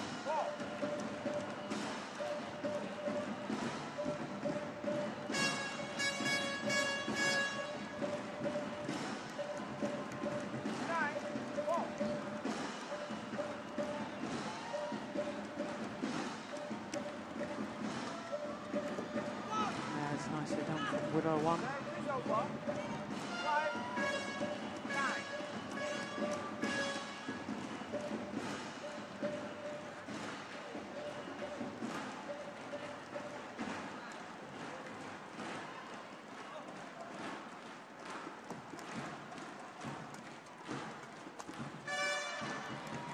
Well, he doesn't miss many of those.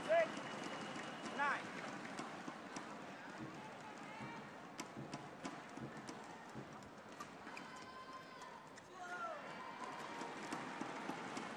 7-9.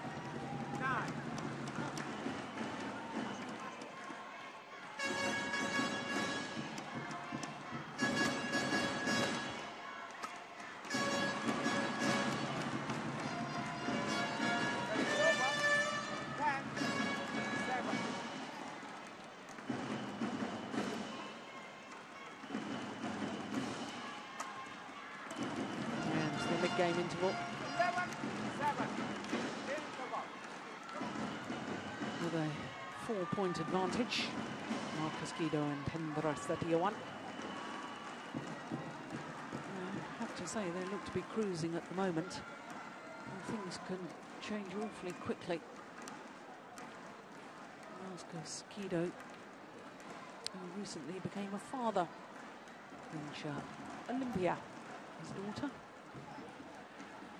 Well, you never quite know what he's going to come up with next. Moments of brilliance. Good one, 20 seconds. Moments Good one, as if 20 he seconds. hasn't a care in the world.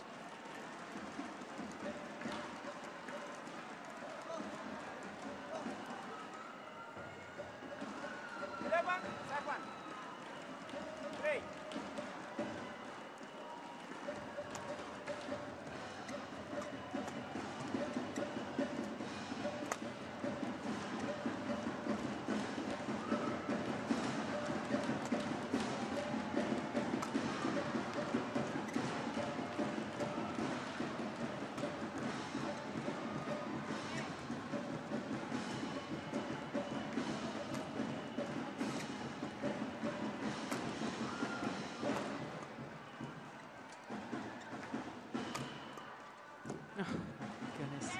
Once again, looking so casual. Look where his racket is.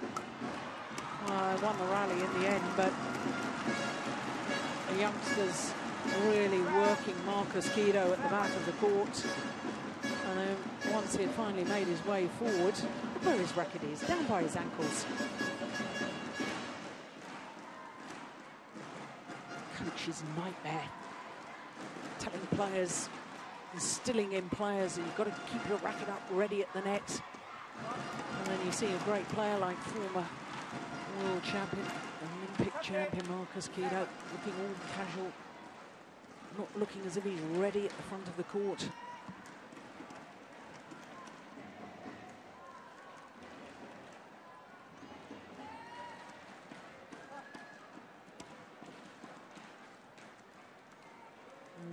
What a great return of serve.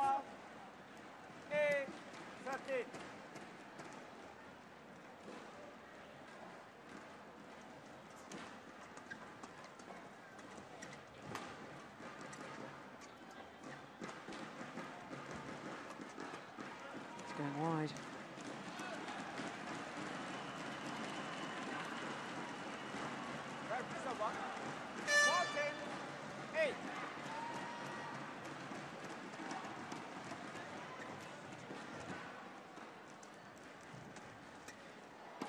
Looks like the Olympic champions are toying with their opponents now.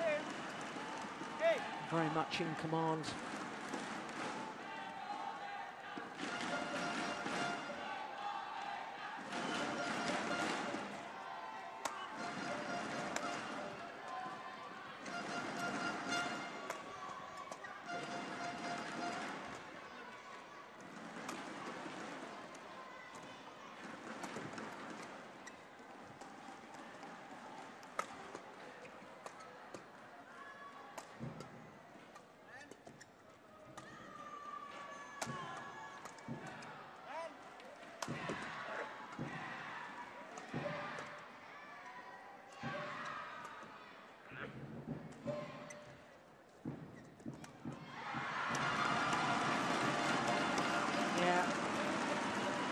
Unwise, I fear, to take Hendra Setiawan on at the net when he's standing there, ready and waiting.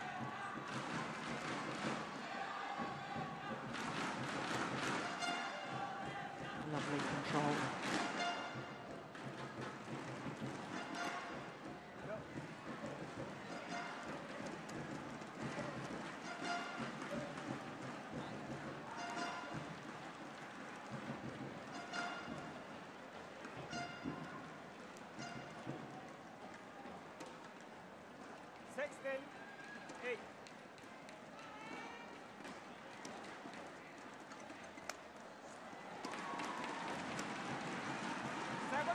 Youngsters appear to have run out of ideas.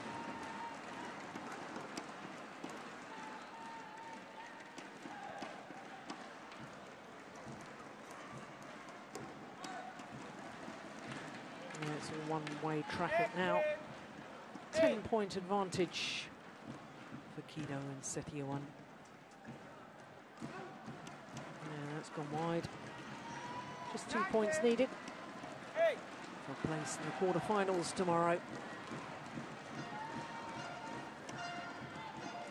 Just wide. Delaying the inevitable, one suspects.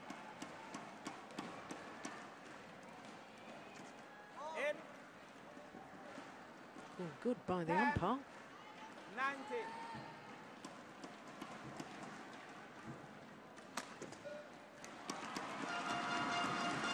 For now, 10 match points for Kido and Setiawan.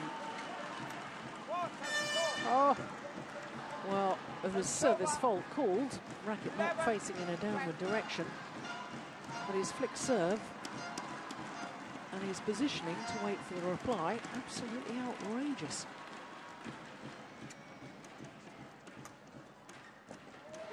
Second time of asking. Comprehensive victory. Different class to their younger opponents in that second game. 21-19, 21-11 in 24 minutes of play. So Marcus Kido and Hendra Setiawan will play Orenda Royojaya and Rian Sukmawan in tomorrow's quarterfinal all-Indonesian affair. And that will be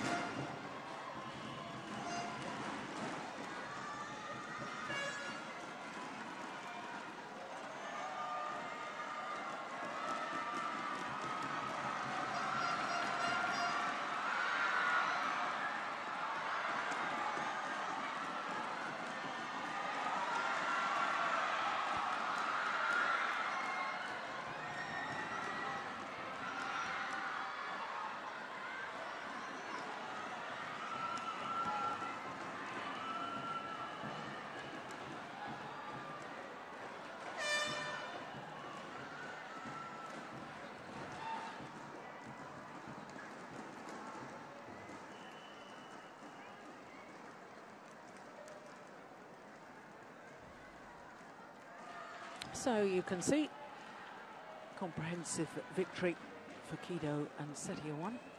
The last two matches all Indonesian affairs. The next match, women's doubles, and it's Korean number 7 seeds up against the former world number 1s and former champions here, Chin Yi-hui and Wong Pei-ti. And I suspect for Wong Pei-ti this may be her last major international tournament.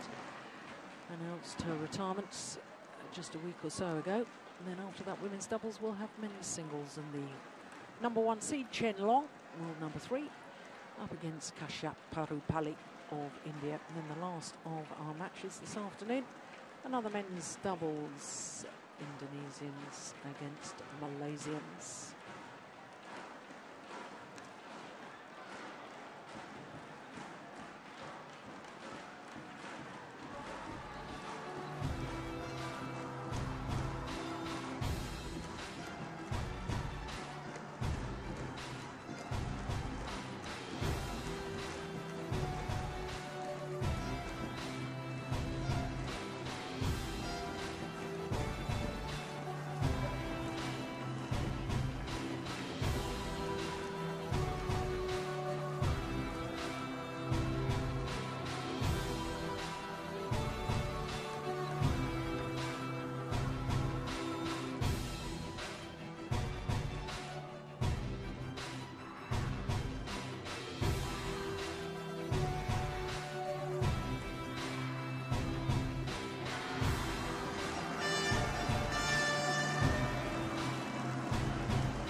Well, all the fans here entering into the spirit of things. Face painting going on outside, photographs with the mascots, giant screens. Really is a buzz outside the Astora Stadium. And a bit of a buzz inside as well. Waiting for the women's doubles players to appear on court. The number 7 seeds, Jung Kyun-eung and Kim Ha-na from Korea, up against the former world number 1s, Chin Yi-hui and Wong Pei-ti of Malaysia. Well, there's the number 7 seeds, Jung and Kim. And Chin Yi-hui, the left-hander, and her partner, Wong Pei-ti.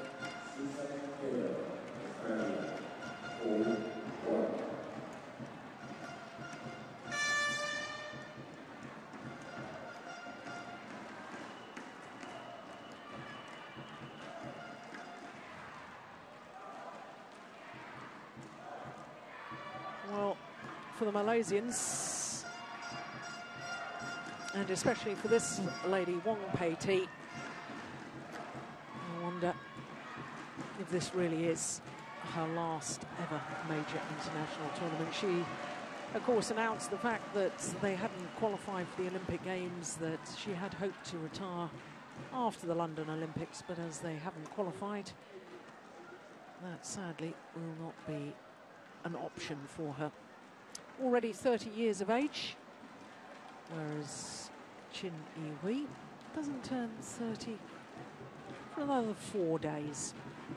Birthday on Monday. And how lovely it would be for Chin Yi-hui and her partner if they could extend their run here in this tournament. They really have been an awesome pair together. This is their 11th year on the world stage, and of course former world number 1s. Beginning of 2009 they reached that status.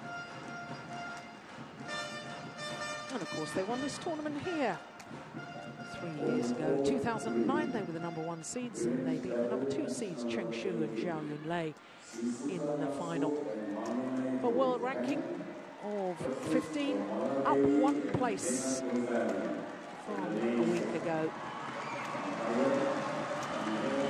17 and 10, their win-loss record for the year. That translates into winning the Malaysian Grand Prix. Semi-final at the Swiss Grand Prix as well. Well, their opponents seeded 7, and they've gone up to number 6 in the world rankings. 21 and 7. 2 finals this year. Winners, of course, of the India Superseries event, and it was that win in Delhi that took them into the world's top 8 and therefore qualifying for the Olympics. So basically knocked out the Malaysians from that qualifying list. So Metz just once previously, that was in the second round of the German Grand Prix, and as you can see, it was a very close affair. 3 tough games won by the Koreans.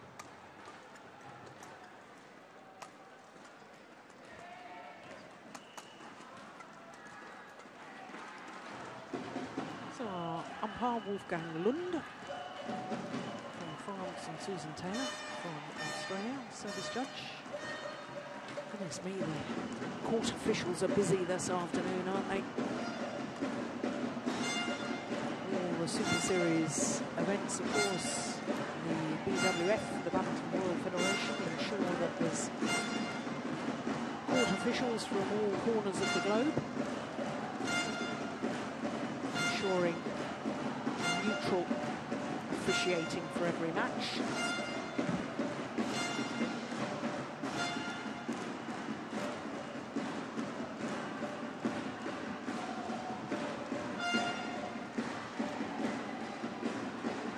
Well, the Koreans a year ago lost at this stage the second round,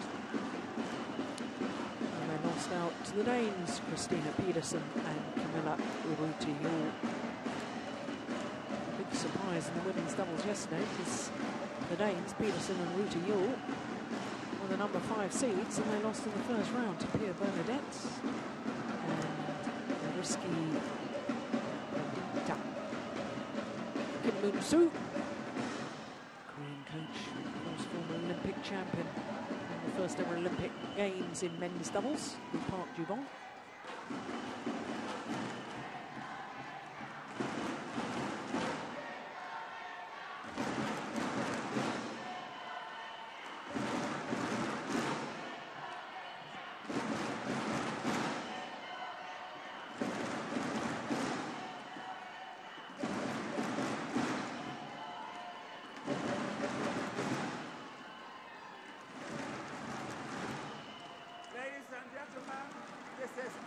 Right, A.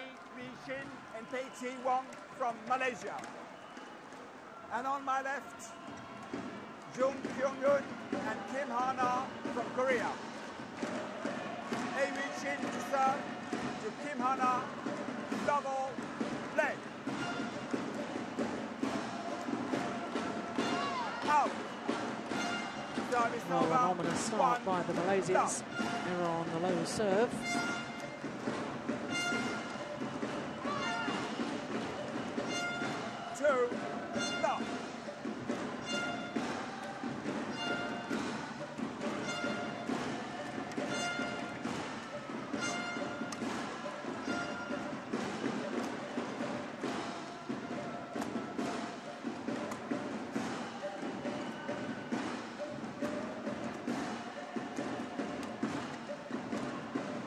Good defence from the left-handed Chin Hui. Service over.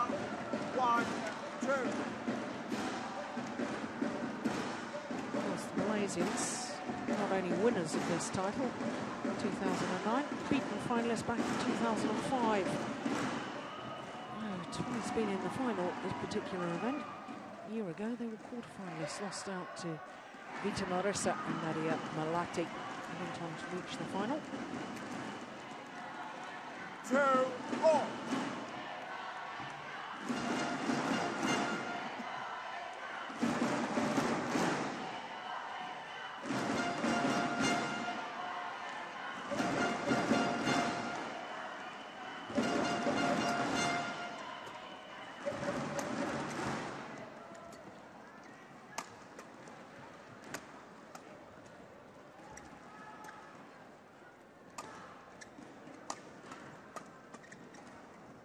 Oh, that's super.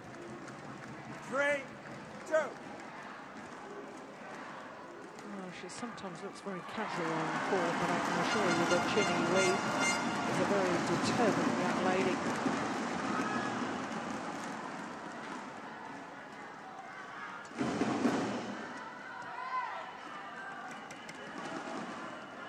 Service over. 3-all.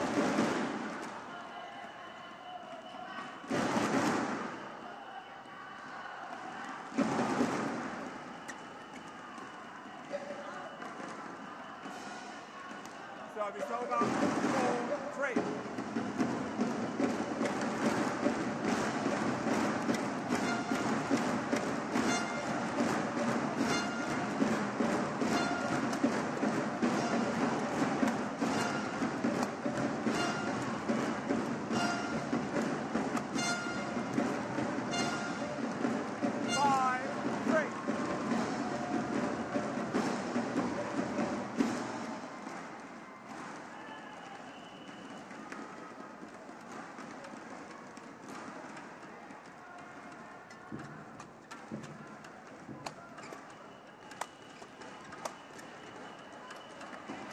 Yeah, well worked rally. 3.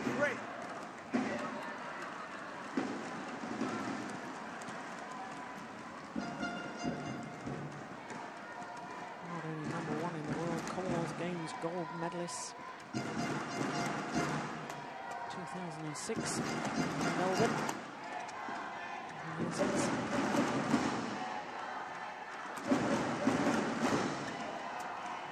of 7 career titles, including 3 Super Series titles. 2 of those came from Super Series Finals. 2008, 2009, the end of year Super Series Finals, which is the top 8 rounds players or pairs in each of the 5 disciplines.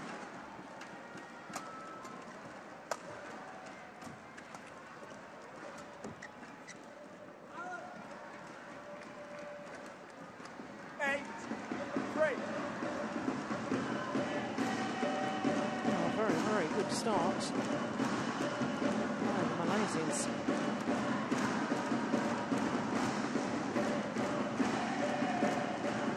Each of the last 9 points they've won.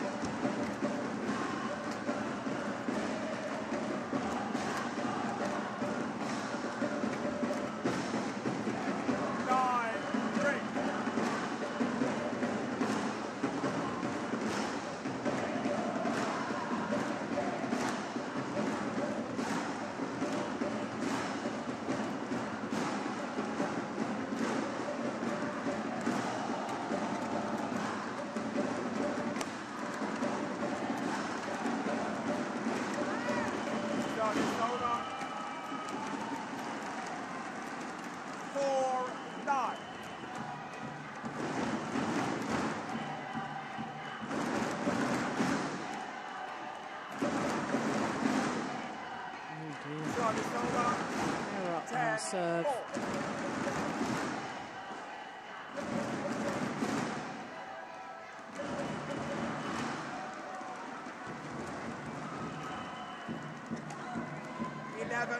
Interval.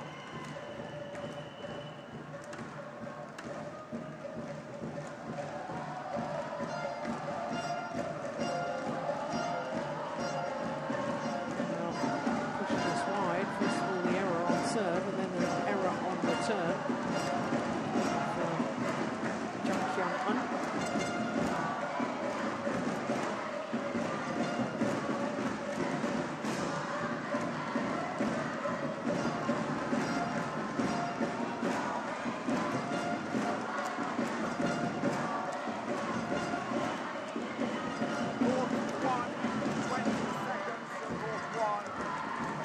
See the support on Monpeit's right knee.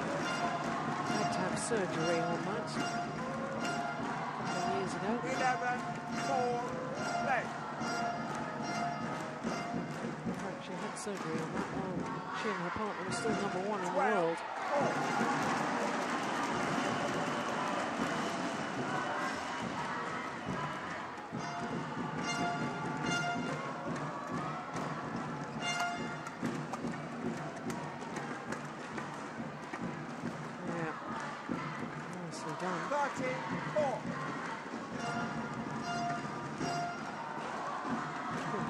left-handed Chin Hui is currently Commonwealth Games gold medalist in the mixed doubles.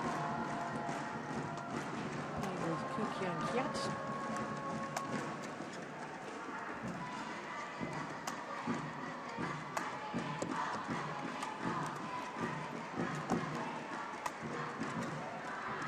Nice.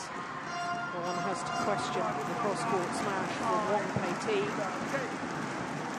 Played her partner into trouble.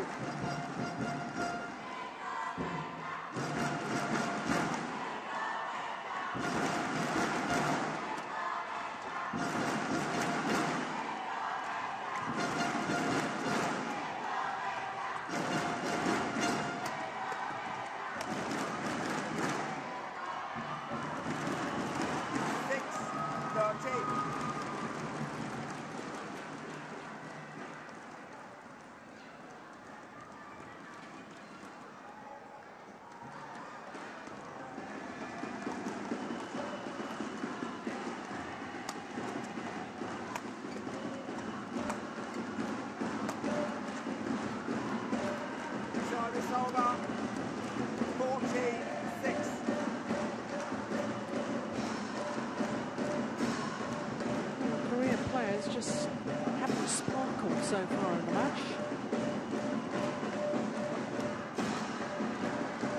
Not showing any of the form that we saw at the last of the Super Series events prior to this, the India Super Series.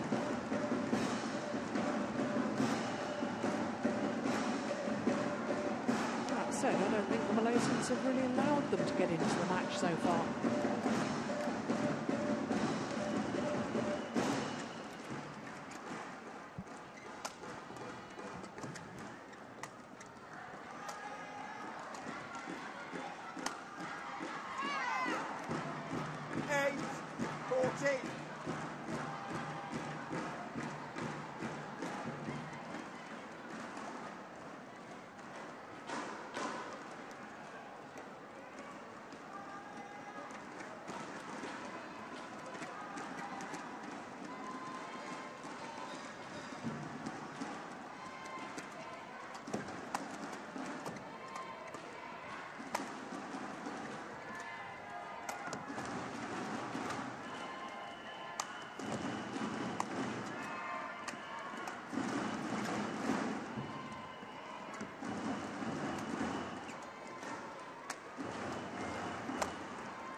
That's gone well wide. Yeah, there is a drift.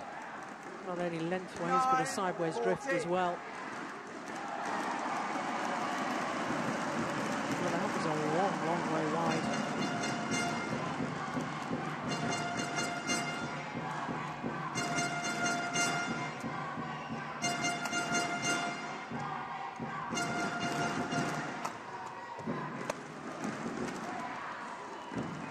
And that wasn't steep enough.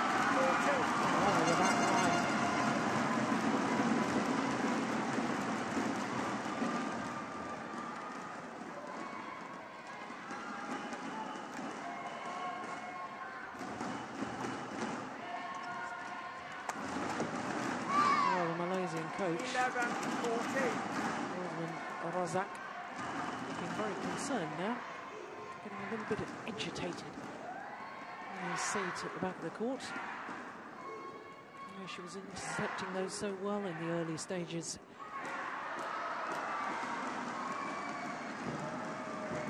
This is a run of 5 straight points and really has brought the Koreans back into this opening game.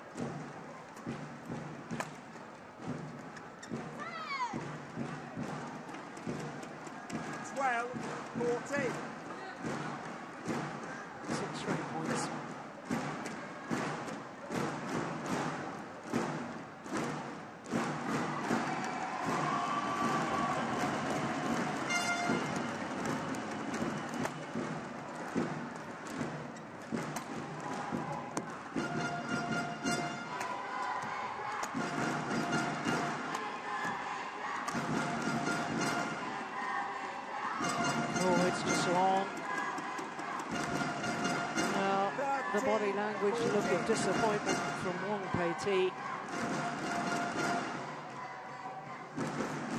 Now, the number 7 seeds on a run of 7 straight points are just 1 point behind.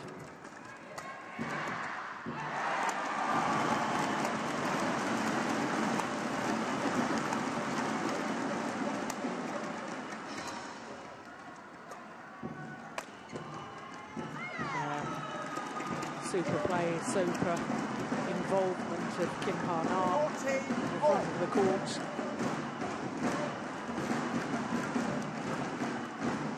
Back level.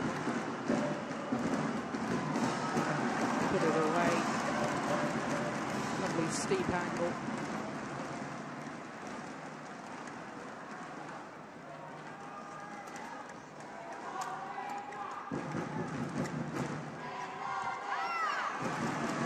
Extraordinary. 9 straight points to go into the lead. 14.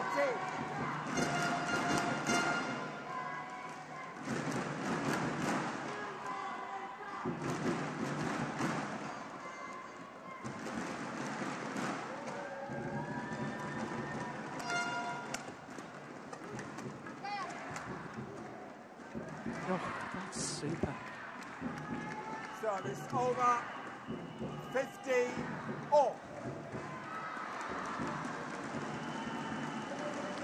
Now what we need is both pairs to be playing well at the same time. In the early stages, from love 2 down, Chinny Hui and Wang Petit, then won a little run, winning 9 of the next 10 points. 15.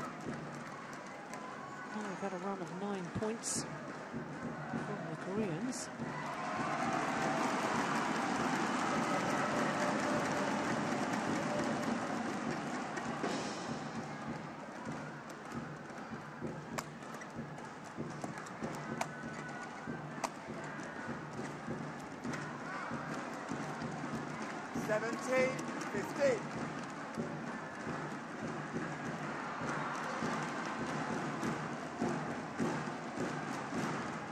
Fluctuating fortunes.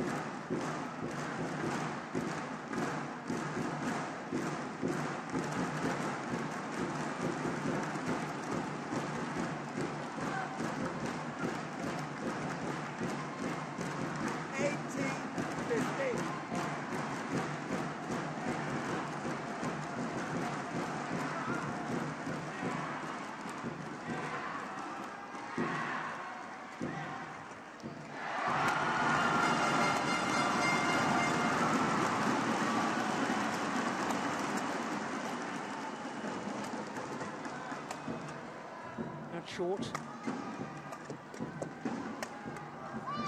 It took them 3 attempts to finish it off, though.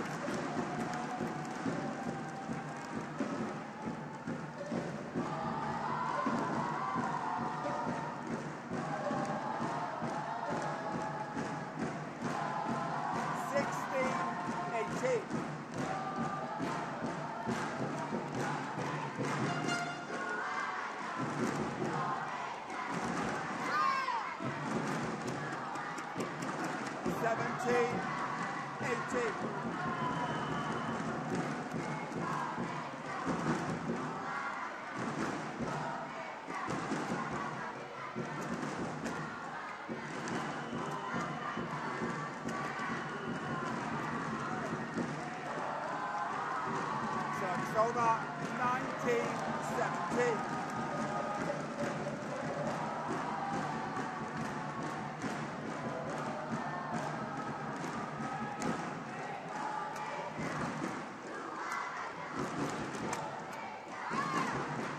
Good powerful smash, good direction too. Aiming towards the right hip. Wang KT. 18-19.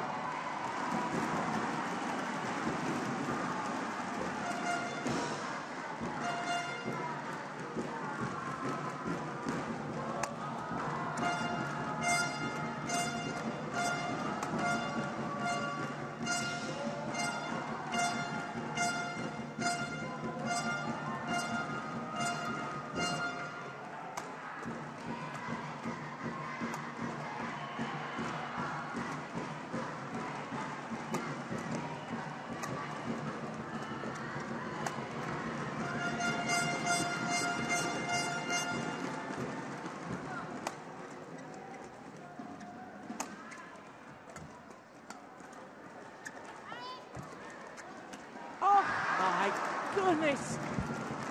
Service over. How on earth did she miss that? I was just about to say a well-constructed rally. 20, game point 18. Absolutely sat up for her. What on earth? Yeah, well, Osman Razak enjoyed that. It's game points, 2 of them for the Malaysians.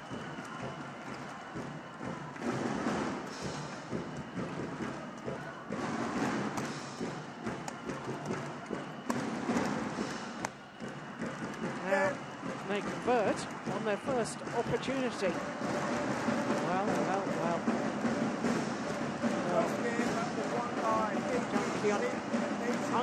Absolutely furious, picks up the bag, walks to the other end of the court. No word to her partner, because there is confirmation that the Malaysians have taken the opening game, 21-18.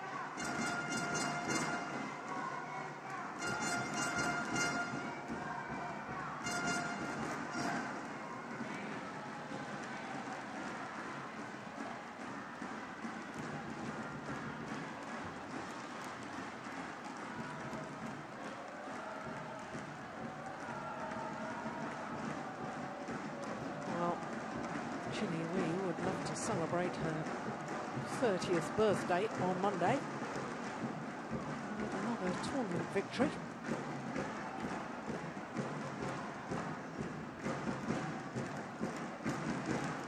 Long way to go yet.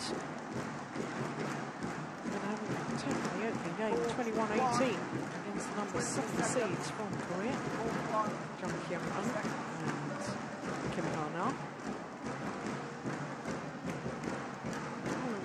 Odd opening game. We had a run of points early on from the Malaysians. Second game. Then a run of 9 straight points for the Koreans.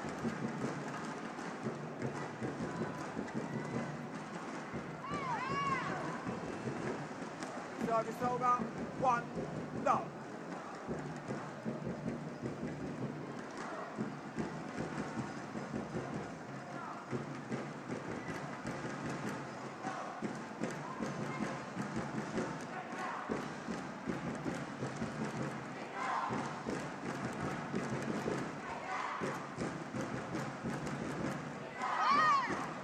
Nice change of pace. 2 love.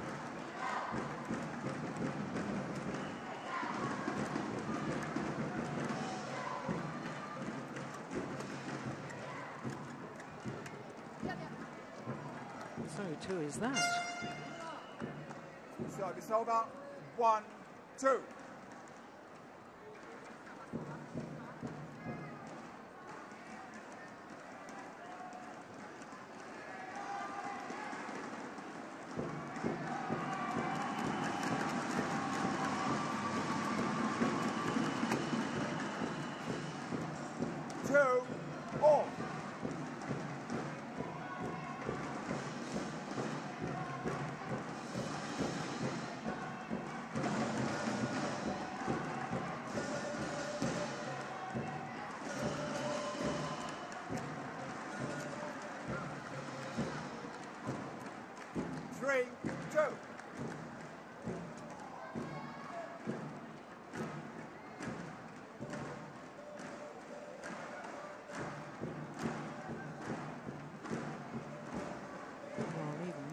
Seeing it again that she needed to played it, would have gone wide.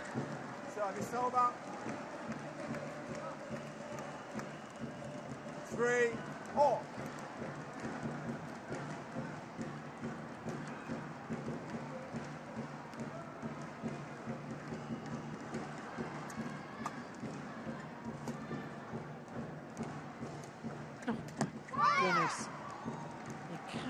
afford to be indecisive like that.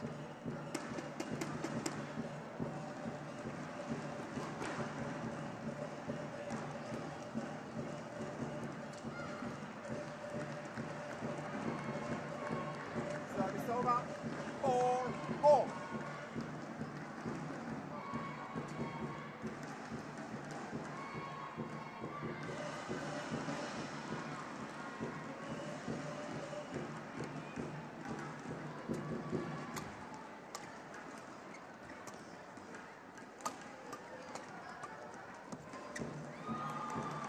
Service over. 5-4.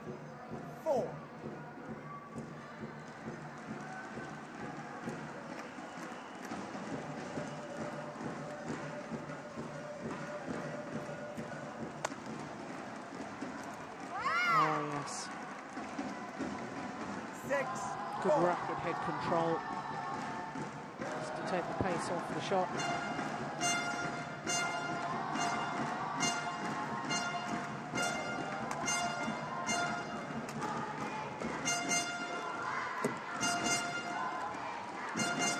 Service over.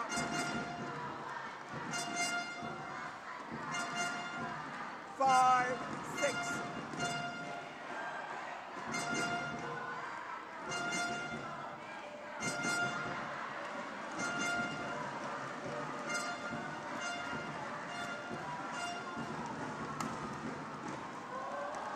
Service over. 7-5. Well, it really is all about who's getting control of that net, isn't it? Let's get the net player involved.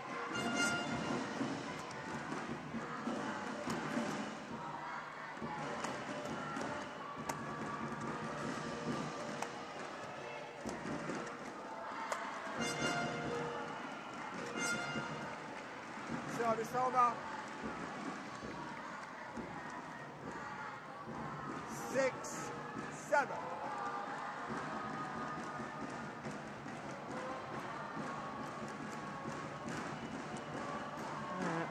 Easy to be wise after the event, but she really should have played the backhand.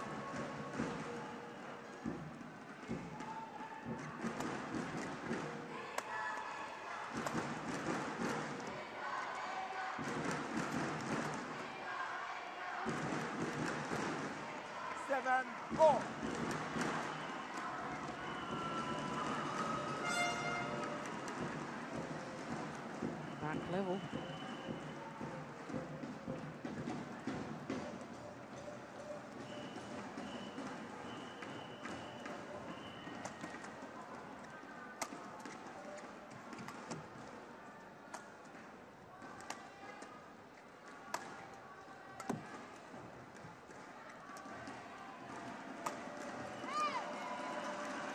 Service over. 8-7.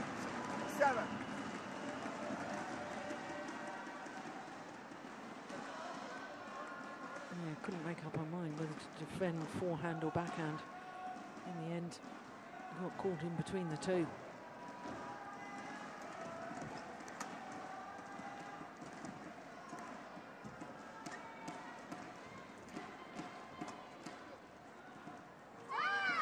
Oh, it's landed in. 9-7.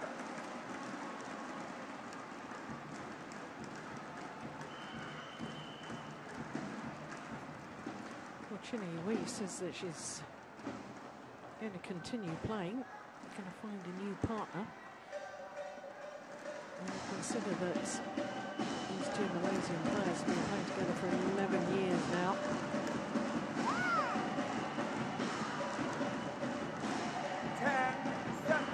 Maybe easier said than done to just slot in with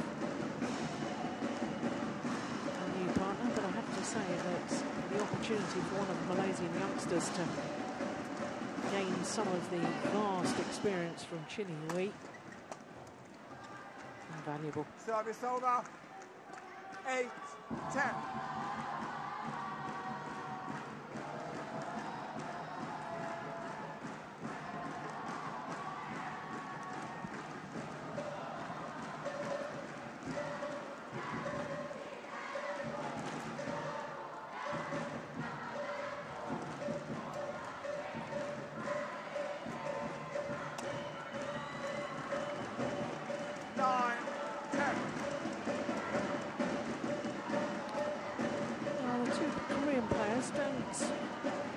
defender look at complete ease with each other.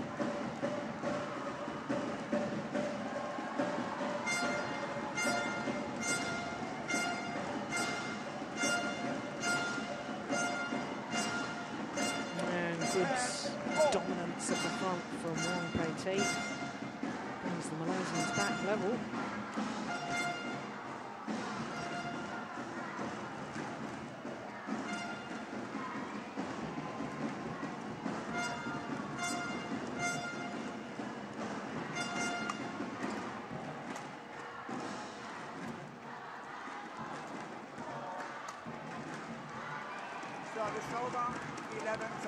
The advantage at the mid-game interval is in fact with the number 7 seeds. Error on the smash there from Chin Hui.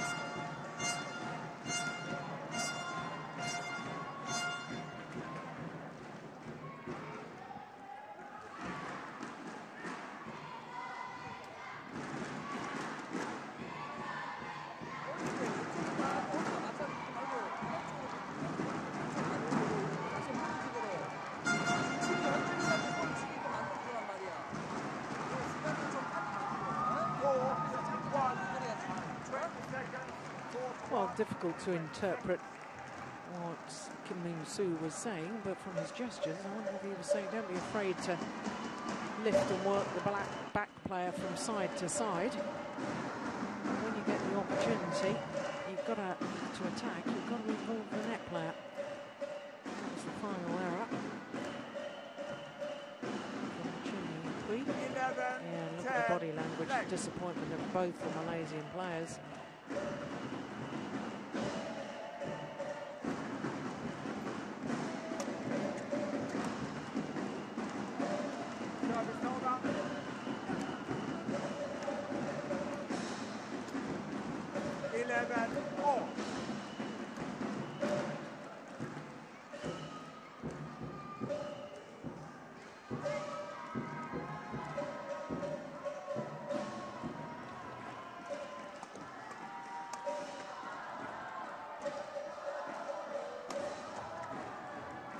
Nice change of angle. 12. Kim Ha-na was expecting it down the centre of the court. Good awareness from Wong Pei Ti.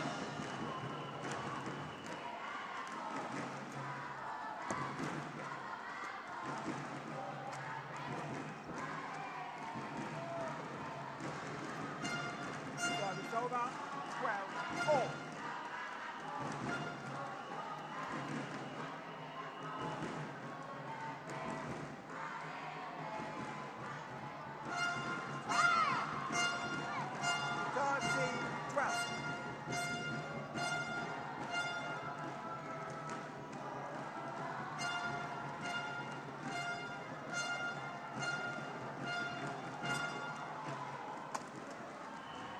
That's a powerful smash from the left-hander. It's over. 13-all.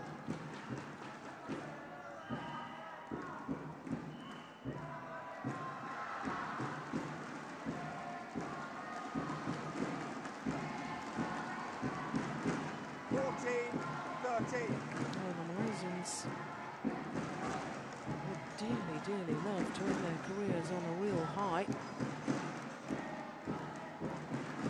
They do really well here in Indonesia.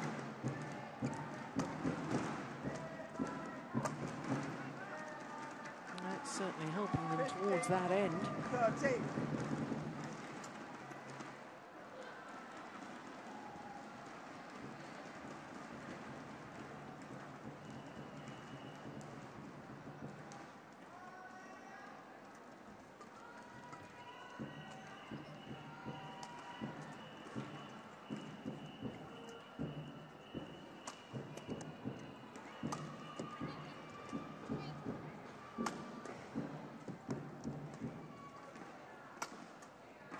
Good defence. Yeah, very well worked rally by the Malaysians. 16-13.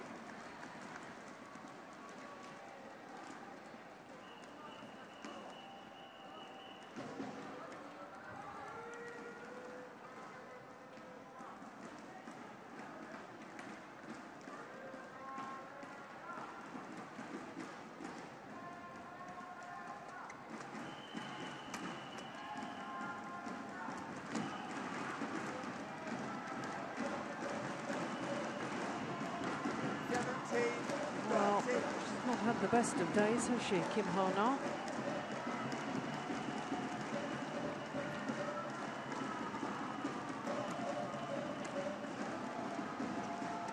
Got to work through it, though. And at the moment, the Koreans 18-13. just too many unforced errors. 5-point advantage now to the Malaysians. 6-point advantage and just 2 points away from our place in tomorrow's quarter-final.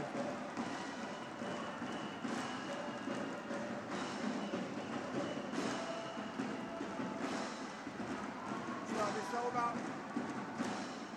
40-19.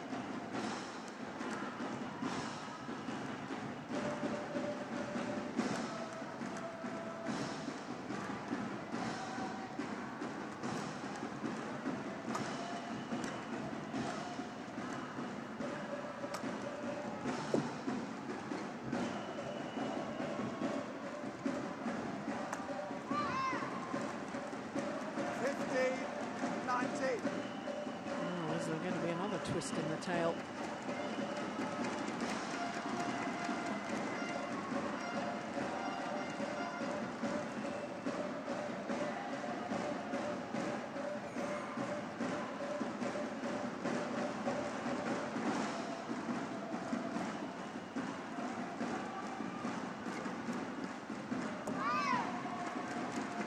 Well, there might be yet.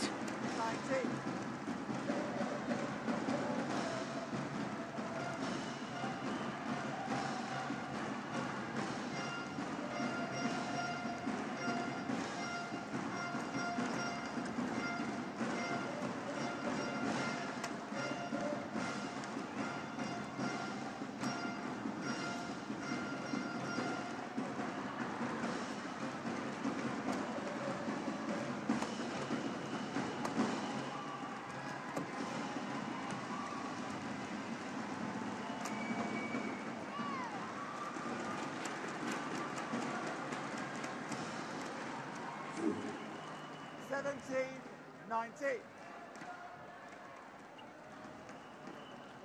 Oh, the umpire not allowing Chinny Wheat to towel down.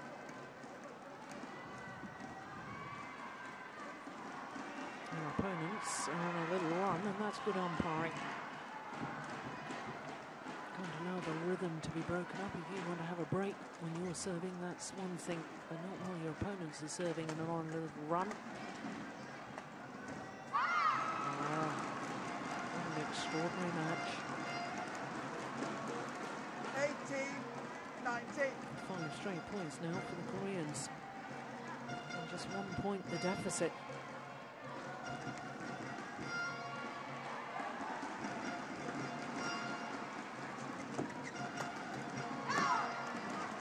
Well, Kim Ha-na made an error in the opening game that was very costly. I wonder if that's going to be the same. There's now 2 match point opportunities for the Malaysians.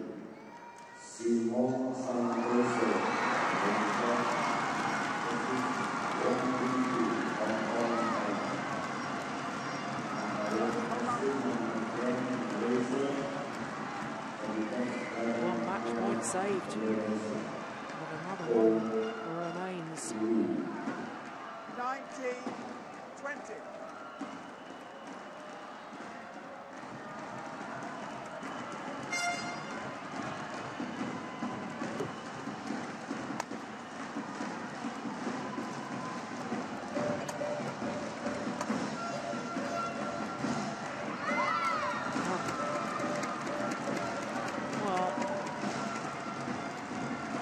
Sure if that completely makes amends, but it certainly helps.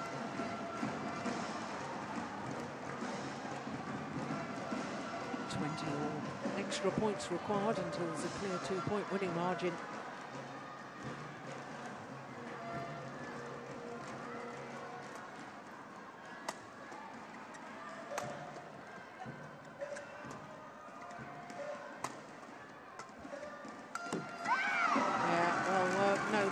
This time from Kim Ha-na.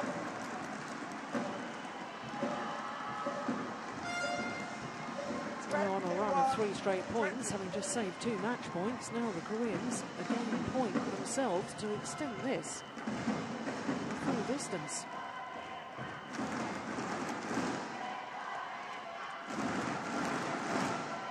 Yeah, and their first opportunity, they convert. Well. And psychologically, that may have a very, very damaging effect on Chin Hee Wee and Wong Pei Tu.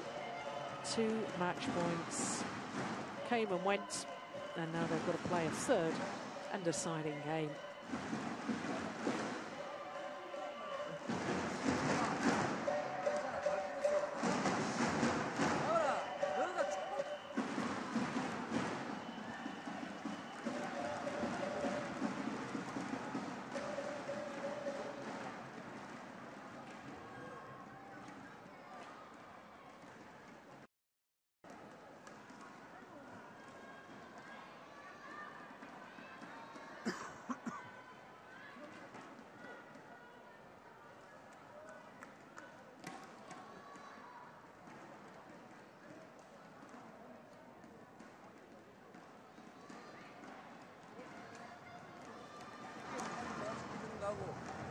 열이 좀 늦었다 싶으면 올리고 해, 올리고. 알겠나? 여기 볼 좀 안 나가니까. 어? 그치? 위치 잡아주는 거 확실히 해, 위치 잡는 거.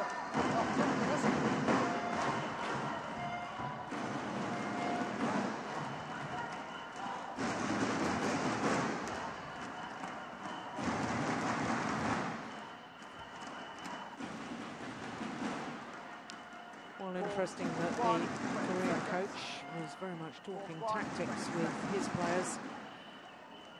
As far as the Malaysians were concerned, it was very much trying to, rather than talk about tactical positioning or what they should be trying to implement, concentrated his efforts on trying to keep the spirits up of Chin Hee Wee and Wong Pei Tu.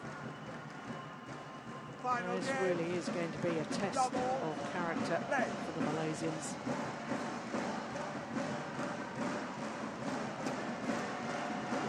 As much as all sports psychologists and coaches will tell you, you've got to put the last game out of your mind. Forget about the fact you have 2 match points. I can assure you, in reality, it's a pretty hard thing to do.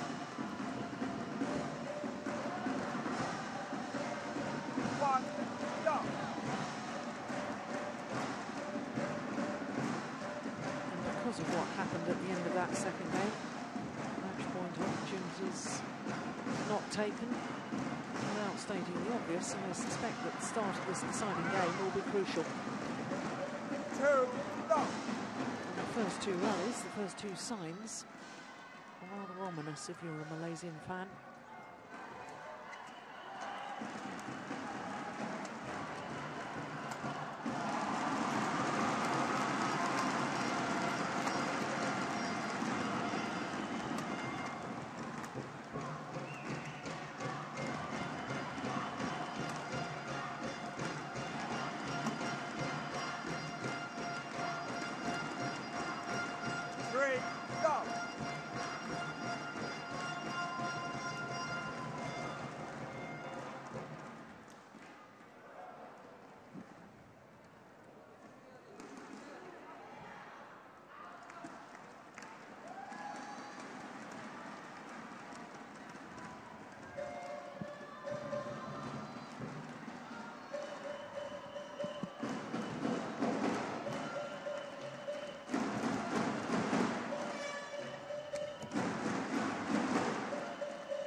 Were concerned.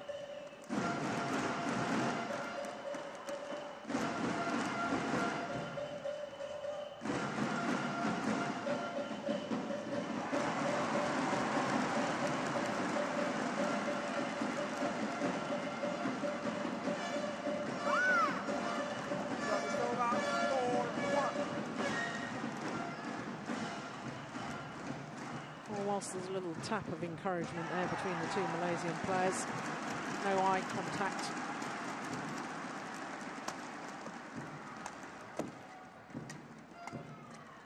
That's nice.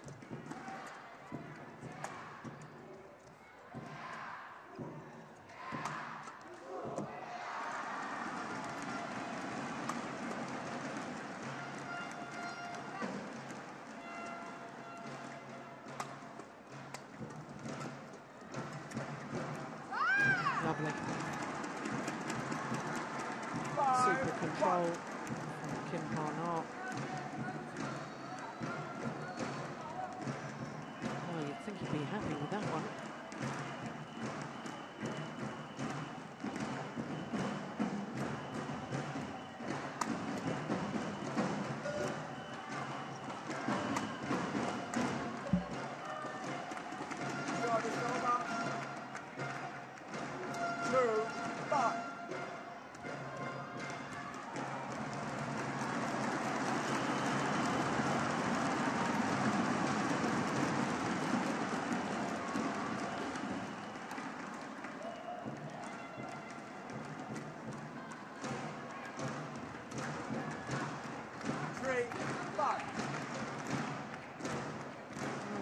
Seems to come and go at the moment. Kim Ha-na. A couple of exceptional runners and then a couple of unforced errors.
Over 7-6. Well, both of the Malaysian players showing their disappointment, and that will be an encouragement to the Koreans.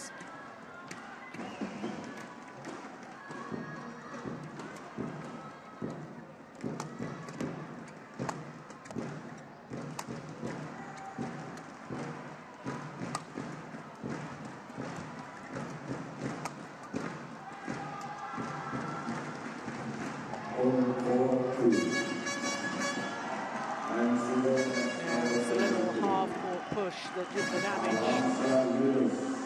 Having played that half-court push, Kim Ha-na throwing forward to the net.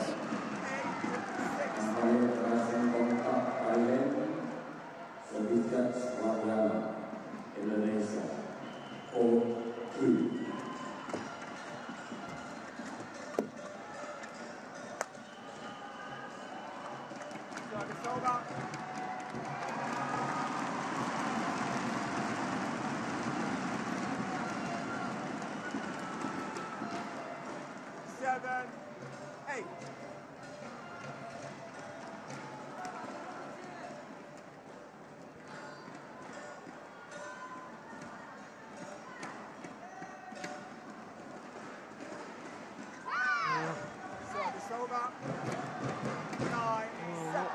For a service error.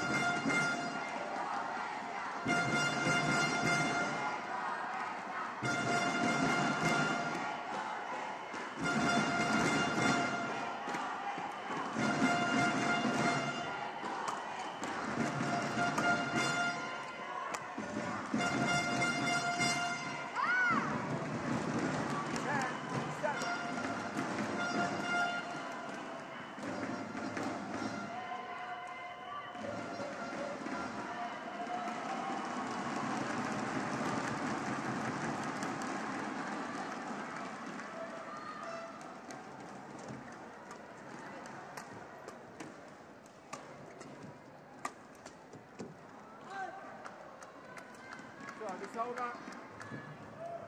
8, 10.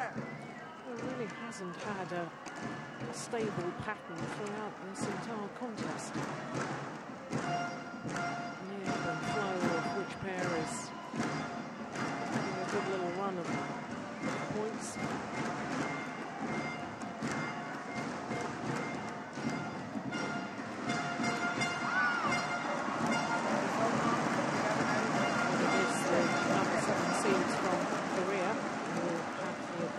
They change ends in this deciding game. 3-point advantage.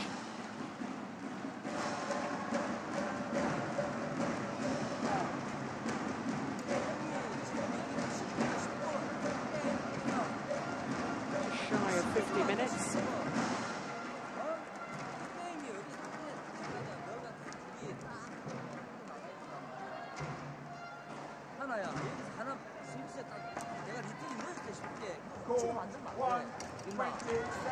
여기서는 확실하게 자기 잡는 거 확실하게 해가지고 짧게 만들어줘야 돼. 레이스만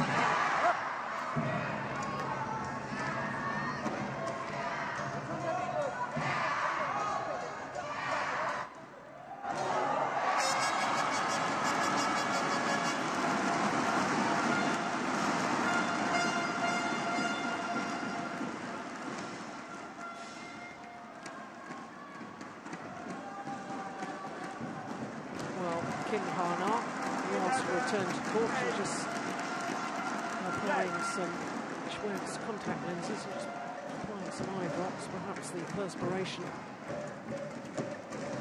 in her eyes, just making the contact lenses feel very uncomfortable.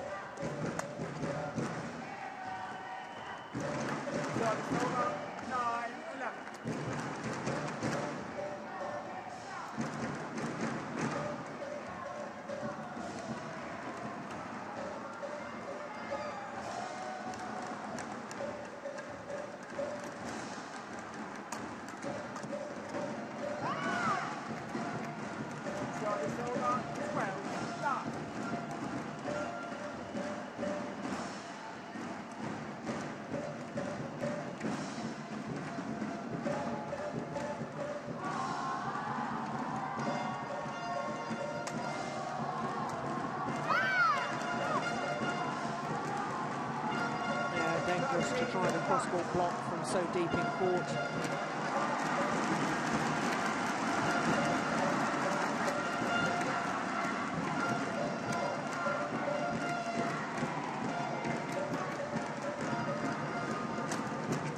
Oh, that's great defense though. Set up the whole rally from Jung Kyung-hung. Whipping the shuttle across court. They've opened up a 5-point cushion. That 6-point cushion.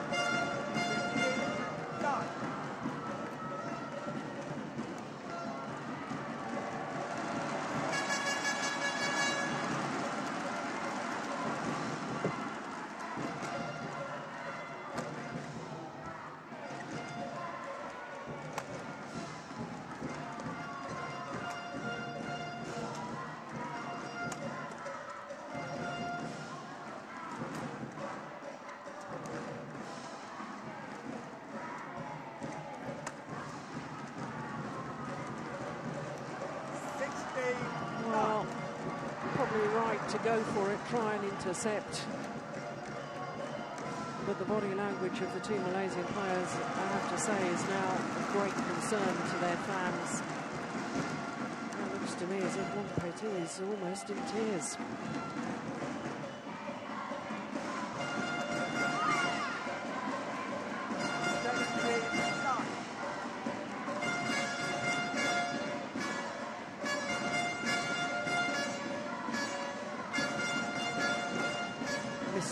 opportunities, missed chances. And now missing belief.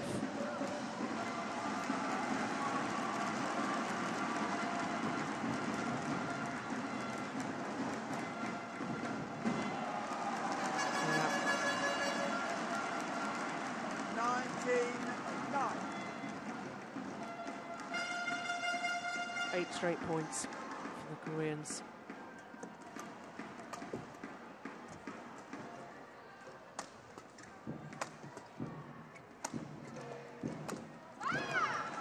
Well, she fought a long and brave battle to come back from injury, desperate to qualify for the Olympics. But I fear her career is about to end.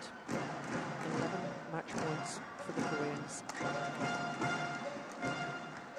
Service over. 10.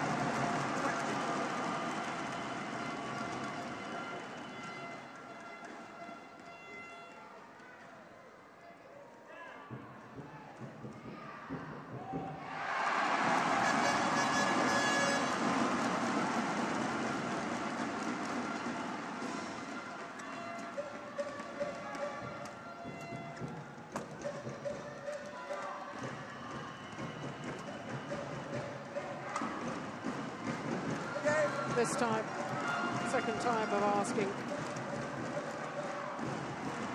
And the match to the number 7 seeds, Jung Kyung-eun and Kim Ha-na. Victory over the former champions Chin Yi-hui and Wong Pei-ti. 18-21, 22-20, 21-10, surviving those 2 match points in the second game. The Koreans safely through to the quarter-final, where they'll meet Bao In-sin and Chong Xian-sin.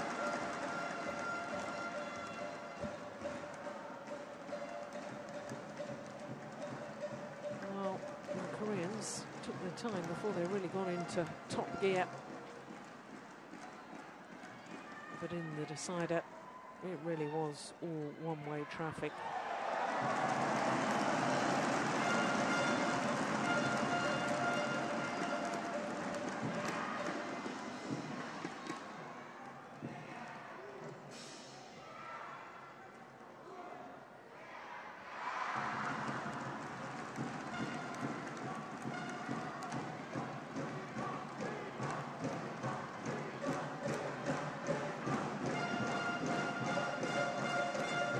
Disappointing way for the Malaysians to end their international careers together.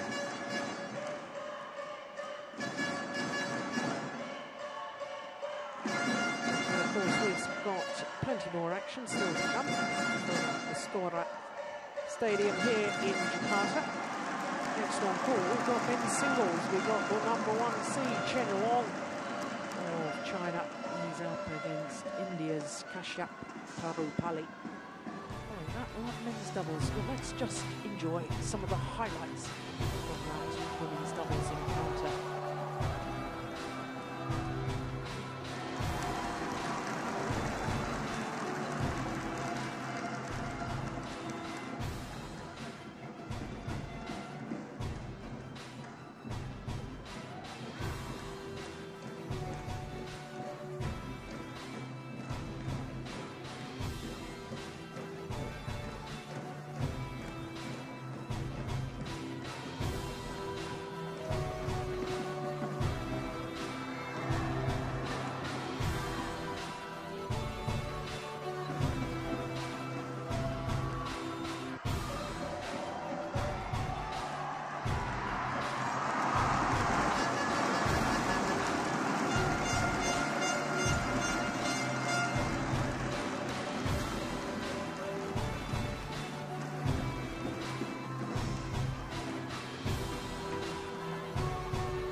women's doubles.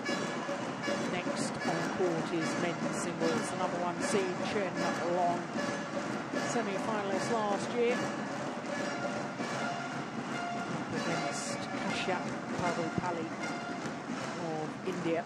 And of course, for Kashyap, knows that he's qualified for the Olympic Games, and he's telling me how thrilled he is about that, because it was his semi-final in the India Superseries event that's shot him in front on the world rankings in front of AJ Jayaram. And that semi-final was due to the fact that he was given a walkover in his quarterfinal against another Chinese player, Chen Jin. Chen Jin, incidentally, was the number 2 seed here. He lost in the first round. Lost yesterday to Jan Jorgensen. It was a game and 10-7 down when he retired from the match.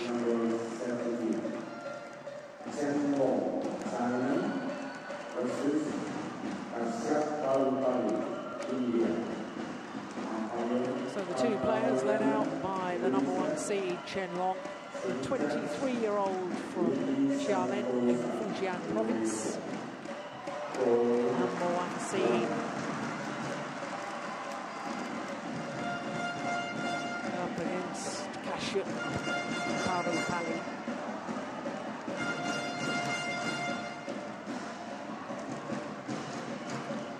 Well, for Pali, first time he's ever been in the second round of this event, and this is his 5th appearance here. He played last year. Back in 2010, lost in the first round to the number 2 seed Taufik Hidayat in 3 games. So the 25-year-old from Bombay lives in Hyderabad now. Trains at the Pilala Gopichandh Academy.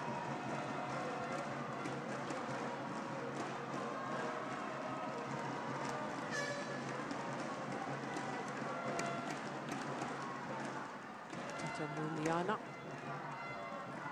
umpire from Indonesia.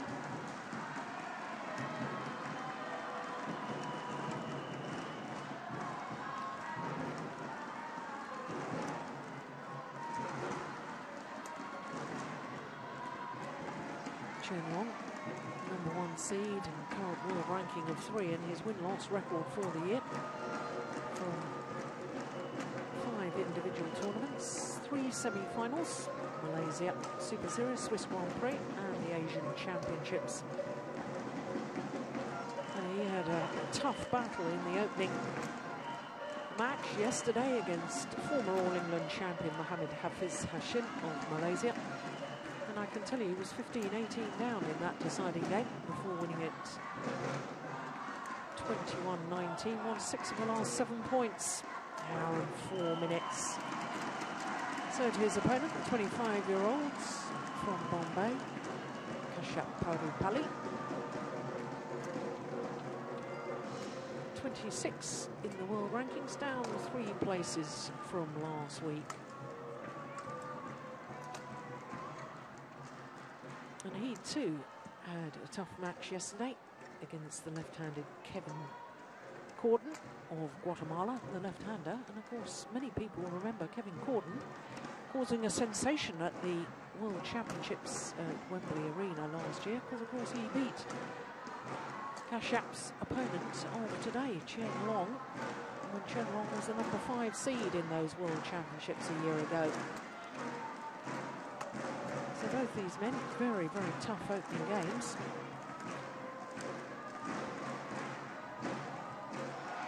Both men know better than semi-finals so far this year. Well, all 3 previous occasions have been won by Chen Long, and all 3 in 2 straight games, including that last encounter. That was in Qingdao a couple of months ago, Asian Championships. Pretty convincing it was too.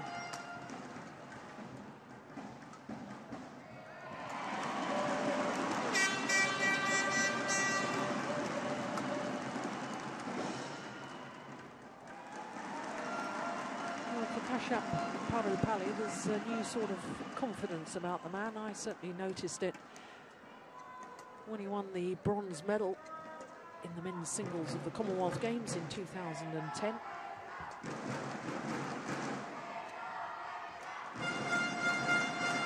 There's a rumper.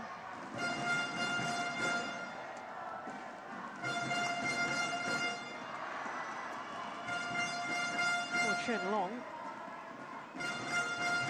There's both our court officials, Muliana and Santoso.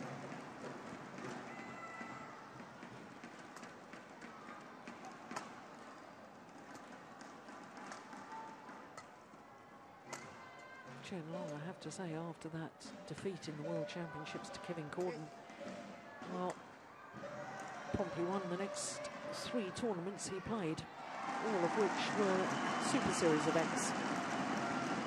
China Masters, Japan and Denmark. 3 of 4 titles he won last year, Chen Long. 6 finals, a couple of runners-up as well, including the Super Series finals at the end of the year. For Kashyap Parupalli, the best he did last year from 16 individual tournaments was a couple of quarterfinals.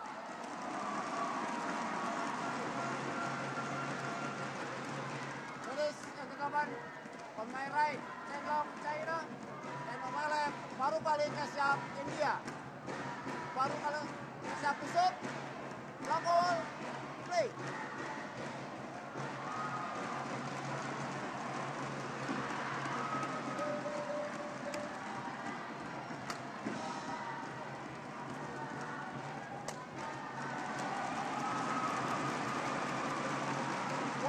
Well, there's no doubting this man's talent. Beat the likes of Lee Hyun-il, current world number 8, number 5 seed here. Boonsak Ponsana, Tianmin Yuan, 3 games against the likes of Gaida, Bao Chunlai, Chen Jin, Lin Dan. Went to 3 games against Lin Dan in the first round of the Hong Kong Super Series at the end of last year, did Parupalli. So we know he's got the capabilities against these top players. Certainly got the talent.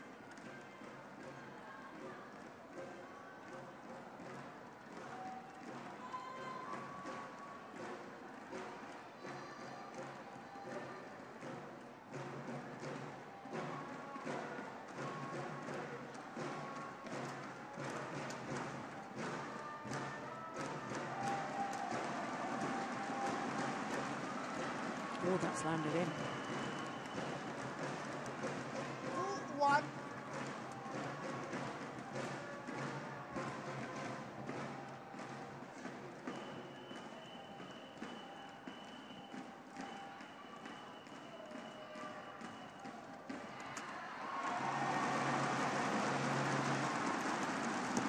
Oh.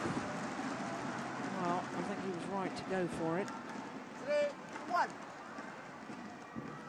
Slightly mistimed, came off the frame of the racket.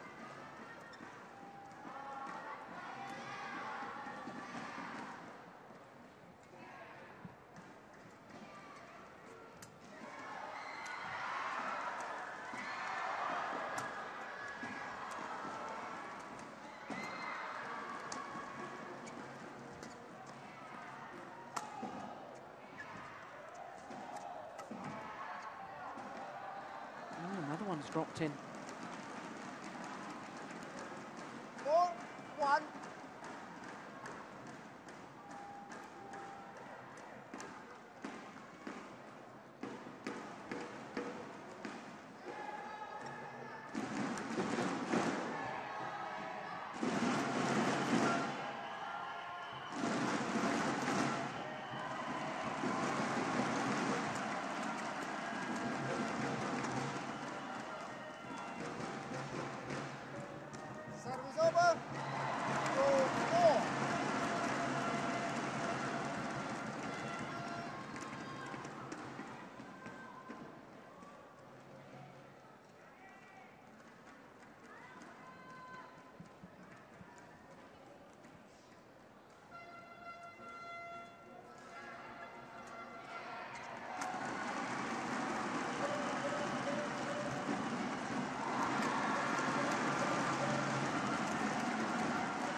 Goodness me, what a net exchange.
Very steady all-round player is Kashyap.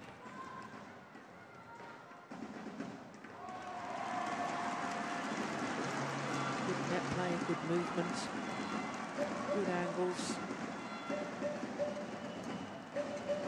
Perhaps not the real power on the smash, but he places the shuttle so well. Good fighting spirit too. Service over. 5-4.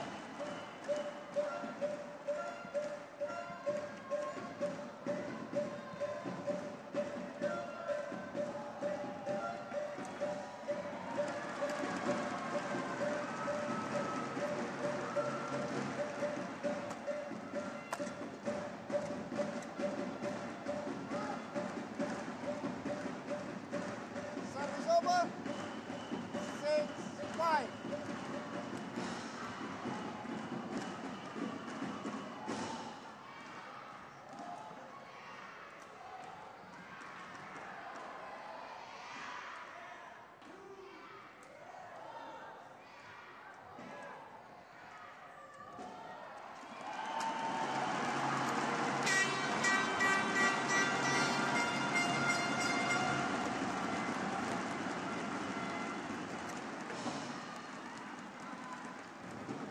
Service over. 6-0. Tremendously powerful athlete.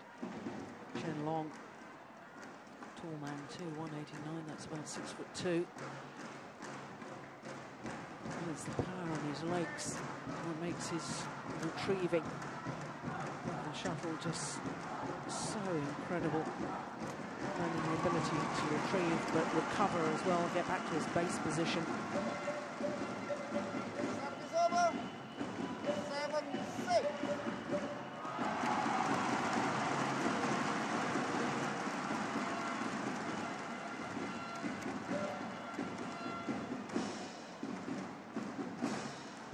Never won a title. Kashyap so far. 3 times he's been the beaten finalist. Incidentally, in 3 consecutive tournaments played back in 2009. Thailand Asian Satellite event, Spanish International, and then an event in Toulouse in France.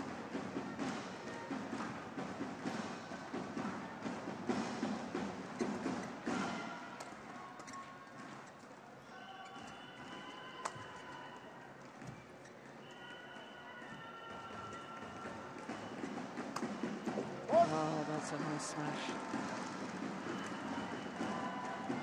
Service over. 7-8. Using his height well.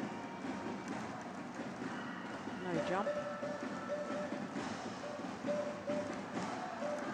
Just transferring the body weight.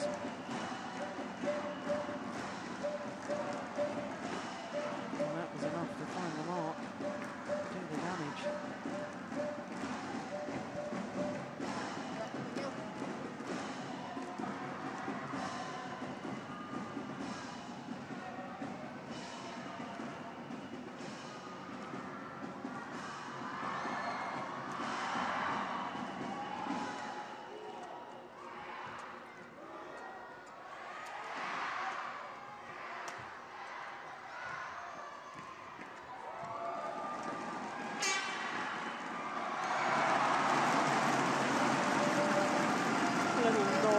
approval from Chen Long's coach. As the #1 seed draws back level.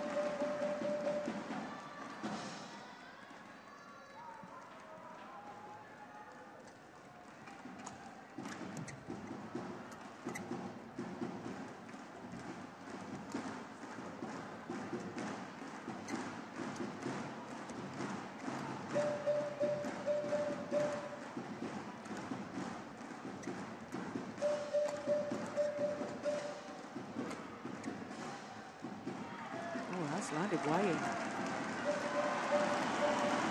And in fact, Chen Long just indicating with his left arm as he watched it landing. The shuttle had moved.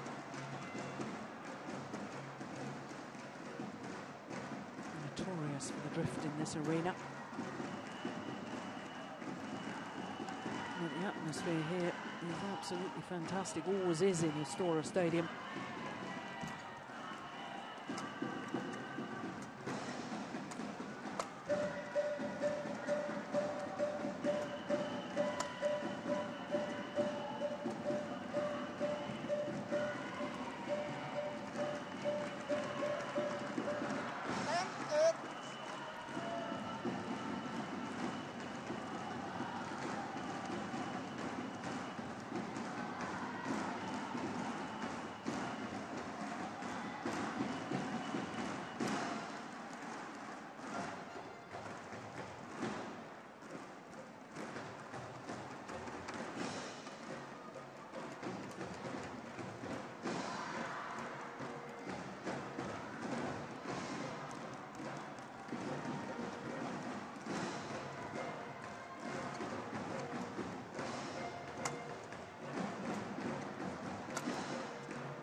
Said he could live with the very best.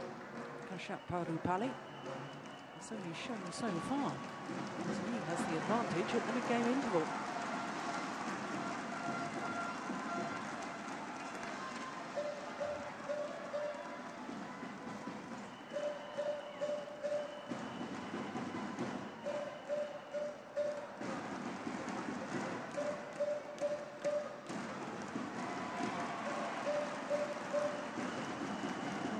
When I watched Chen Long at the Asian Championships in Qingdao months ago, he lost in the semi-final to Yu. I felt he was being really rather negative, passive on court.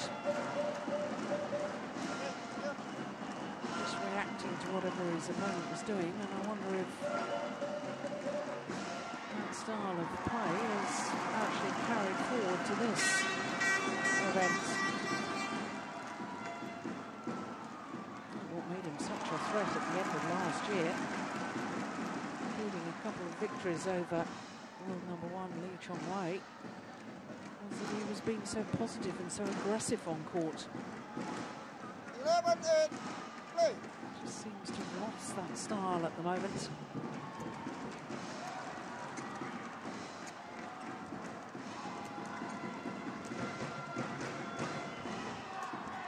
There we go. Was he listening?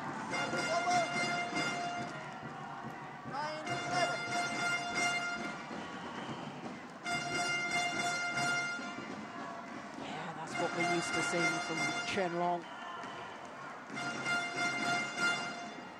Just a warning shot fired towards Kashat Parupali.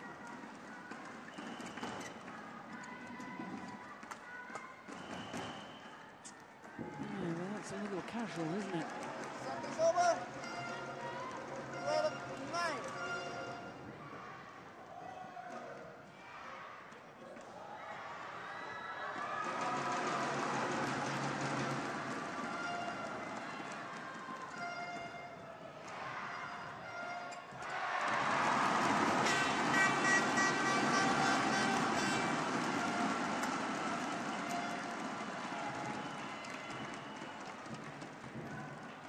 12-9.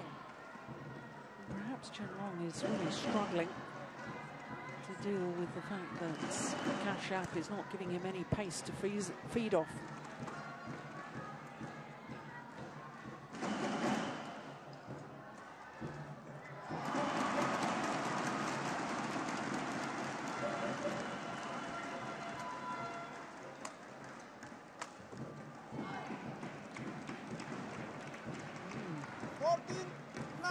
advantage now.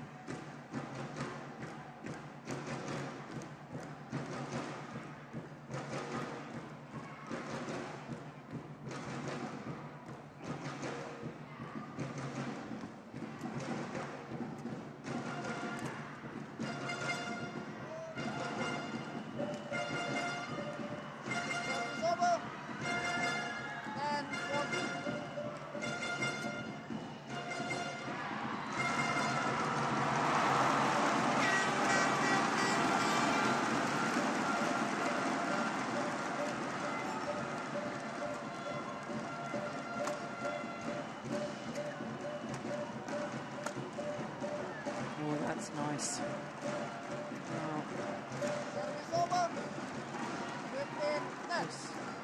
Emphasizing what I was talking about earlier. Not the most powerful smash in the world, but he places it so well.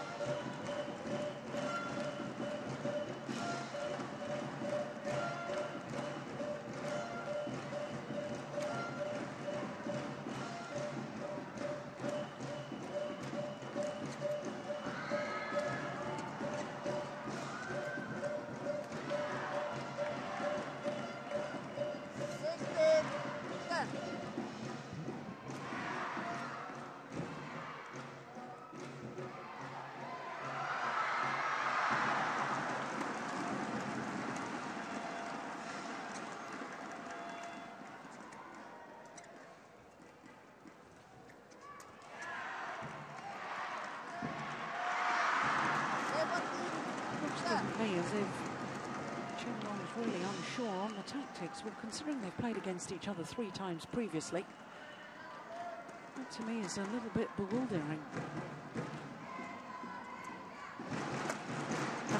Well, nothing anybody can do about that. That is superb. Russia.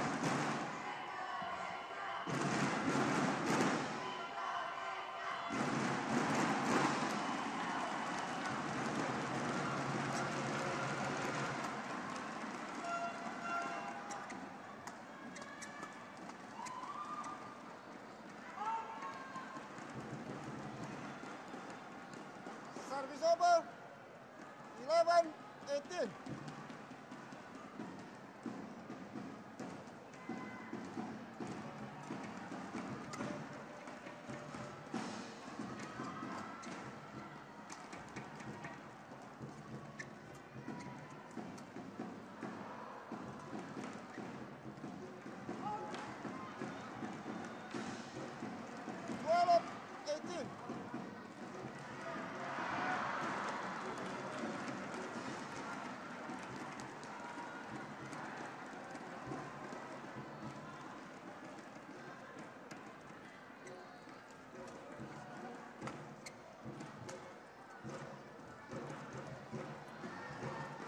Oh, beautiful. There's the way to use the power in the legs. Keep your posture, keep your control of the body movement, allowing you to play any shot you want. Even when most players would have been at full stretch there.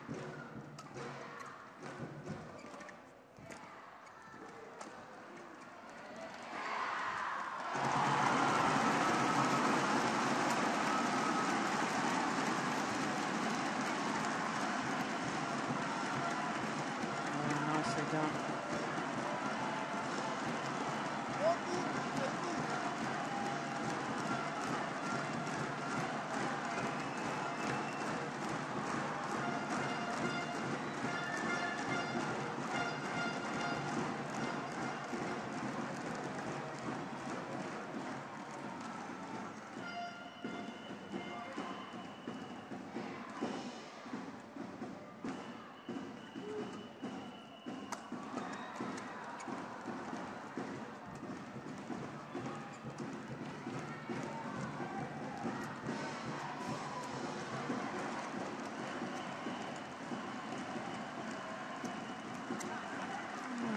Just seemed almost a little bit lazy in his movement, Chen-Long.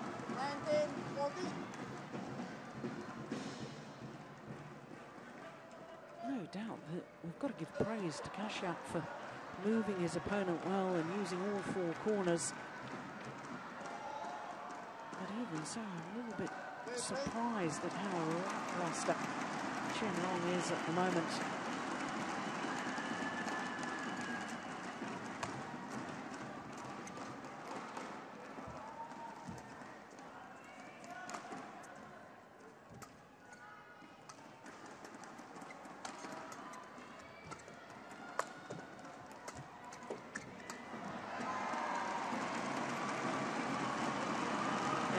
Urgency in his style of play in that rally.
That's gone wide.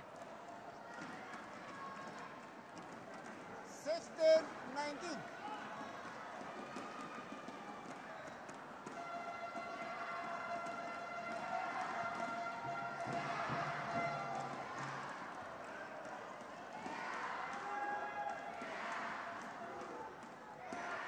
So too is that.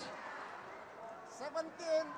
He's worked so hard to get his advantage as Kashyap Padupalli. Tragically throw it away now with these simple errors.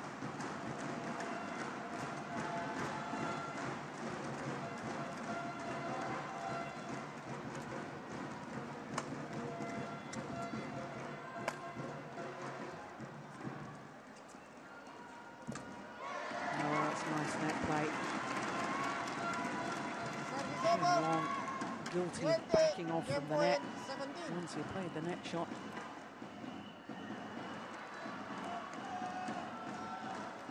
And to change directions, couldn't do so in time.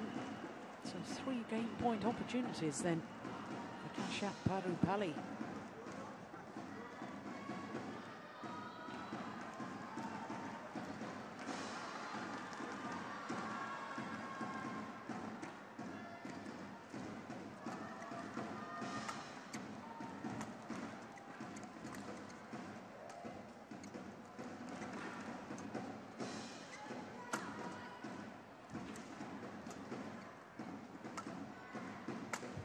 Missed it.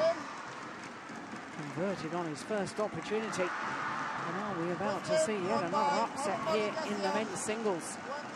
Because the opening game, the #1 seed Chen Long from China has gone down to Kashyap Padupalli of India, 21-17 in 22 minutes.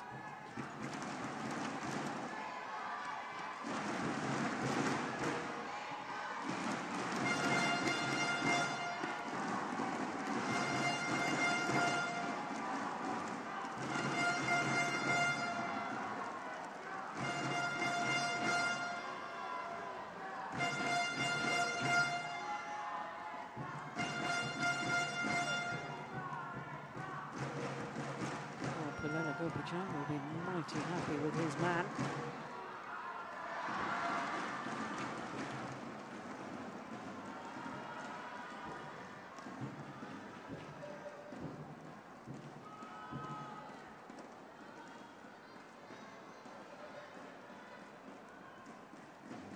And I suspect that the Chinese coach will, more than anything, be asking Chen Long to up his intensity and up his pace. Doesn't look urgent enough in his style of play.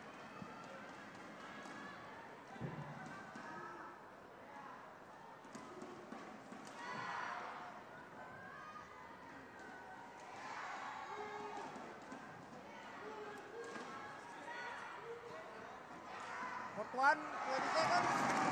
Court 1, 20 seconds.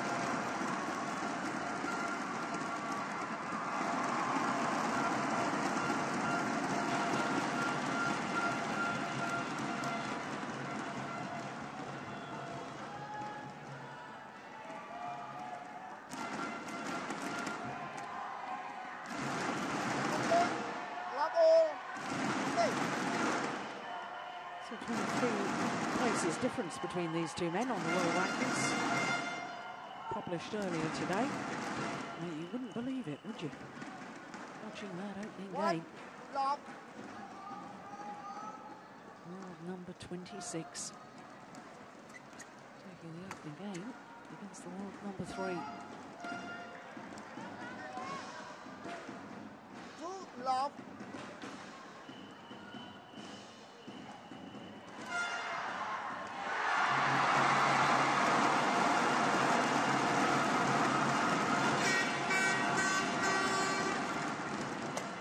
No. Well, I haven't seen many of those smashes so far in the match, have we, from Chen Long? 1, 2.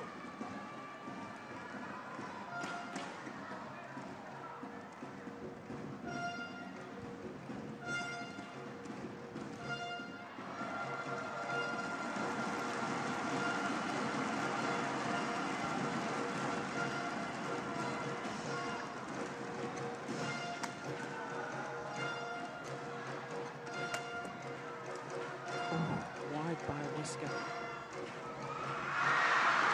I have to say I like his whole demeanour on court. Good character. Calm and collected. Good work ethic.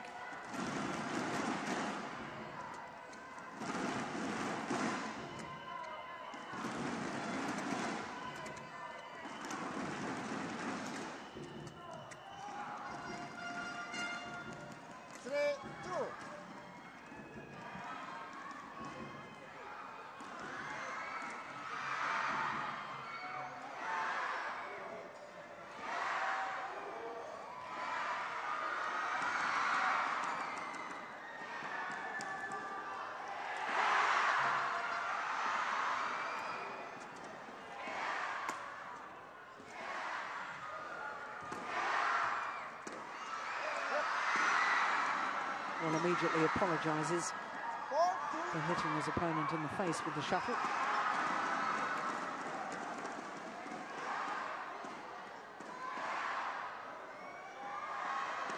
Yeah, apology was immediate and sincere.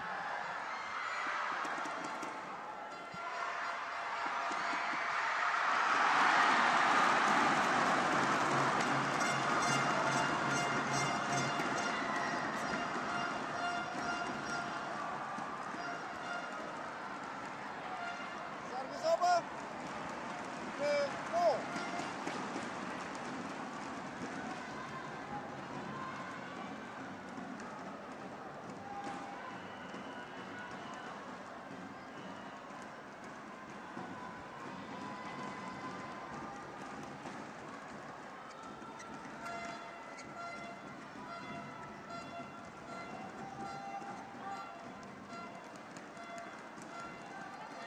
Service over.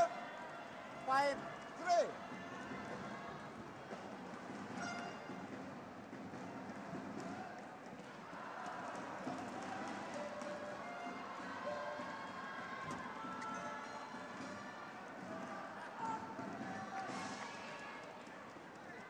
Service over. 4, 5.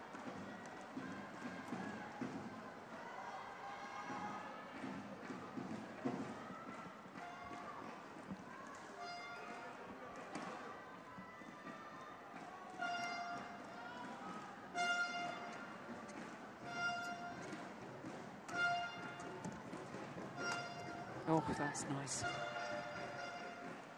It's the clever 5, placement 4. and the cute angles I was talking about in the opening game.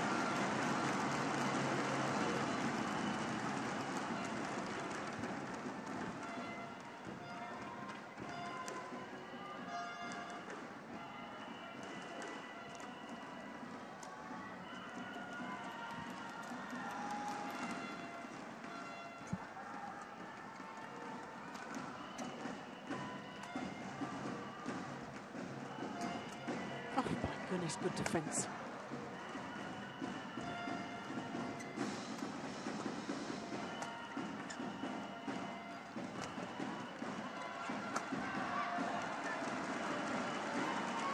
Such a well-worked rally.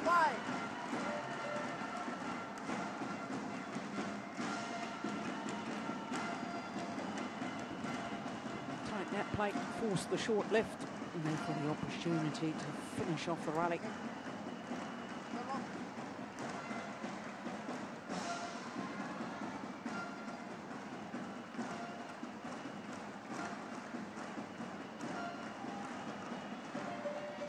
He's been in a couple of Super Series semi-finals as this man,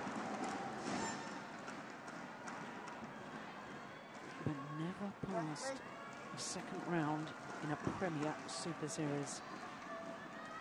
Will it be Kashyap Palopali's first occasion that he reaches a quarter-final or better?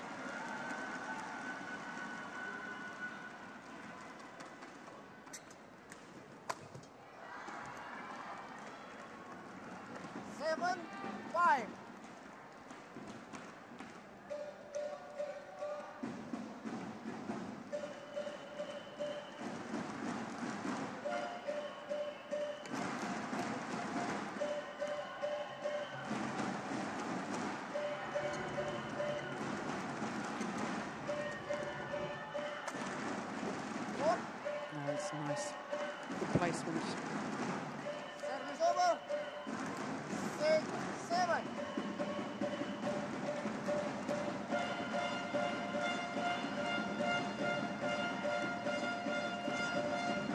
Well, that's the sort of shot that took him to 4 titles last year. Good movement from the base position. Reaching up, taking the shuttle early, creating the angles.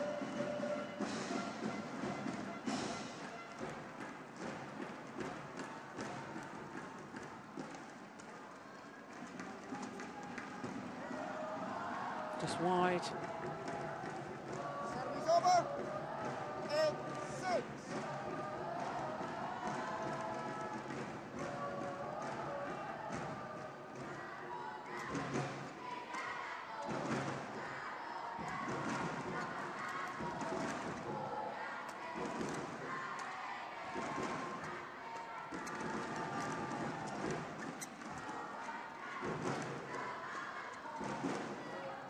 That's just wide too.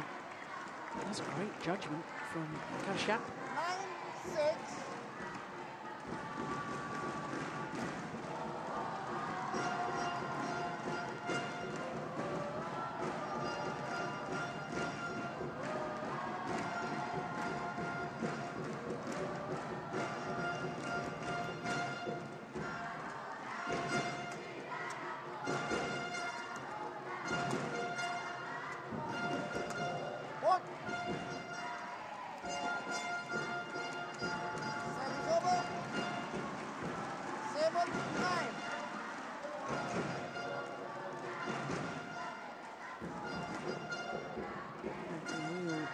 Really power forward to the net with those strong legs, can't he? Second time in this second game, he's had to apologise for hitting his opponent.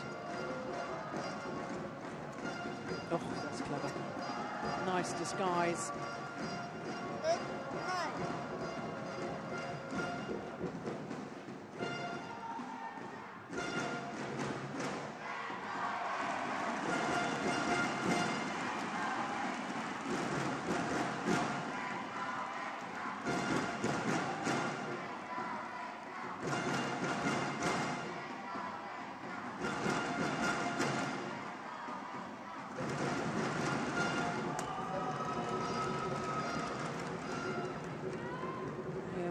The effort to really get behind the shuttle. He's got so many more options. Chen Long.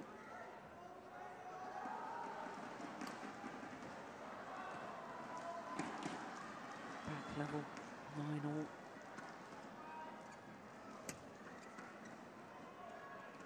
It's great judgment from Palopali. Service over. 10-9.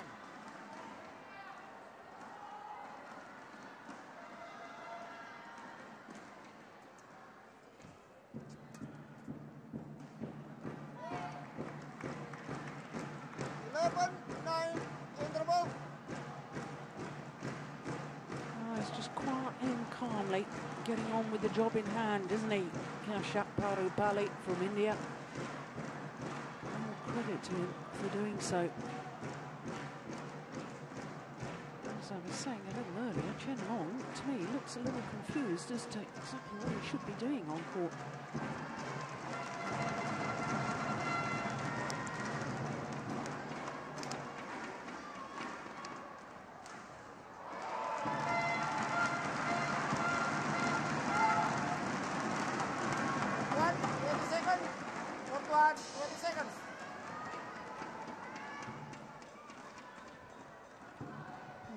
After the success at the Thomas Cup finals, maybe some of the Chinese players being put into a very heavy phase of training prior to the build-up to the Olympic Games.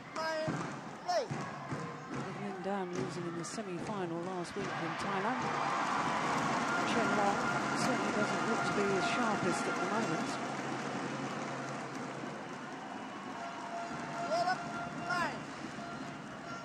Things for certain, I wouldn't mind betting they'll be very, very sharp come the Olympic Games, the whole Chinese team.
Landed in.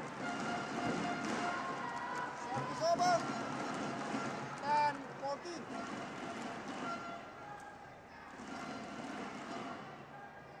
Of course, these two players battling it out for the right to play against Hans Christian Wittenhus of Denmark, who earlier today, one of the first matches on court, defeated the number 5 seed, Lee Hyun-il of Korea.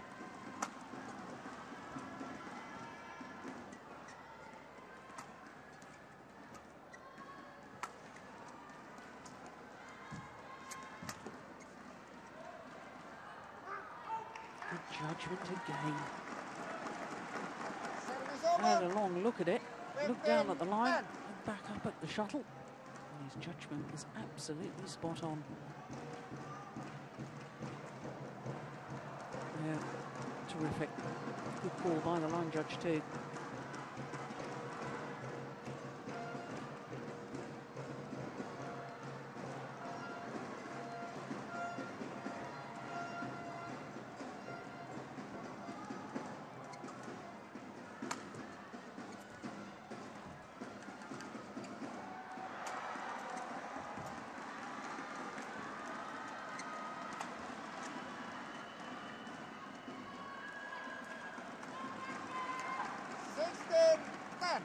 Time is running out for the number 1 seed to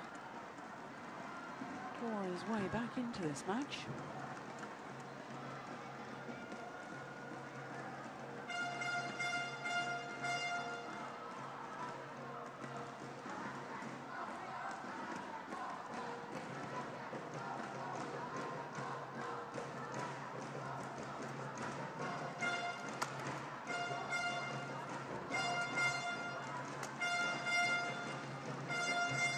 Perfect net shot, forcing the error on the lift. 17-10.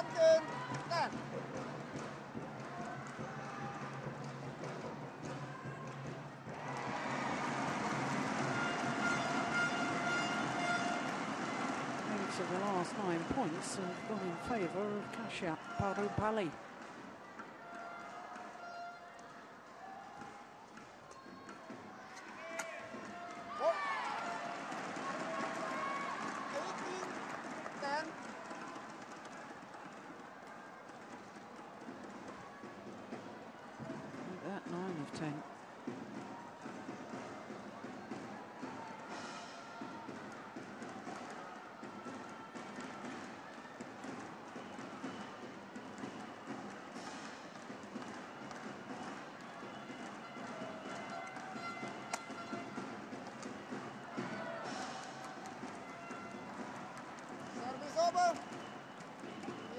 to hold his nerve, does the Indian player.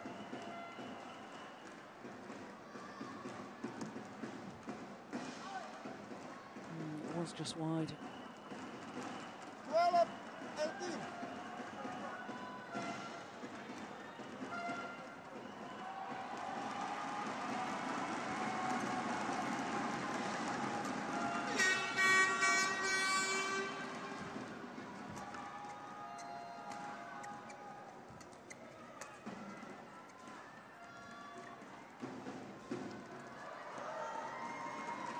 Was ready to pounce. 13-18. Played his net shot, stood his ground.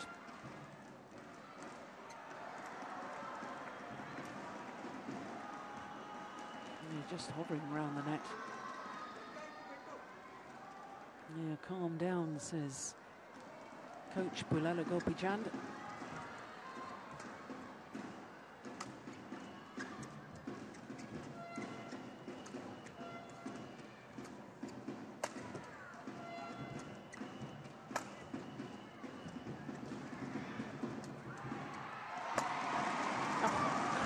Defense. And again.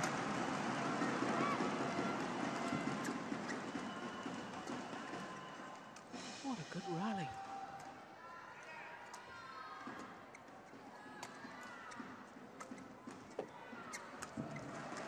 Unbelievable. He's missed it.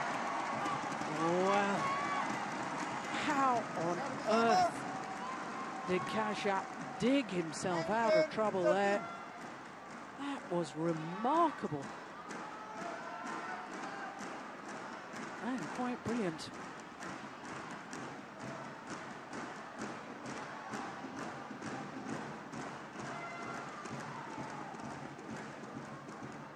Just two tantalising points away. Kashyap Padopalli from his first ever quarter-final in a Premier Superseries event.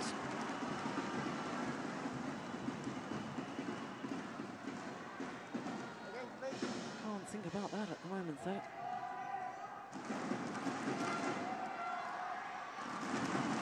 One point at a time.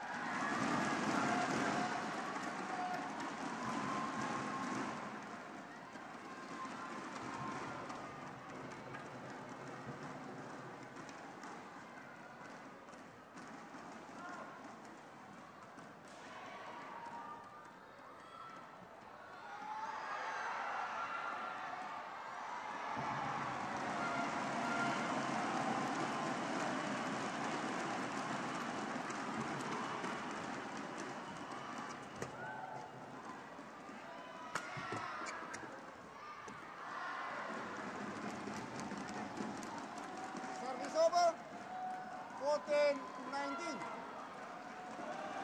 I always say the last points are the hardest to get.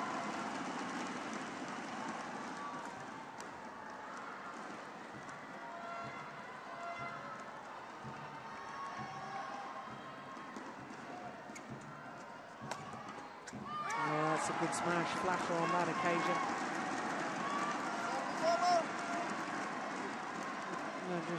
Saying to the umpire, needs to tail down the racket handle. Taking his time. And this would be, without question, his biggest victory of his entire career so far, if he's able to convert one of these 6 match points.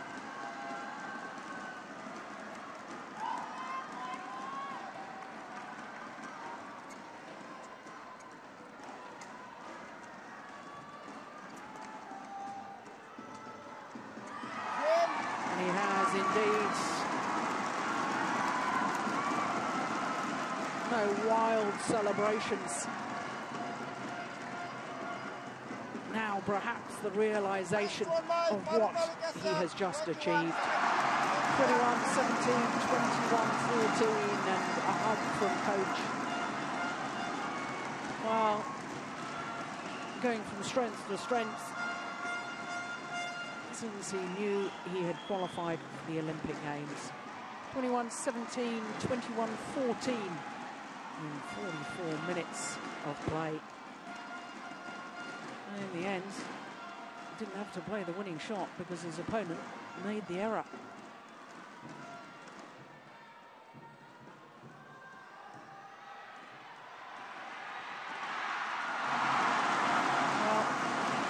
Put a foot wrong all match, did Kashyap Parupalli, and all credit to him for that.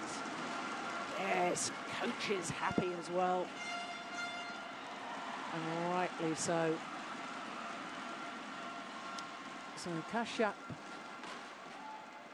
Parupalli safely into the quarterfinal, his first ever quarterfinal, and he'll meet against Hans Christian Vittinghus of Denmark.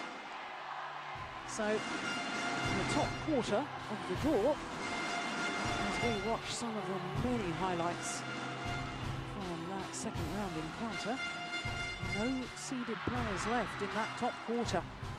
The one unseeded player will have the joy of reaching a Premier Super Series semi-final.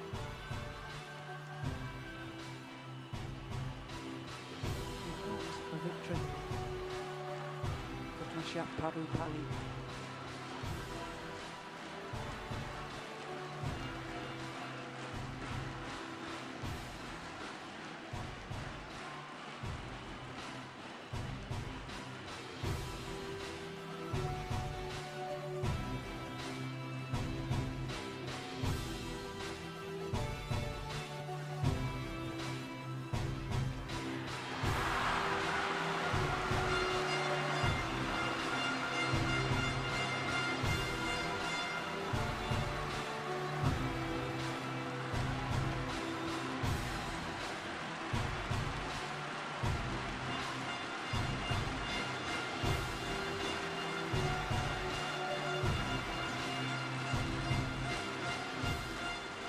Well, another big surprise, another big upset here.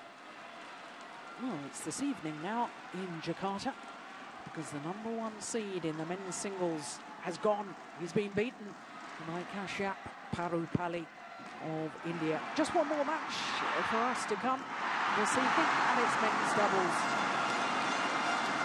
Indonesian pair of Adestia and Rustianto up against Toon and Tan from Malaysia.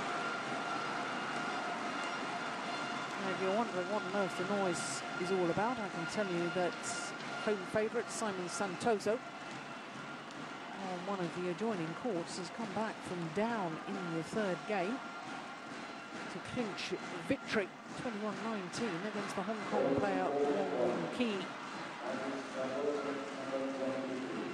So the home fans celebrating that match. Will they celebrate again? They've got a chance because the Indonesian pair of Andre Adestia and Christopher Rustianto up against Toon Tian Hao and Tan Wee Kiong.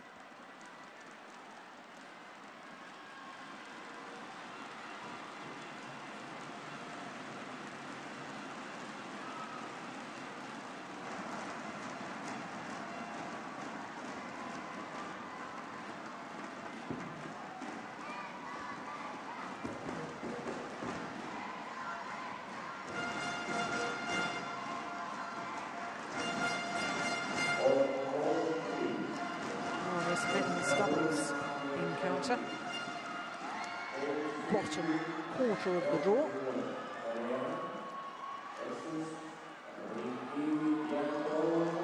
And a number of young Indonesian men's doubles pairs emerging after the first day of competition, the first main round, main draw. Yesterday was an absolute delight to see.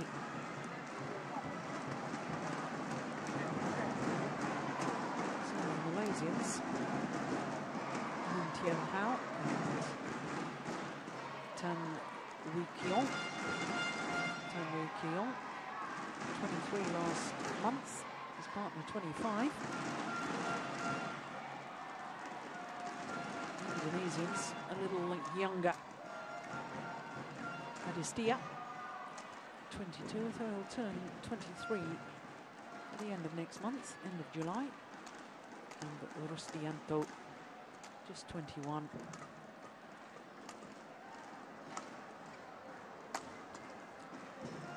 Well, world ranking of 73 from 91 last week. They're progressing up the world ranking, and you can see the reason for that, because their career win-loss record only just formed their partnership, really. It's only their 5th tournament together.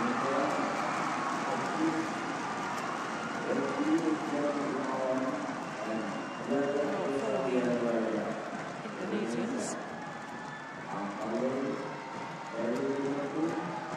8th Indonesian men's doubles pair on the world ranking. Up 4 places from last week, up to 51. Not seeded, of course, and win-loss record for the year. One quarter-final, Vietnam International Challenge in Hanoi. Apart from that, a couple of first-round losses in Osaka and Malaysia Grand Prix. But the Indonesians yesterday had a wonderful victory over Liu Xiaolong and Chu Qian. Of course, that Chinese pair won the Thailand Grand Prix last week, and they beat them in 2 straight games, 12-19, 25-23. Eventually converting that second game, the Indonesians against the Chinese on their 6th match point.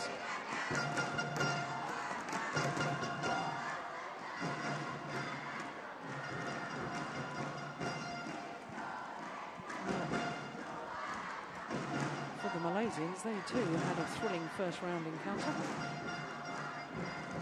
And a big upset when they beat the home favourites, number 6 seeds Mohamed Hassan and Bono Septimo. Of course, are off to the Olympic Games, the only Indonesian representatives in the men's doubles. 3 games that was. 21-17 in the decider, having dropped the second game. There are court officials. Ready to play? Lund, Susan Taylor.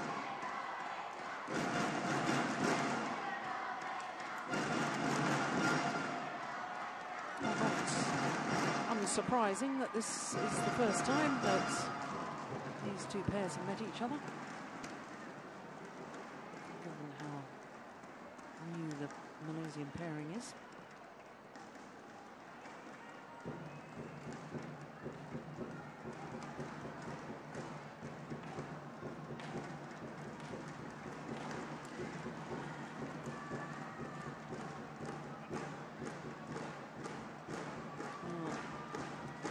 Sign to me, the pair that returns to court first, eager to get on with it.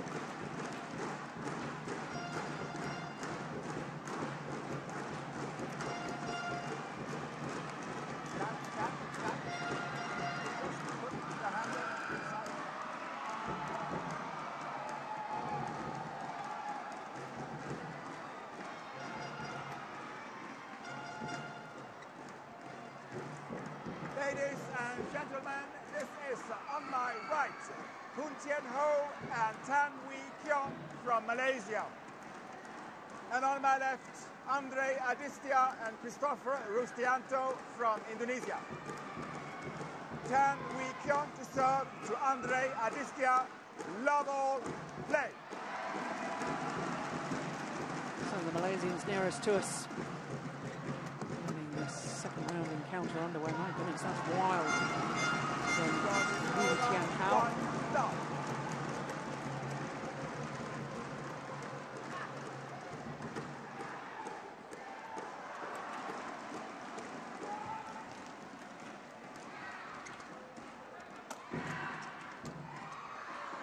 Service over, 1-all. Nervous looking shot from Rustianto.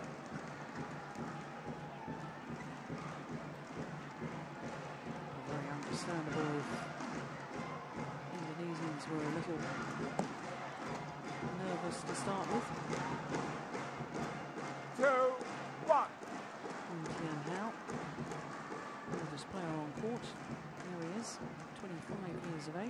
former world junior champion back in 2004, playing with Tan Boon Hyung. Very, very gifted player, Hoon Tien Hao. 3-1. It doesn't look to me as if he's in the best of physical condition.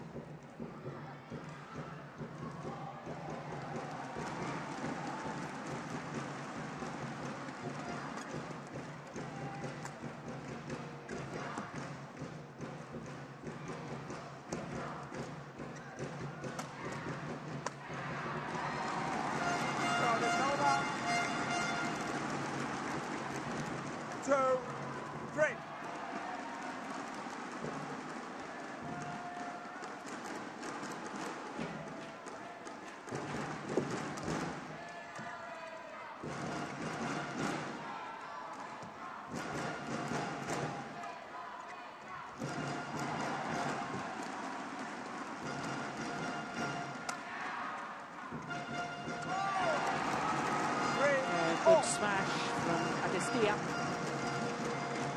Well, they're loving it, aren't they? The fans always enjoy every moment of their badminton.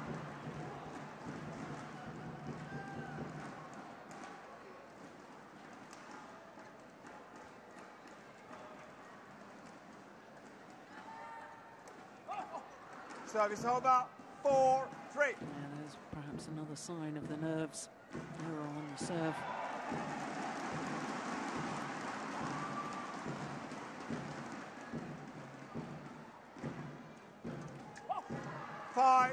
An error on the return. This time from Rustianto.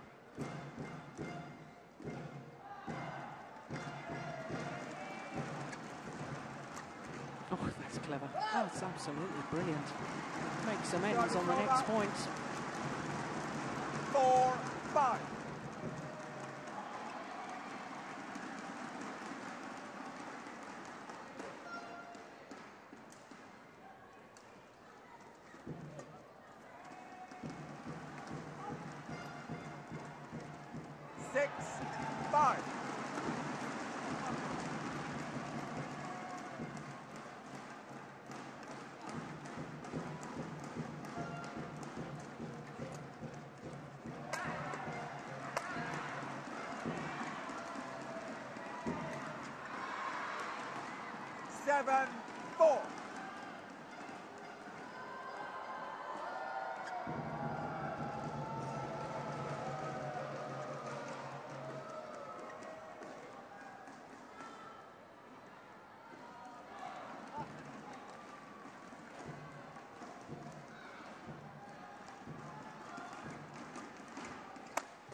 Over.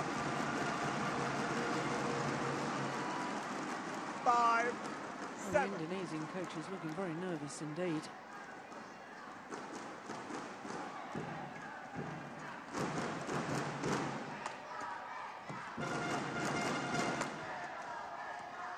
Oh, it's delightful. Adestia just taking the pace out of the shot. Locking it over the net. Look how he just holds that wrist. Very nice indeed.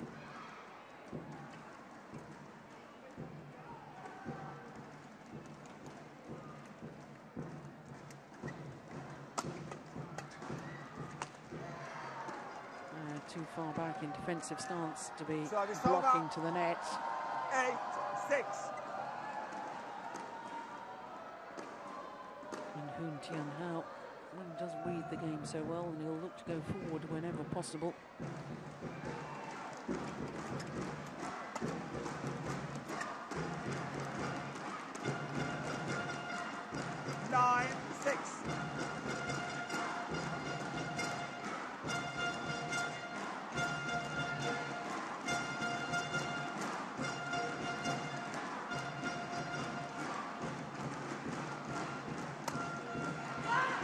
Service over. 7-9.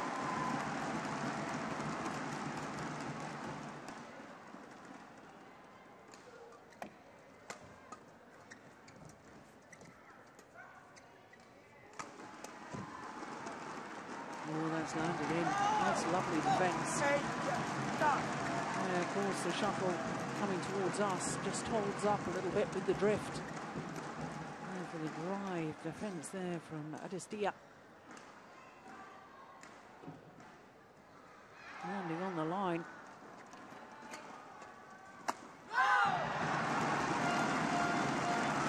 Well, back level. 9-4.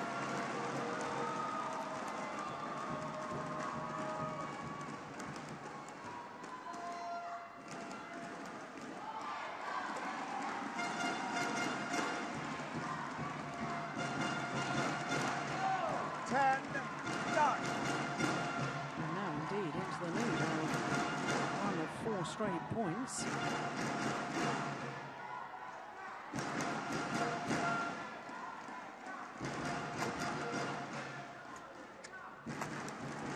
That's clever. There's the defence there from Andre Adestia that really did the damage. Beautiful guided shot across court. As the Indonesians who have the advantage at the mid-game interval. 5 straight points for an 11-9 lead in just 6 minutes of play.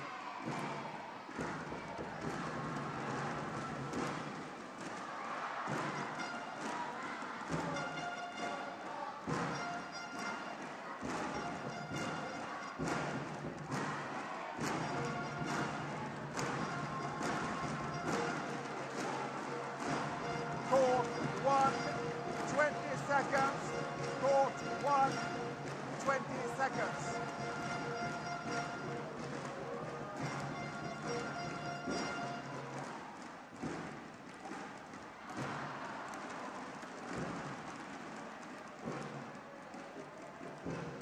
Eleven, 9, play.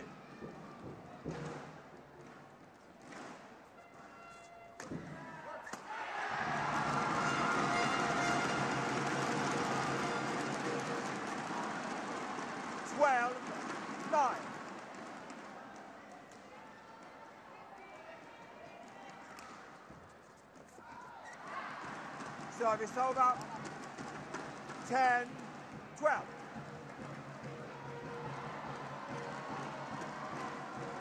The run comes to an end, but 6 straight points really has changed the complexion of this opening game.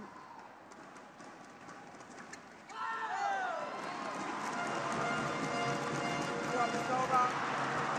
13, 10. 7 of 8 points now going the Indonesians' way.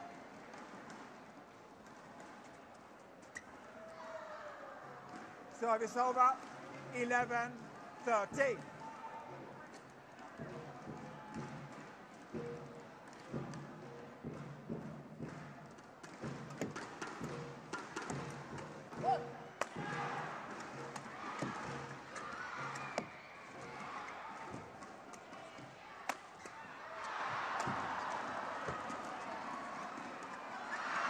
Yeah, it all got very fast and furious in that 12, rally. 13. Rapid fire exchange rather than perhaps concentrating on the placement of the shuttle.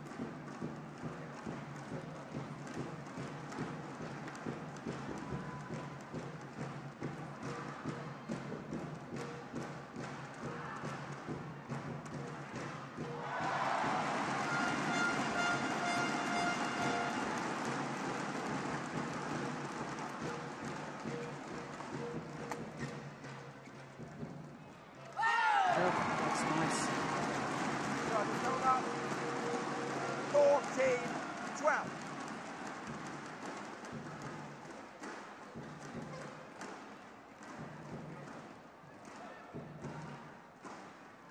The naivety of the partnership exposed in that rally. Malaysians only their 5th Service individual over. tournament together. 13, 14.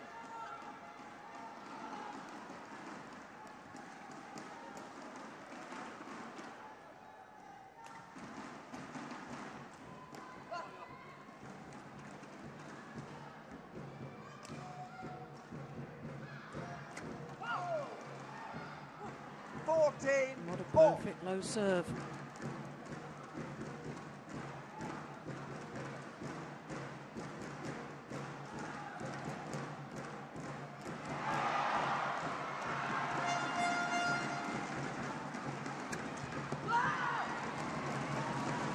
Service over. 15-14.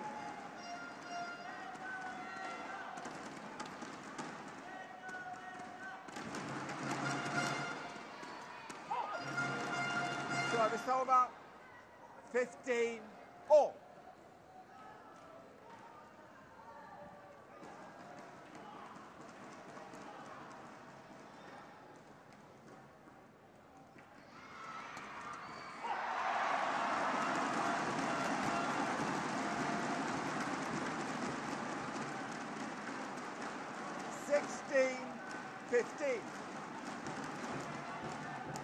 Malaysians just ease into the lead.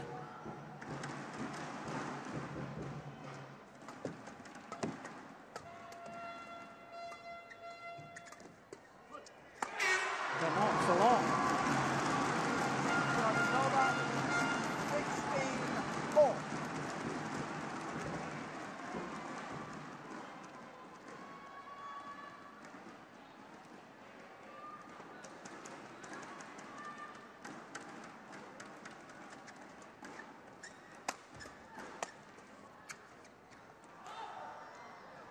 Service over, 17-16.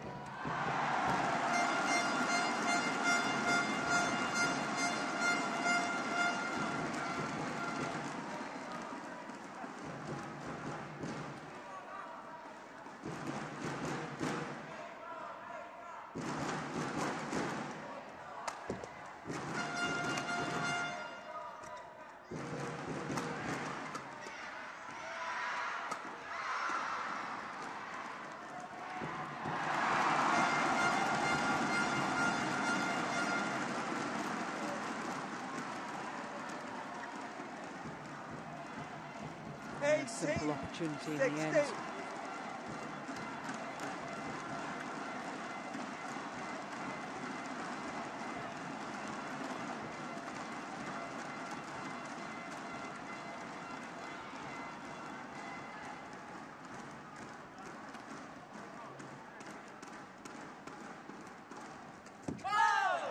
Service over, It's so desperately close, isn't 17-18. it? I've seen very few extended rallies, though.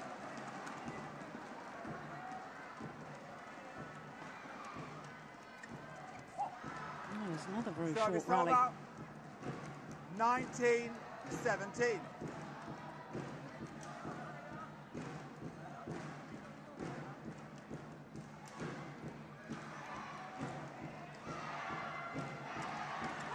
That's a good low serve from 28-17. brings up 3 game point opportunities for the Malaysians.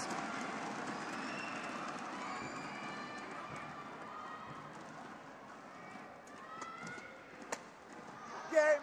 And then they convert on their first opportunity. 21-17, the opening game.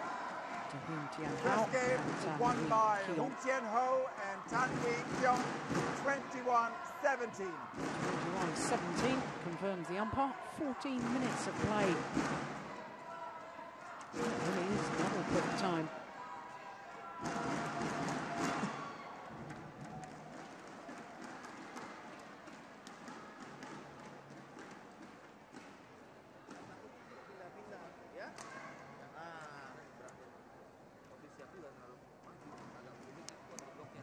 Dia dapat poinnya dari service block service ya. Kita pembukaannya setengah ke block point cuma mendingannya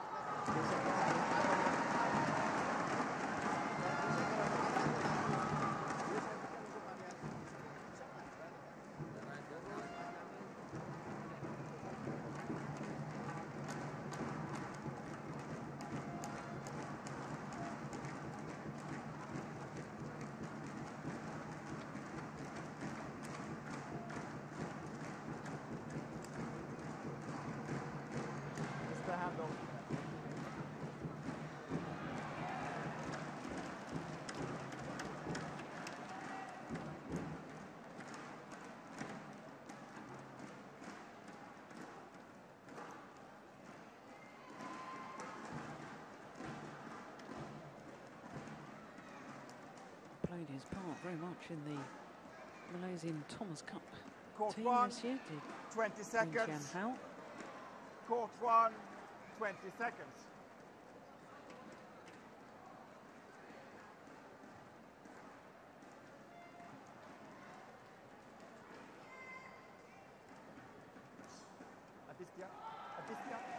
Aditya. You just put the handle, the bag.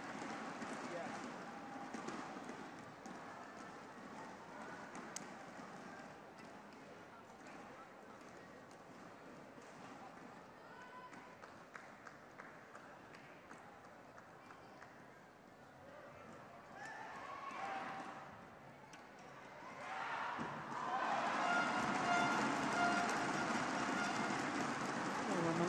Pair. Second game, double play.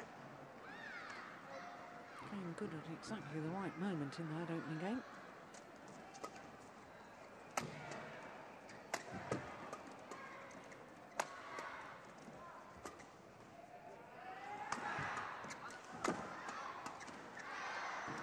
One, and certainly, as individual players, the Malaysians both have vastly more experience than either of their opponents. And they don't have more experience within their partnership. And I think their individual experience will perhaps see them through. They'll push just a little long. Aditya. So they're doing it.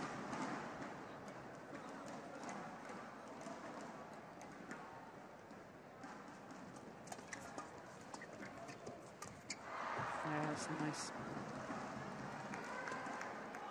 3, love.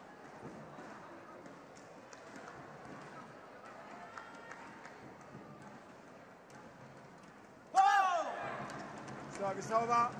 1, 3.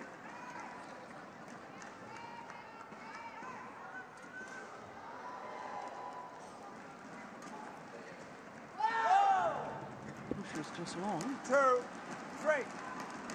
And that arrow greeted with a yell of delight from the Indonesians. Oh dear me.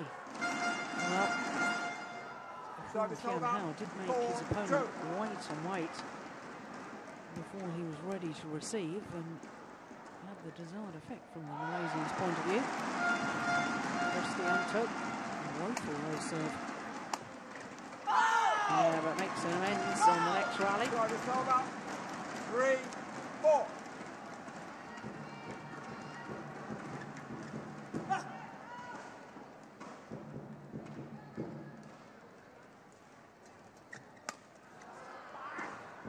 Service over. 5, 3.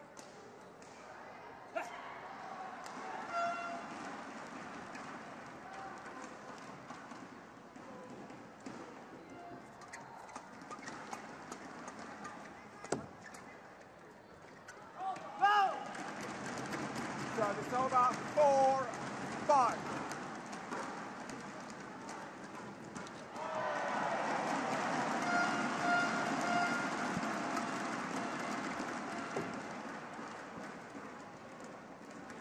Service over.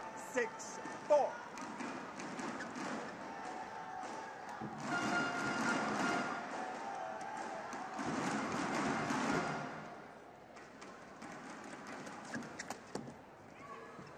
That's long too. 7, 4.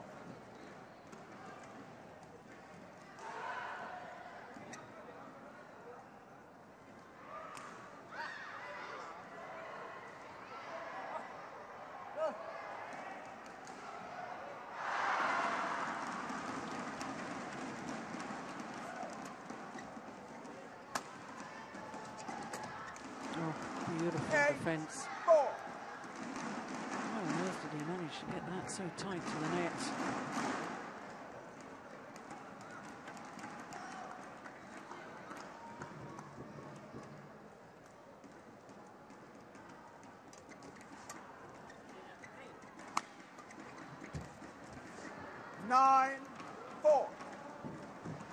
Indonesian youngsters just beginning to lose their way.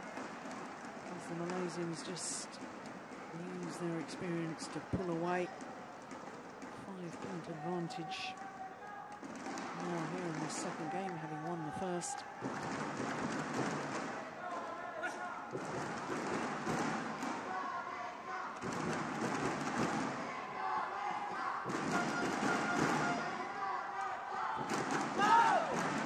That's a good return. Service over, 5-9.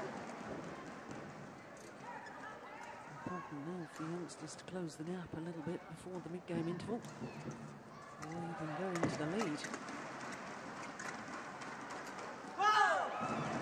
6-9.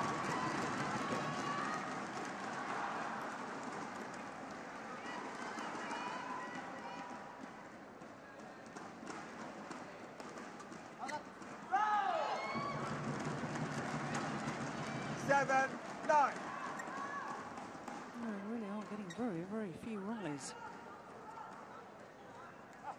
Indicative, I suppose, of the style of play, especially of Tian Hao.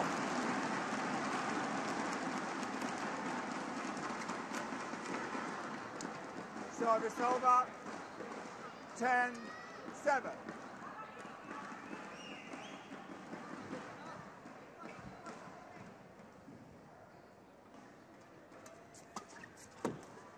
Oh, that's landed well in. Bad misjudgment from Adestia. And a 4-point advantage to the Malaysians at the mid-game interval. Here we are, halfway through the second game, only 22 minutes. Whole duration of the match.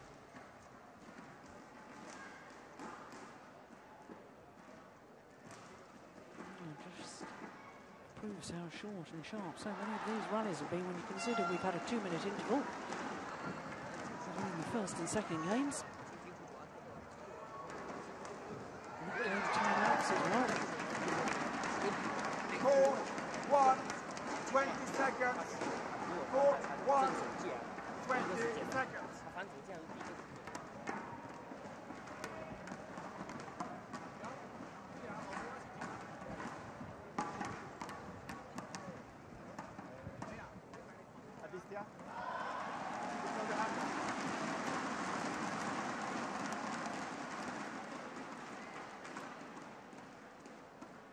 11-7, play.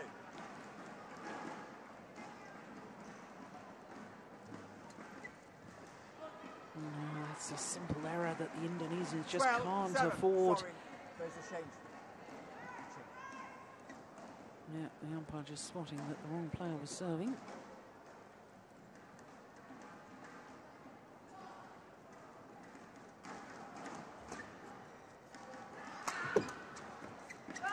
It's gone wide.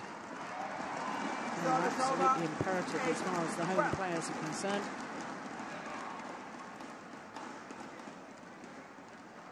Got to start making inroads. Got to start closing this gap. Unfortunately for the home fans, that's not helping their cause. Error from Rustianto.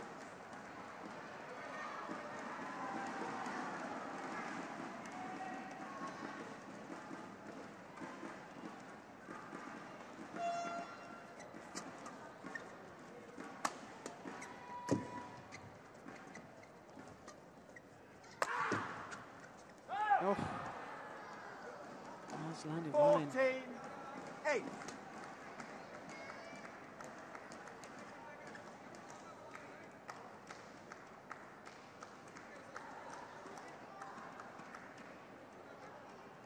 Just think what an awesome player could be if he got himself in better physical condition. There's no doubting his court craft and his awareness, his tactical ability. Tian Hao. There's big question marks over his physical condition.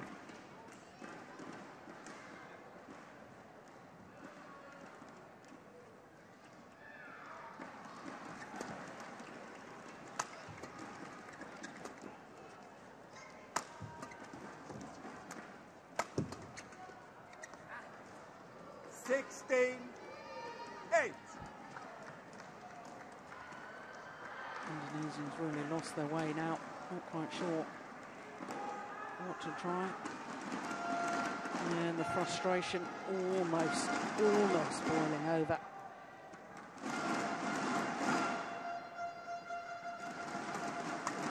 Oh, that's nice.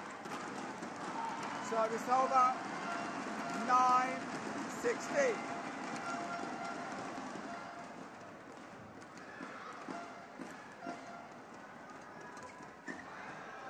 Service over. 17-9. Well, the error on the third shot as we were seeing that rally again from the Indonesians. And there's another error. And it's a pity. 18-9. Had high expectations of this encounter, I did. Thought it'd be a very close affair. Not transpired that way at all, has it? Well, that's the sort of thing that the young Indonesians can do. 10-18.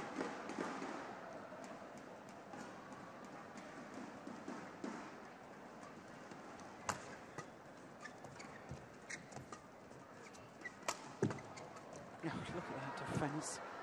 Service over. Oh, he moved his feet. 19-10.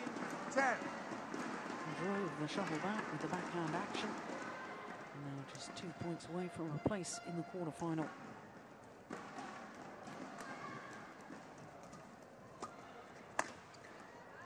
Service over. 11-19.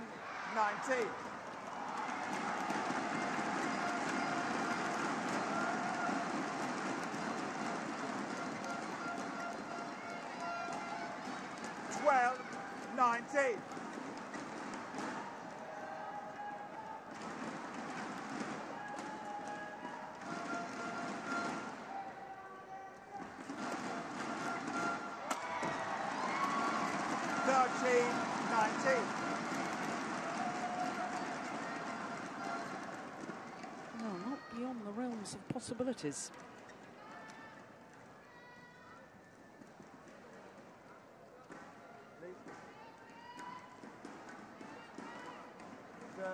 No, just the towel. The umpire being very sharp on the housekeeping there. 13-19. Just protruding over the edge of the kit basket. Told to tidy up. Oh. Service Played his over. partner into trouble with a lift across 20, court. match point 13. 7 match points for the Malaysians.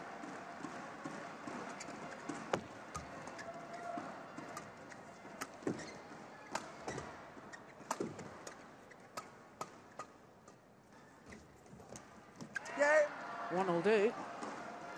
21-17, 21-13. Greeted with almost silence from the home fans here. 29 minutes for 2 games. But it is Match won by Tan Chen Ho Hoon and Wee Kyung Tan, 21-17, 21-13. into the quarterfinals tomorrow, and they'll play against more Malaysians, Koo Kian Kiat and Tan Boon Hyong. I do beg your pardon. Got that totally wrong. Of course, they will play against the number 2 seeds, Jung Jae-sung and Lee Yong-dae of Korea. So it'll be Korea-Malaysian battle in tomorrow's quarter-final.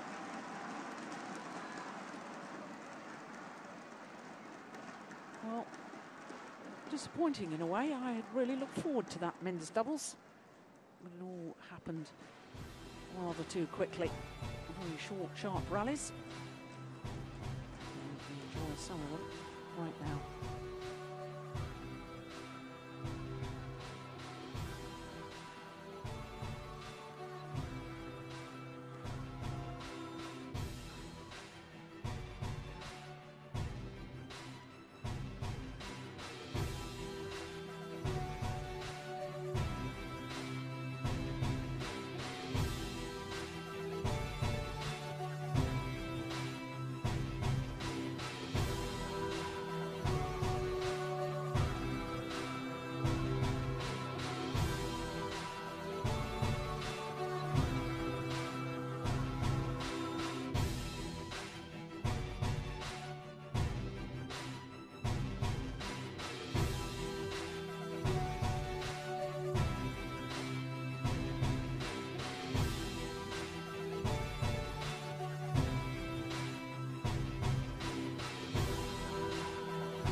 It's been a busy day here in Istora Stadium in Jakarta, the third Premier Super Series event of the year.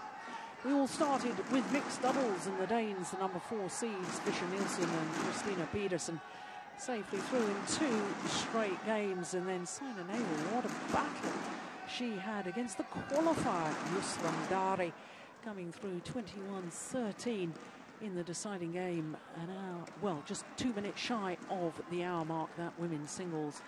Then Jung and Lee, the number 2 seeds in the men's doubles, they too went the full distance against the local pair. 55 minutes for that encounter. And then the 6-time former champion, the former world and Olympic champion, Taufik Hidayat, beaten by the qualifier, the man very much in form. And how delightful to see Sonny Dwi Conchoro back to somewhere near his best that took him to 2 World Championship medals and, of course, an Olympic bronze back in 2004. Then it was men's doubles, and the current Olympic champions who won't be defending their Olympic title in London, Kido and Setiawan, 2 straight games for them against their teammates. Then it was the turn of the women's doubles.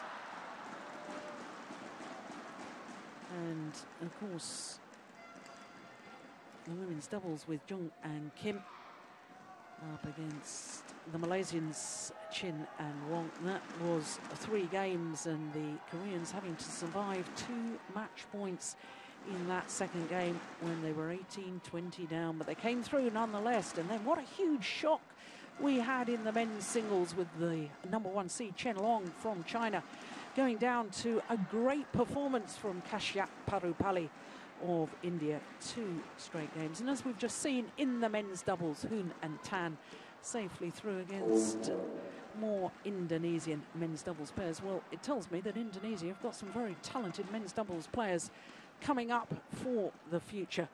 But it's been a day of shocks and surprises. It really has been a wonderful day here at the Indonesia Open. Well, of course, we will have more action tomorrow. We'll be back tomorrow afternoon, an hour later than we were today. Of course, we were 12:30 local time today. Tomorrow, it's 13:30. So from all of us here in Jakarta, do join us tomorrow for quarterfinal action. In the meantime, from me, Jill Clark, see you tomorrow. Bye-bye.